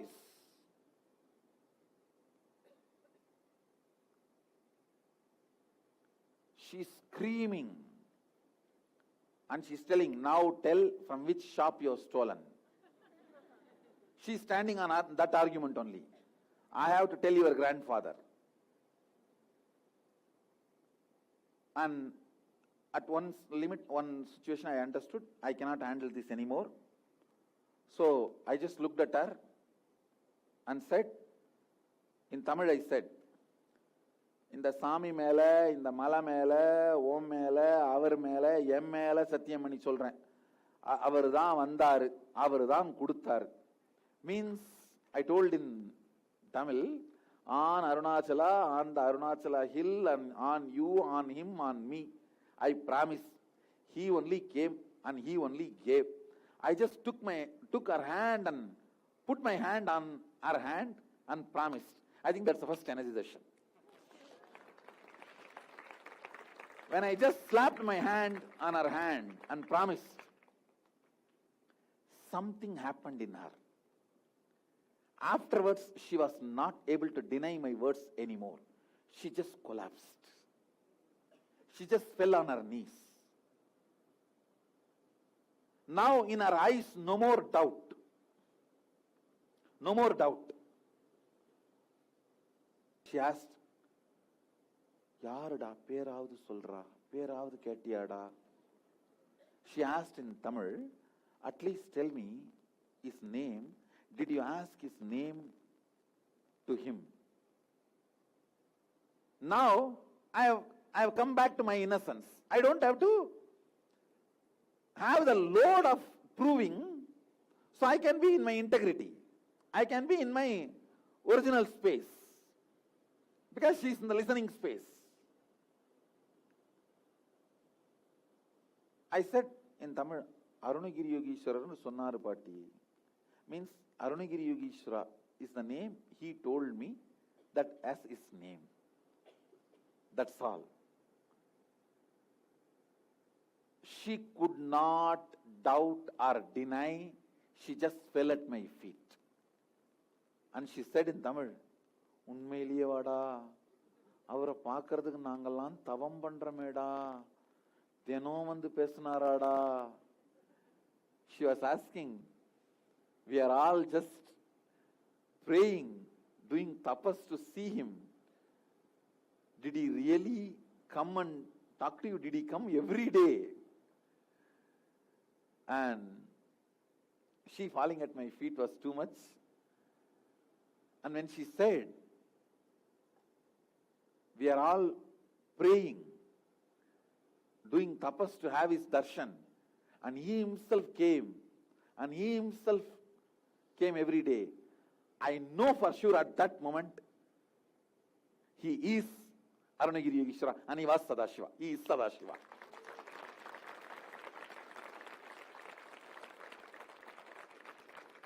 is Sadashiva.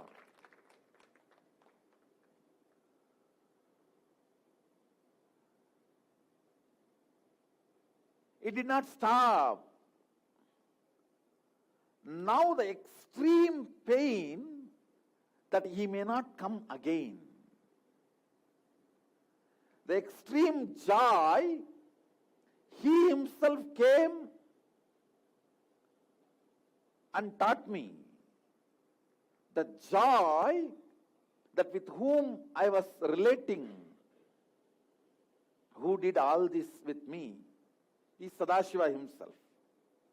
That joy, the other side, he may not come. What to do now? Again.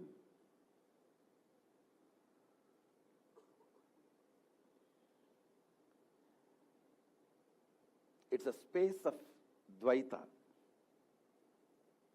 You may know he is God, but you are not sure about his love and availability to you. You are not sure of his love and his availability to you. It is like if you have hurt somebody whom you really love, how you can't tolerate you. That was the space. It is like a Bhagavatam beautifully describes this story. One Gopika, she was in love with Krishna. One night, she hears the flute music from the forest. Her husband was not there in the house, so she jumps out of the bed to run and see Krishna. You should know that there was no physical relationship because this whole Rasalila happened within the age of 8. By the time he was 8, he already moved to Mathura. He was out of Vrindavan, after that he never came back to Vrindavan. So she was trying to run. She ran through the living room, and when she was about to come to the main door, she saw her mother-in-law was sitting on the door frame and combing the hair of the sister-in-law. This scene goes on for last 5,000 years. Even now, if you go to Indian village, you can see this. And what is there to comb in that hair? I don't know. Removing this lice and the day and night, this daughter will sit down and the mother will sit up on the door frame, and all the hair will come in one side and all the teeth of the comb will be lost in the head. But still they will be combing. And in the main door frame, she saw the mother-in-law was sitting and sister-in-law was sitting down, and she was combing the hair. The Vyasa describes beautifully. This Gopika she put her one hand on the door frame, the inside door frame, and she was standing. One side, that flute music is awakening all the sweet, beautiful, best memories of Krishna and pulling her. The other side, mother-in-law and sister-in-law are sitting and stopping her. That stopping is creating so much pain. That calling is creating so much joy. Vyasa beautifully describes. In the churning, because of the pain of being stopped, she went through all the hell and exhausted all her bad karmas. Because of the joy of the calling and the memory of the calling, she went through all the heavens and exhausted all the good karmas. Because both karmas got exhausted, she just fell and became enlightened. It is like all the heavens she need to go through, she went through. All the hell she need to go through, she went through. All karmas are exhausted. She fell and got enlightened. I can say literally exactly that was the way it was going on in me. One, knowing he himself came.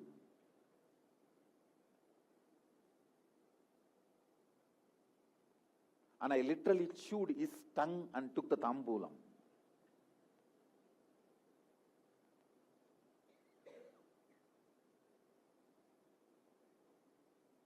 He himself taught.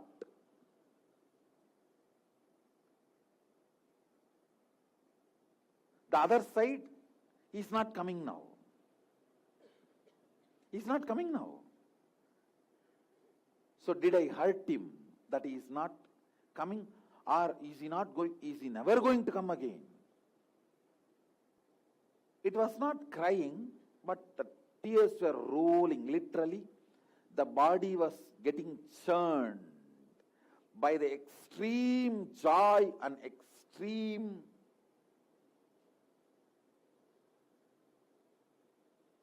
suffering, or whatever. I could not handle, and even Vibhudananda Puri was not able to handle. After that, she just walked and went away to the house. And I just lie down there itself and slept.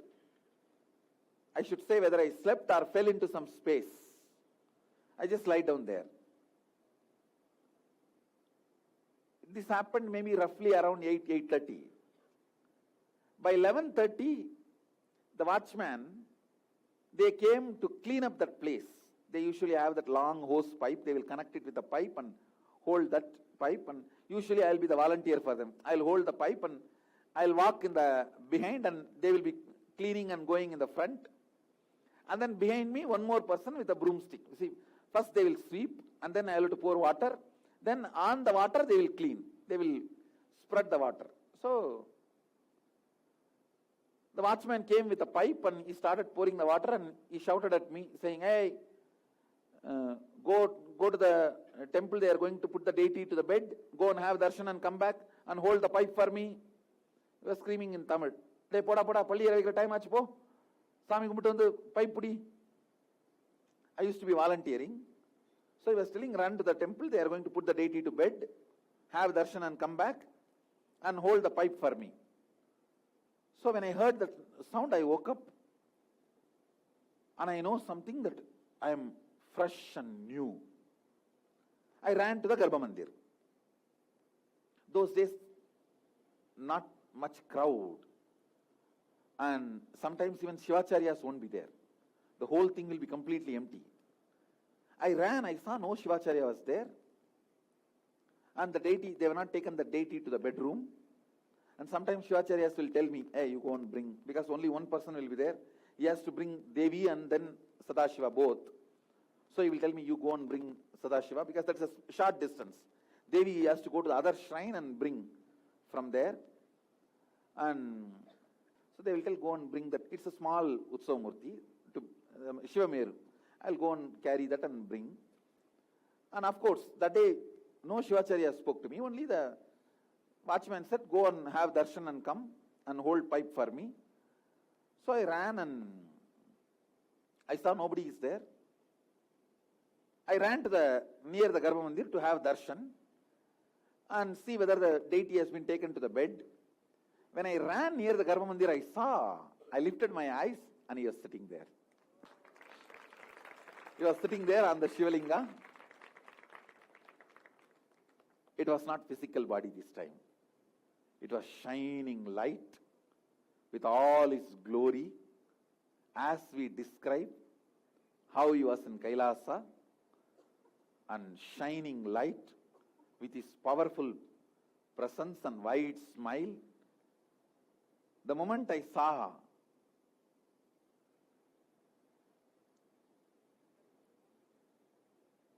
I started screaming in Tamil, "Sami, ingiya irkinga, party vandappo கூப்பிட்டு பார்த்தனே வரவே இல்லையே சாமி." Means I told in Tamil that you are sitting here. When that party came, when Vibhudananda Puri came, I was shouting, screaming, and you did not come out at all. And he did not reply. He was smiling.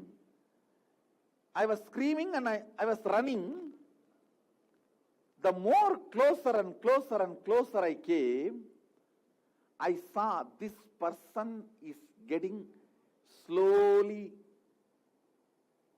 diluted into this person. understand, this person was getting just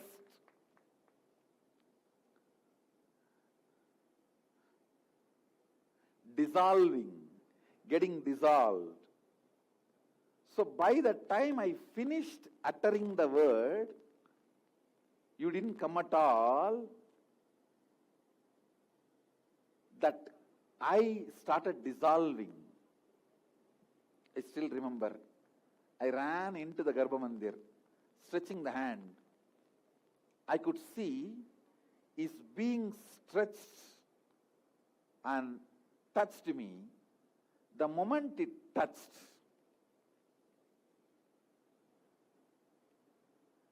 that idea of I got unclutched. I just know, I woke up to the truth. He is me and I am him.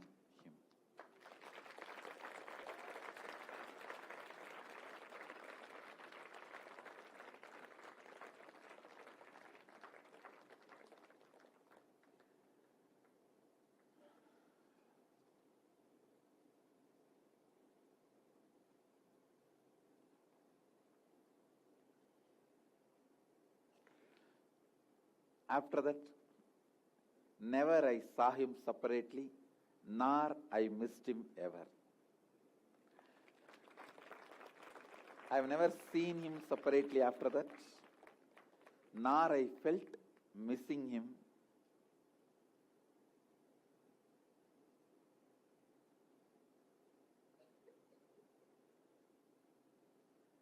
It was the most powerful unclutching. It was so powerful, never again clutching happened with ordinary I.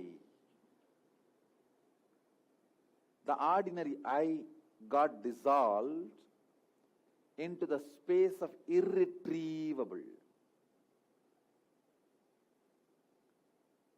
It is like unclutching from the ordinary I and got clutched into that source. Instead of clutched, I should say become one.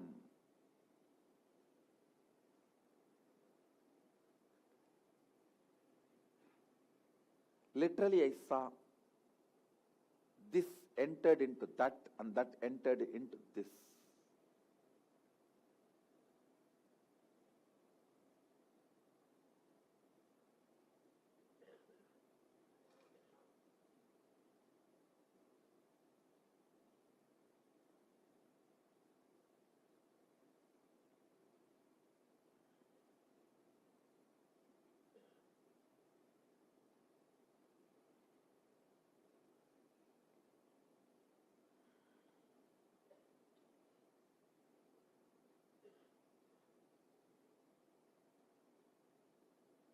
Let that happen in every one of us here.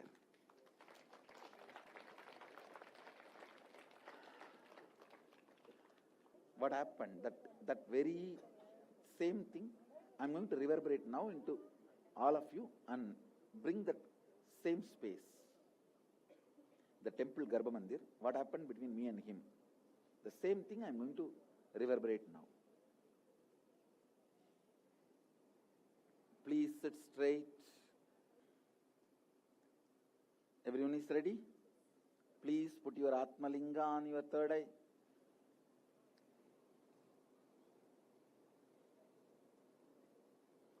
Please put the Atmalinga on the third eye. Let Atmalinga touch your third eye. Now, just witness all the thoughts happening, including the idea you have about you.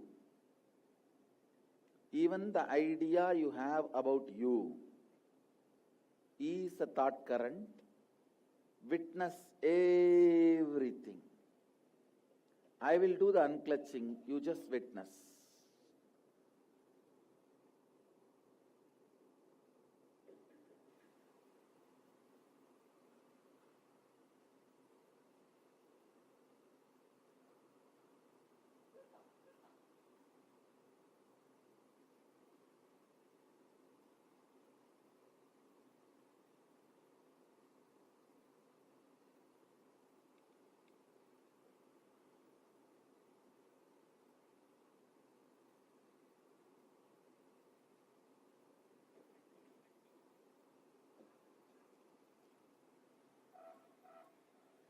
सदाशिवोऽहम्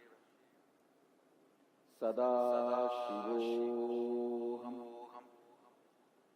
सदाशिवोऽहम् सदाशिवोऽहम्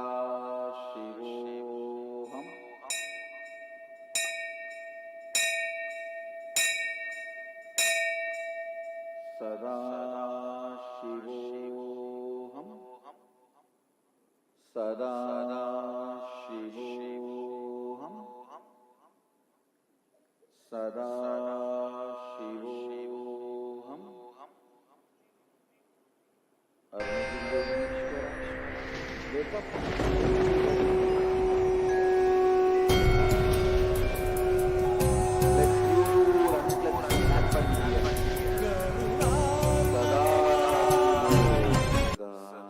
सदाशिवोऽहम्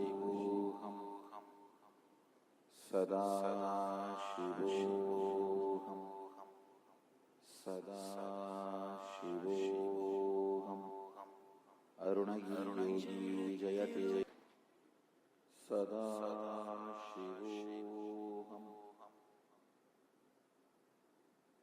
सदाशिवोऽहम्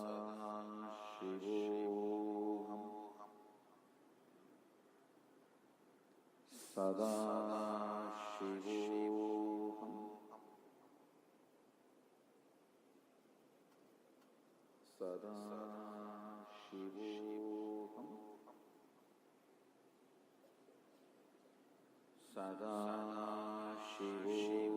सदाशिवोऽहम्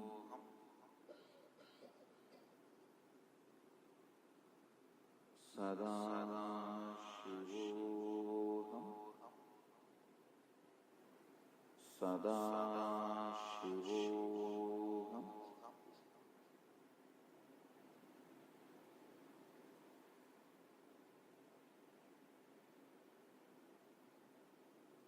सदाशिवोऽहम्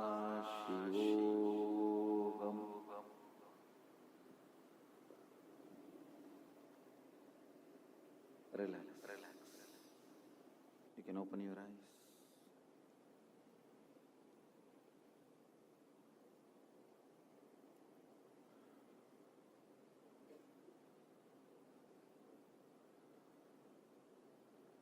Try to maintain silence for next at least 1 hour, because like a surgery, precise surgery, how the pacemaker is fixed in your heart, same way I have put the unclutching into your Anandagandha. It's like a literally surgery happened in your consciousness.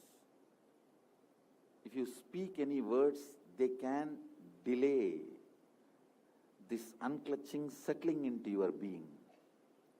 So if you just use only sign language and avoid eye contact and maintain silence for next 1 hour, it will help in a big way for you to digest this unclutching into your consciousness. Be blissful. शिवोऽहम् ॐ नित्यानन्द परमशिवोऽहम् ॐ नित्यानन्द परमशिवोऽहम् ॐ नित्यानन्द परमशिवोऽहम्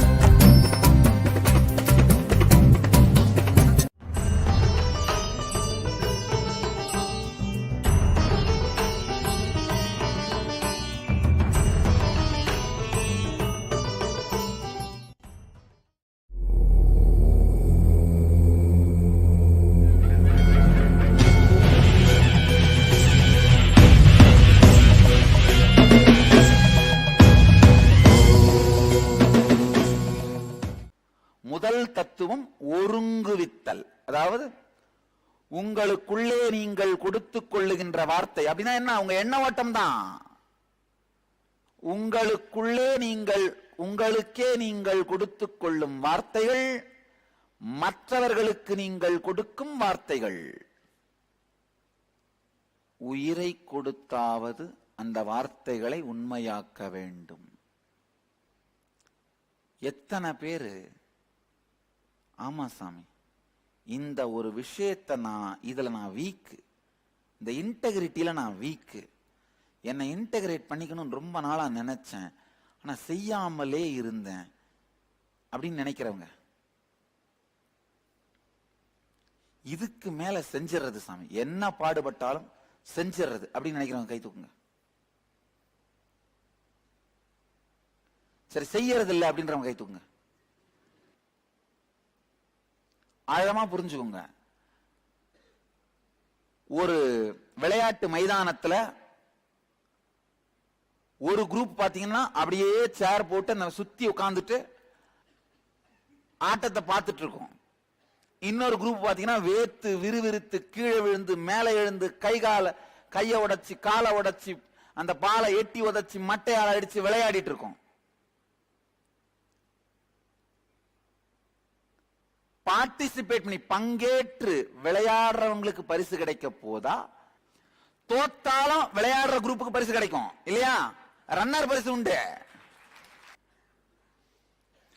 participate பண்ணீங்கன்னா மட்டும்தான் வாழ்க்கையிலும் வெற்றி. பார்வையாளரா மட்டும் இருந்தீங்கன்னா வாழ்க்கையிலும் பார்வையாளராகவே இருந்து செத்து போயிருவீங்க. பார்ட்டிசிபேட் பண்றவங்க தான் செல்ஃப் மேடா மாற முடியும். பார்ட்டிசிபேட் பண்றவங்கனால என்ன, உசார் மாமி இல்ல, எல்லா ஃபேமிலியும் ஒரு லேடி இருக்கும், சும்மா முடிஞ்சு வச்சு காப்பாத்தி. உங்களுடைய பல பேருடைய தாயை அந்த மாதிரி தான் இருந்திருப்பாங்க.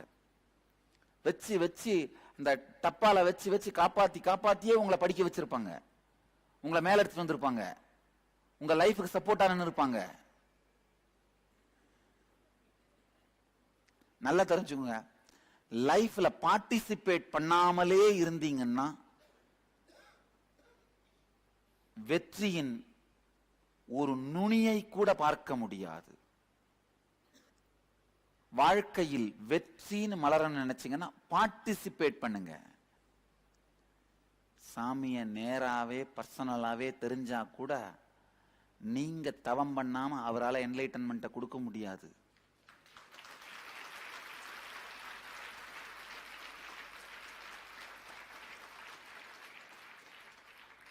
நீங்க தவம் பண்ணாம அவரால் ஒண்ணும் பண்ண முடியாது. வாங்குற கை வாங்கி வச்சுக்கிற பலம் இருந்தா மட்டும்தான் கொடுக்க கூட முடியும்.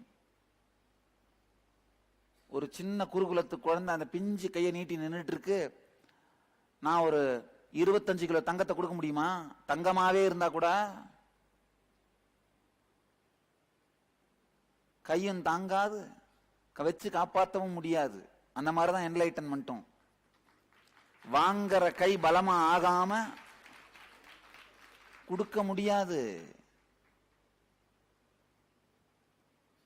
என்லைட்டன்மெண்ட் நான் சொல்றது வாழ்க்கையில வெற்றி, அதான் வேற என்ன.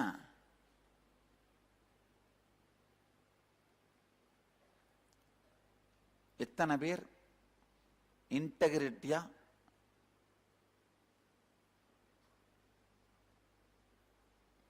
ஒருங்குவித்தலோடு,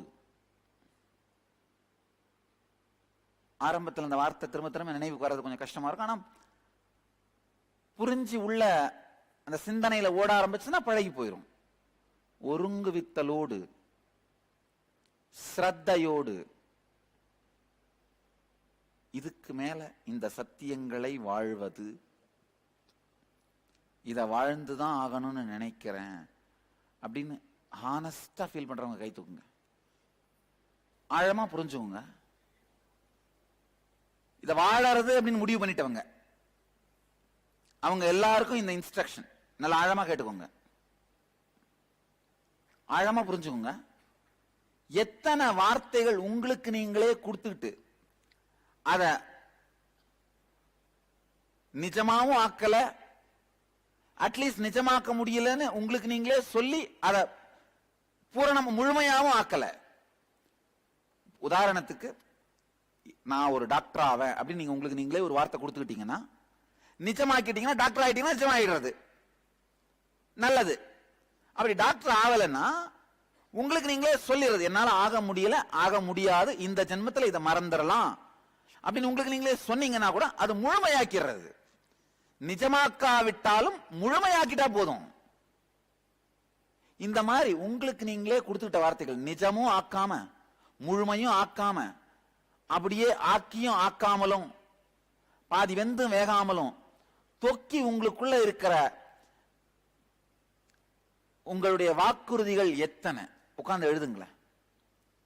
5 நிமிஷம் நல்லா கேட்டுக்கோங்க. இப்ப உங்களுக்கு நீங்களே கொடுத்த வாக்குறுதியை மட்டும்தான் எழுத சொல்றேன். மற்றவங்களுக்கு கொடுத்தது இப்ப எழுத வேண்டாம், அது அடுத்த ப்ராசஸ். உங்களுக்கு நீங்களே நீங்க ஏதாவது யோசனை பண்ணி முடிவு பண்ணிருப்பீங்க, 10 கோடி சம்பாதிச்சிடணும்பா அப்படின்னு உங்களுக்கு நீங்களே வாக்கு கொடுத்திருப்பீங்க. ஒரு தியான பீடம் கட்டிடுறதுப்பா அப்படின்னு உங்களுக்கு நீங்களே வாக்கு கொடுத்திருப்பீங்க. இல்ல எனக்கு வாக்கு கொடுத்திருந்தீங்க, இல்ல மத்தவங்களுக்கு வாக்கு கொடுத்திருந்தா இப்ப எழுதாதீங்க. உங்களுக்கு நீங்களே மட்டும் வாக்கு கொடுத்திருப்பீங்க. ஆனால் அதை வாழ்ந்திருக்க மாட்டீங்க. ஃபர்ஸ்ட் லிஸ்ட் எழுதி முடிச்சிட்டீங்க.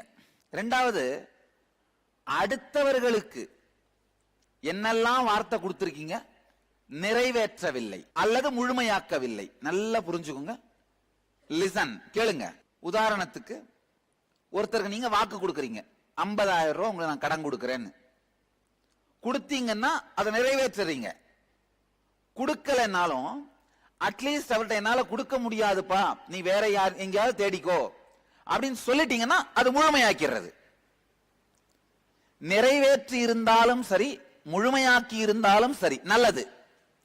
ஆனா ரெண்டுமே செய்யாமல், கொடுத்து நிறைவும் ஏற்றாமல் செய்யாமலும் விட்ட அந்த வாக்குறுதிகள், வாக்குகள், அதெல்லாம் இப்ப லிஸ்ட் பண்ணுங்க.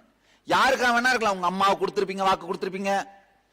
என்ன பண்ணிருப்பீங்க, உன்னை நல்ல கடைசி காலத்துல நல்லபடியா வச்சு பாத்துக்கிறேன்னு வாக்கு கொடுத்திருப்பீங்க, பாத்துருக்க மாட்டீங்க. இந்த மாதிரி பல்வேறு எத்தனை பேர் இந்த லீகலா மாத்திக்கிறேன்னு சொல்லி ஸ்பிரிச்சுவல் நேம் வாங்கிட்டு போய் மாத்தாம இருக்கவங்க. நல்லா ஆழமா புரிஞ்சுக்கோங்க. குருவுக்கு கொடுத்த வாக்குறுதியை நிறைவேற்றாத பொழுது குரு என்ன ஆசீர்வாதம் பண்ணாலும் அந்த சக்தி உங்களை ரீச் ஆகாது. நடுவில் பிரேக்கேஜ் ஆயிருது.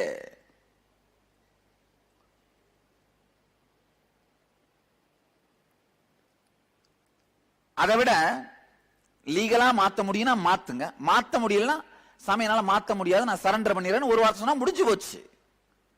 ஆனா நிறைவும் ஏற்றாமல் முழுமையும் செய்யாமல் விட்ட வார்த்தைகள்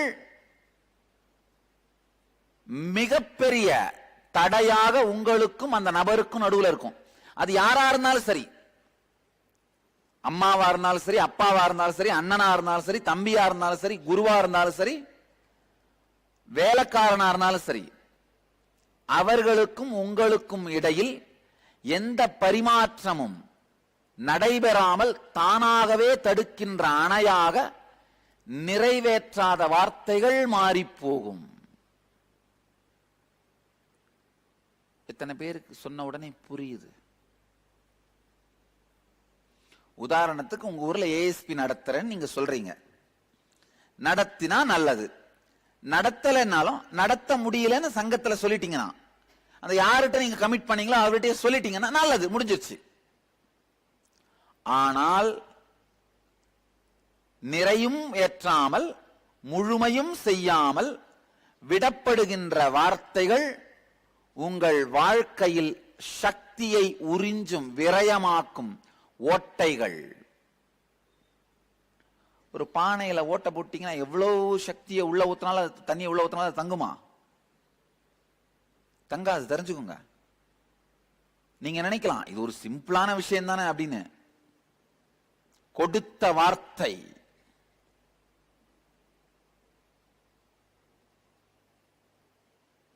வார்த்தை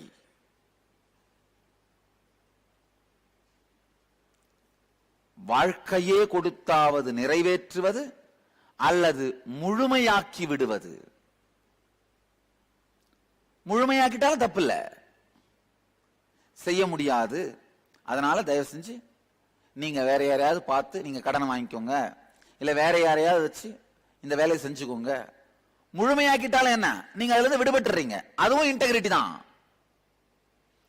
ஆனா ரெண்டும் செய்யாம அப்படியே திறந்து விட்டுருக்கீங்க இல்லையா, அது என்ன ஆகும்னா உங்கள் வாழ்க்கையை வெறுமையாக்குகின்ற,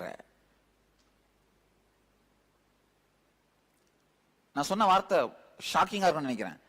பேர் வாங்கிட்டு லீகலா மாத்தாம இருக்கவங்க, நான் என்ன உங்களுக்கு ஆசீர்வாதம் பண்ணாலும் அது வராதுன்னு. உண்மை உண்மையை பயமாக இருந்தாலும் நேரில் பார்த்துவிட வேண்டும்.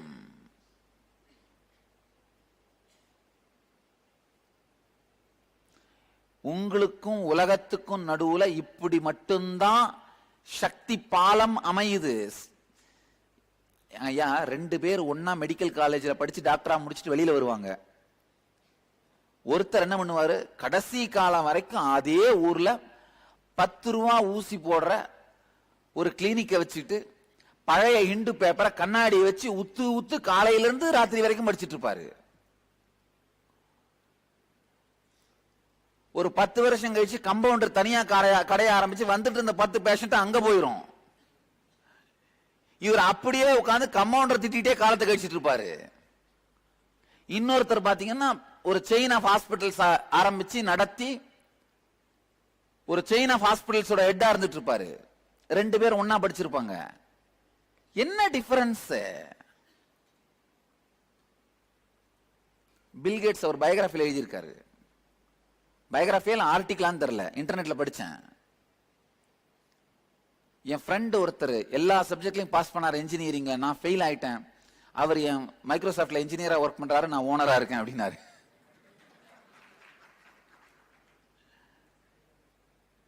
என்ன காரணம்? என் கூட படிச்சு என்னோட நிறைய மார்க் எடுத்த பல டிப்ளமோ பசங்க ஒரு என்ஜினியரா 4000 ரூபாய்க்கு சம்பளம் வாங்கிட்டா இல்ல 10,000 ரூபாய்க்கு சம்பளம் வாங்கிட்டு ஒர்க் பண்ணிட்டு இருக்காங்க. ஆனா நான் உட்கார்ந்து ஒரு சாம்ராஜ்யத்தை உருவாக்கி வச்சிருக்கேன். எஞ்சனது போக மிஞ்சனதே ஒரு சாம்ராஜ்யம். நல்லா தெரிஞ்சுக்கோங்க. இவையெல்லாம் தின்னு முடிச்சு மிச்சம் மீறறதே என்ன? பெருமைக்கோ அகங்காரத்துக்கோ சொல்லல, உண்மைதானே, ஃபேக்ட் தான் சொல்றேன். என்ன காரணம்? சக்தி விரயம் ஆயிட்டு இருக்கிற ஓட்டைங்களை முதல்ல அடைங்கய்யா. மற்றவங்களுக்கு வார்த்தையை கொடுத்து அதை நிறைவேற்றாமலோ இல்ல முழுமையாக்காமலோ விடுற பழக்கம் இருந்தா உங்களுக்கும் வார்த்தையை கொடுத்து நிறைவேற்றாமலோ முழுமையாக்காமலோ விடுற பழக்கம் வரும். இது வந்த உடனேயே உங்க திங்கிங் அன்கான்சியஸா போயிரும். கான்சியஸா உங்களுக்கு நீங்களே பேசுங்க. மத்தவங்களுக்கு கேட்டவனு தப்பு இல்ல, அவருக்கு தெரியும் அவர் அவர்கிட்ட பேசிட்டு நீங்க உங்ககிட்ட பேசிட்டு இருக்கீங்கன்னு. இந்த இன்டெகிரிட்டி, உங்களுக்கு கொடுத்த வார்த்தை எதெல்லாம் முழுமையாக்க போறீங்க, எதெல்லாம் நிறைவேற்ற போறீங்க, ரெண்டுத்துக்கு டிஃபரன்ஸ் தெரிஞ்சுக்கோங்க. நிறைவேற்ற போகிறீர்கள் அப்படிங்கறத அதை செய்ய போறீங்க, அதை டிக் பண்ணிடுங்க. நிறைவேற்ற முடியாது அப்படின்னு தெளிவா உங்களுக்கு நீங்களே சொல்லி கம்ப்ளீட் பண்ணிடுறது, அதெல்லாம் உங்களுக்கு நீங்களே சொல்லி முடிச்சுட்டு அழிச்சிருங்க. அதே மாதிரி அடுத்தவங்களுக்கு கொடுத்திருக்கிற வார்த்தைங்க, அதுல எதெல்லாம் இப்ப நிறைவேற்ற போறீங்க அதை டிக் பண்ணிடுங்க. உதாரணத்துக்கு இந்த பேர் லீகலா மாத்துறேன்னு சொல்லி ஸ்பிரிச்சுவல் நேம் வாங்கிருந்தீங்கன்னா இப்ப மாத்த போறேன்னா டிக் பண்ணிடுங்க. மாத்த முடியாதுன்னு நினைச்சீங்கன்னா லைனை கட் பண்ணிட்டு யார்கிட்ட சொல்லணுமோ அதை சொல்லிருங்க, கம்ப்ளீட் பண்ணிடுங்க. வாழ்க்கையில எதையுமே கம்ப்ளீட் பண்ணாத முனையா விட்டுட்டு போகாதீங்க. நல்லா புரிஞ்சுக்கோங்க. அருமையான ஒரு ஜென் தத்துவம் இருக்கு. உள்ள போன மூச்சு வெளியில வராம அப்படியே போயிருச்சுன்னா கூட வாழ்க்கை கம்ப்ளீட்டா இருக்கணும், நம்ம கணக்கு கம்ப்ளீட்டா இருக்கணும். உலகத்தோட செய்யறன்னு சொல்லதை செஞ்சு முடிச்சிருக்கணும், முடியாததை செய்ய முடியாதுன்னு சொல்லிட்டு இருக்கணும். உள்ள போன மூச்சு வெளியில வராம அப்படியே போயிருச்சுன்னா கூட எல்லாமே கணக்கு கம்ப்ளீட்டா இருந்தா இன்னொரு தடவை உடம்பு எடுக்க வேண்டிய தேவை இருக்காது. ஒரு கணக்கு முடிக்காம மிச்சம் வச்சுட்டு போயிருந்தீங்கன்னா திரும்ப வர வேண்டி இருக்கும்.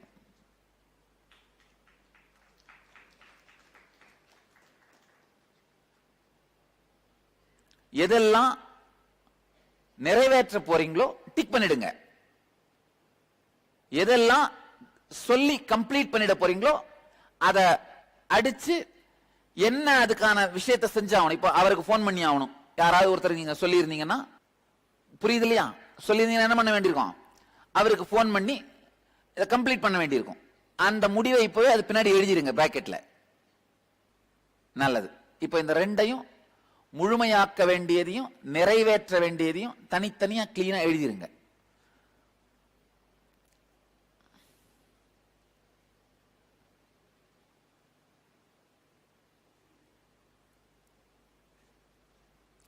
ஒரு உதாரணம் வேணா யாரையாவது படிச்சு காமிக்க சொல்லட்டுமா? கிளினிக்கில் ஒரு புது மெஷின், அல்ட்ராசவுண்ட் மெஷின் வாங்குறதா பிளான் பண்ணியிருந்தேன். பட் பணம் இல்லாத காரணம் I decided not to do it. நான் வாங்க போகிறது இல்லை. ஸோ அது வந்து எனக்காகவே ஐ ஹேவ் டு, அந்த கம்ப்ளீஷன் வந்து எனக்குள்ளே நான் பண்ண போகிறேன். அதான், அது இது வந்து முழுமையாக்குறது. புரியுதுங்களா? இப்போ இவங்களுக்கு ஒரு வார்த்தை கொடுத்துட்டாங்க, அதை செய்ய முடியல.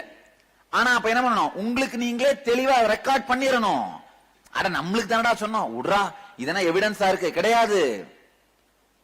அப்ப அந்த பழக்கம் என்னாவும் அன்கான்சியஸா என்ன நீங்க செய்யணும்னு சிந்தனை பண்ணாலும் கூட செய்ய மாட்டீங்கன்னு உங்களுக்குள்ளே முடிவு பண்ணிடுவீங்க. 10 சொன்னேன் செஞ்சனா விடப்பா, நான் இப்படிதான். உங்களுடைய முடிவுகள் மீது உங்களுக்கே மரியாதை இல்லாத மன அமைப்பு உருவாகுதல். எத்தனை பேர் இந்த மன அமைப்பால சஃபர் ஆவறீங்க? கை தூங்களா. நான் முடிவெடுப்ப சமயம், ஆனா என் மேலே அதுக்கு எனக்கே நம்பிக்கை இருக்காது, மரியாதை இருக்காது. அந்த மன அமைப்பு போகணும்னா ஒரே வழி, இந்த மாதிரி தொடர்ந்து பிராக்டிஸ் பண்ணணும். இன்னையோட இதை முடிச்சிடாதீங்க. ஒரு வாரம் கழிச்சு திரும்ப உட்கார்ந்து இந்த ஒரு வாரத்தில் நீங்க உங்களுக்கு கொடுத்துக்கிட்ட வார்த்தைகள் எத்தனை எல்லாம் நிறைவேற்றலாம், எதையெல்லாம் கம்ப்ளீட் பண்ணலாம். ஒரு வாரத்துக்கு ஒரு முறையாக கம்ப்ளீட் பண்ணிக்கிட்டே இருக்கணும். அதாவது உங்களுக்குள் நீங்கள் முழுமையாகவே இருக்க வேண்டும். உங்களுக்கு நீங்க கொடுத்த வார்த்தைங்க நிறைவேற்றாமலும் முழுமையாக்காமலும் விட்டதுதான் ஒரு தொடர்ந்த ஒரு குறையாகவே உங்களுக்குள்ள இருக்கும். ஏன்னே தெரியல சாமி, மனசுக்குள்ள ஆனா ஒரு வெறுமையா இருக்கு, குறையா இருக்கு. எத்தனை பேர் அந்த மாதிரி ஃபீல் பண்றீங்க? கை தூக்குங்க. இதுதான் காரணம், தெரிஞ்சுக்கோங்க. இதுதான் காரணம். உங்களுக்கு நீங்களே கொடுத்துக்கிட்ட வார்த்தைங்க நிறைவேற்றவும்